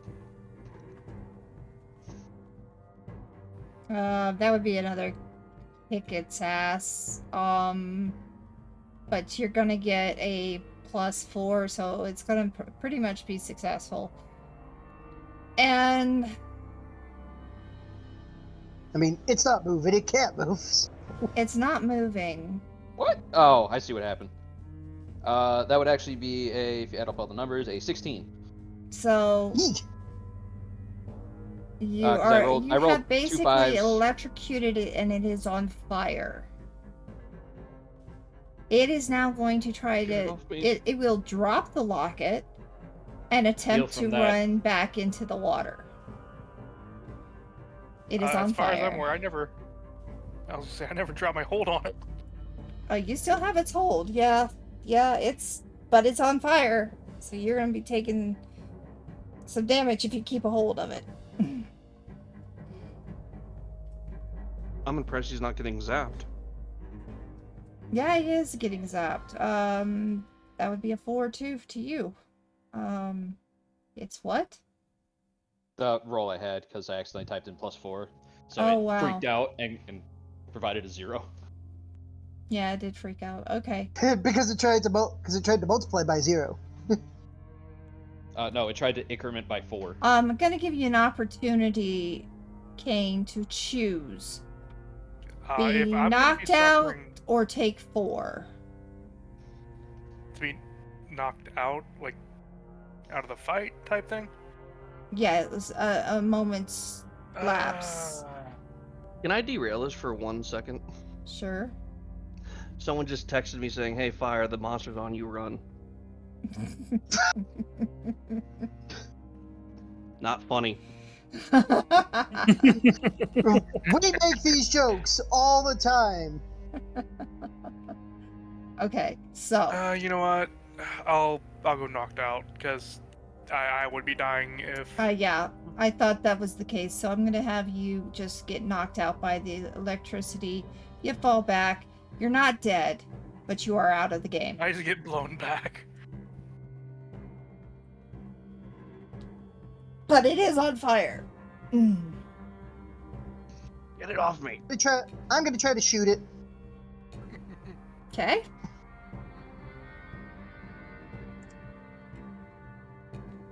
Did I roll a 10? No. Would you like to burn your luck? I will burn a luck because I haven't done anything really much today. Sure. I baited him. All right. Magico, remember, there is that line where you can force it where you want it. You know it's trying to leap back in the water. Force away from the water. Let's not put it on our friends. Let's put it there. Why is my thing pink now? Now, how did you manage to do that? Shot it in just the right place so it started running the other direction confused. Okay. Well, if I may, you could also do the thing of you shot it once, it tried to run, and then you just started shooting in front of it to corral it into the spot. 2. I did 2 harm to it. I feel okay. Yeah. All right. So you do 2 harm to it. It's doing to it. Okay. Still on, but is not happy. It is still on fire. Kane's on the ground. Who's next? Kane is out of Vinny's the only Kane left. is out of the game for now. I mean, I guess I can go next. Okay. Igor will look at the woman, see if she's okay with us attacking it. She's fine with it. She's Okay, definitely nodding her head. He'll attempt to shoot it.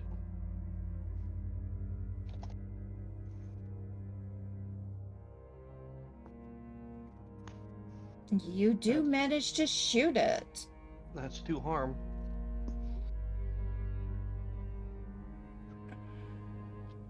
All right. So, as as you're shooting in, because of the fact that he would probably pass this big tree here, it's on fire. You probably, I'm gonna say you got a little bit of burn, and everybody around there got a burn of 1 for the moment. It's just a slight burn to each of you. I'm officially unstable. Woohoo! We'll deal with that later. What is? Yep. What does Well, I mean, burn we all do? knew I was unstable to begin with. Mm-hmm. I'm just about to reach unstable. If that qualifies as a harm. I don't think you're close enough, Magica. Mm, Who the hell back here? no, you're too far away to get harmed. Just these two. Well, Yeah, fair enough. Kane is out, so we're not even gonna. So it'd be just him and you. I think Vinny would be on the circle too. Yeah. And so we're completely clear. We now have a thing that's screaming on fire and is in fact some kind of tree swamp monster. Gurgling and on fire and trying to go back to the water, and you threw it to another side, and yeah. We should probably try to finish this as quickly as possible before it sets the park on fire. Well, you guys did want the city on fire.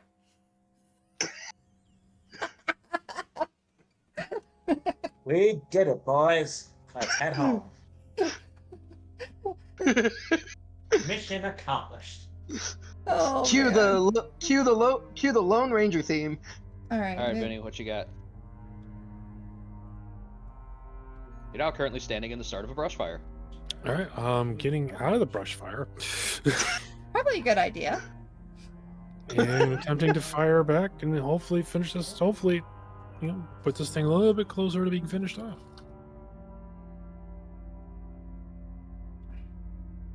I mean, it's taken a good chunk so far.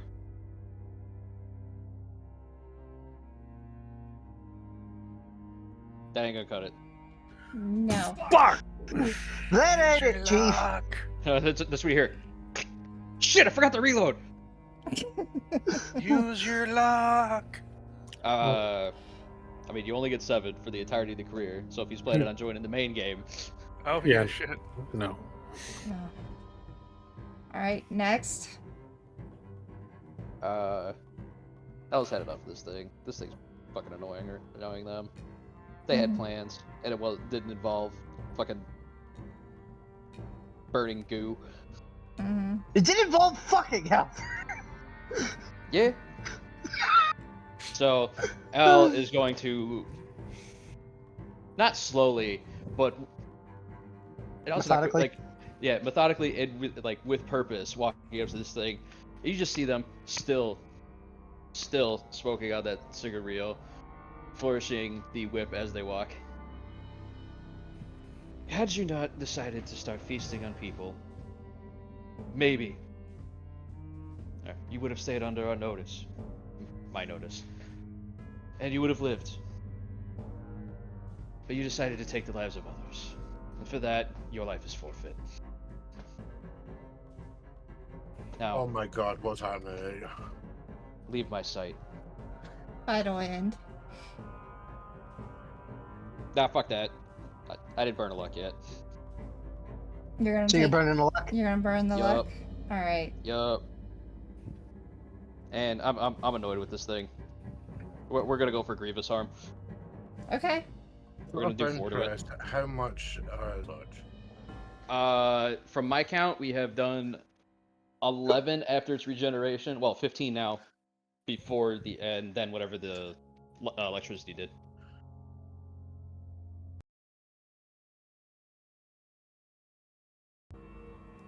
It is on fire. It was on fire. You guys were. You had done what you needed to do to get it to the point where it is unable to get to the water again.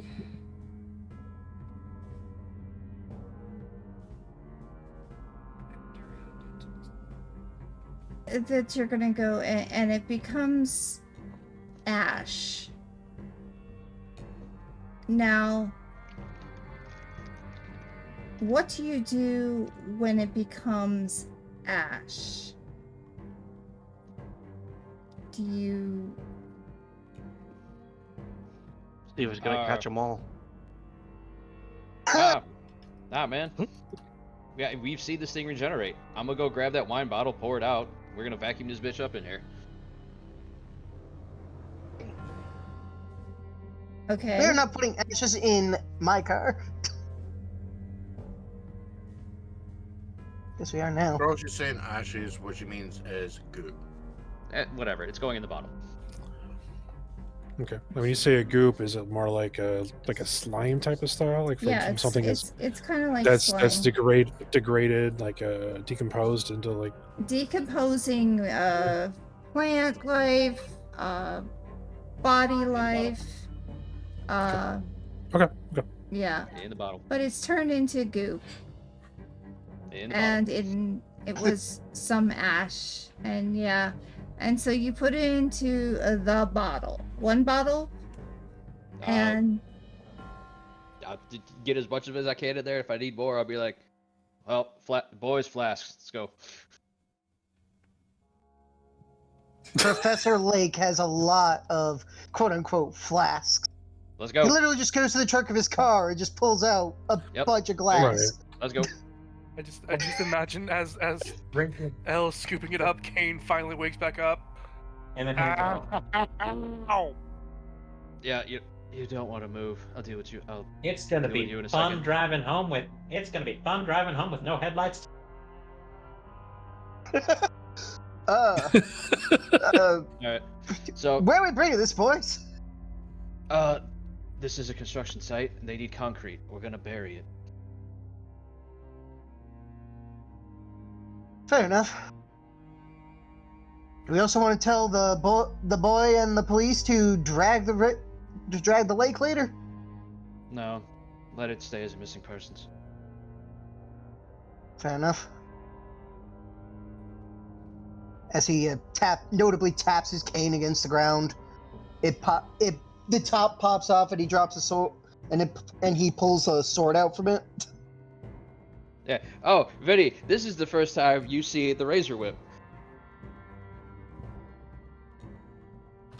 As at the end of the fight, you see basically Elle flourish, slap it back around their waist, and it turns into that second belt again.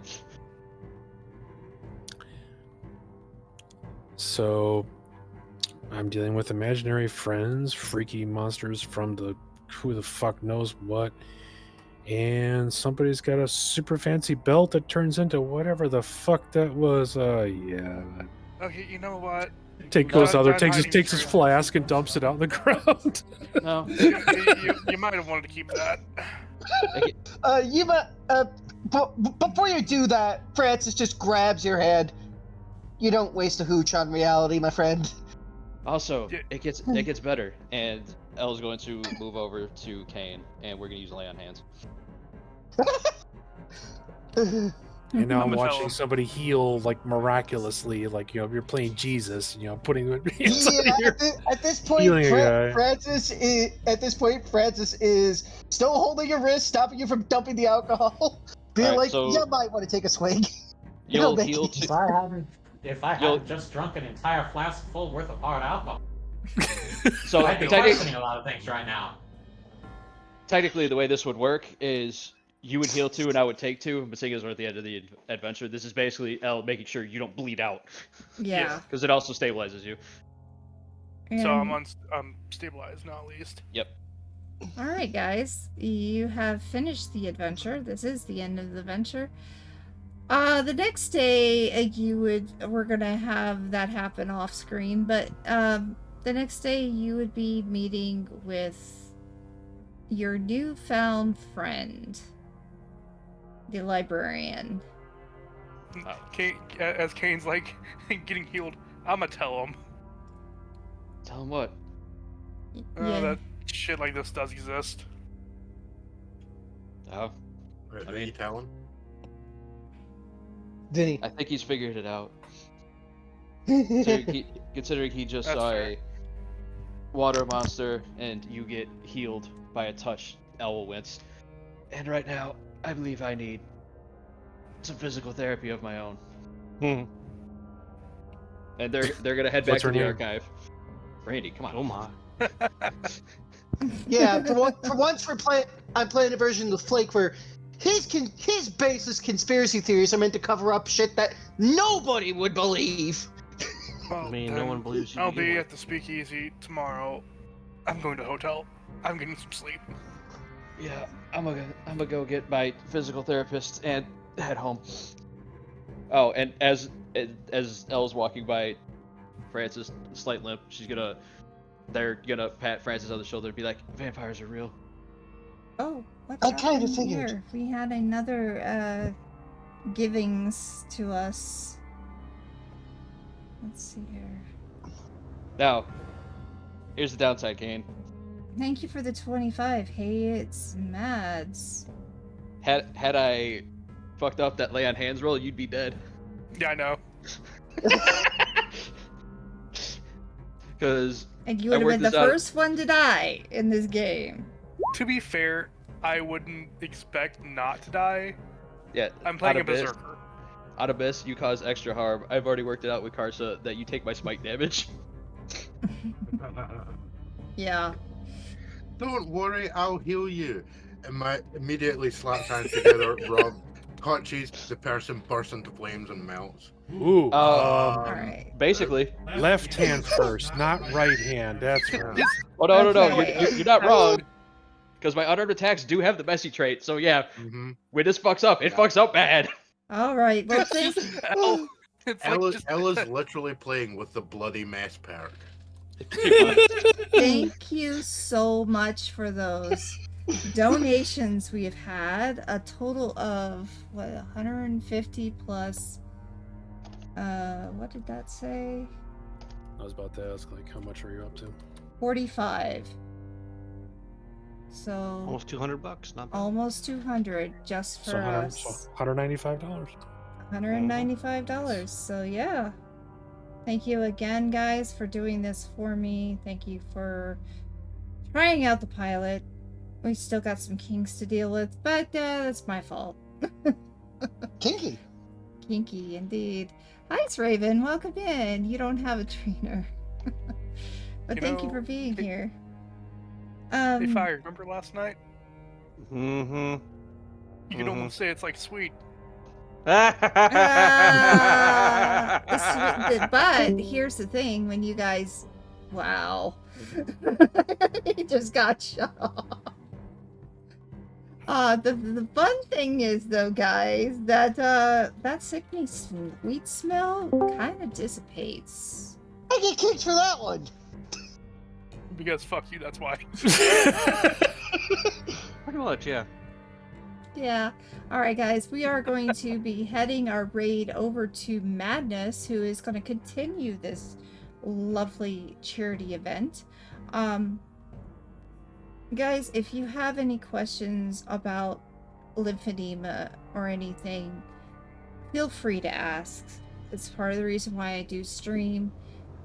We have fun, but we also do make sure that people will know about lymphedema, and we work with LE&RN to do so. They are currently been working on getting as many people as they can their compression wraps, and as well as what they need for therapy and whatnot. It's not cheap, and with your guys' help, we're helping others out as well to get the information out and make sure that that not as many people have to go through what I have to go through. Thank you, the boys who were here. The next time we do it, we will actually do that role play that I was talking to you about last time. I just got bombed. Oh Oh yeah, that involves with... This was your first outing. Now we're gonna have... The next time that I see you, we'll be off screen, but we'll be recording it for everybody. Where's my axe? We'll be recording it for everybody to be put on YouTube. I don't know where my axe is. In which we will talk about how the Archivist Society finally gets together and continues the Waystone Mysteries. Thank you again. Have a wonderful day.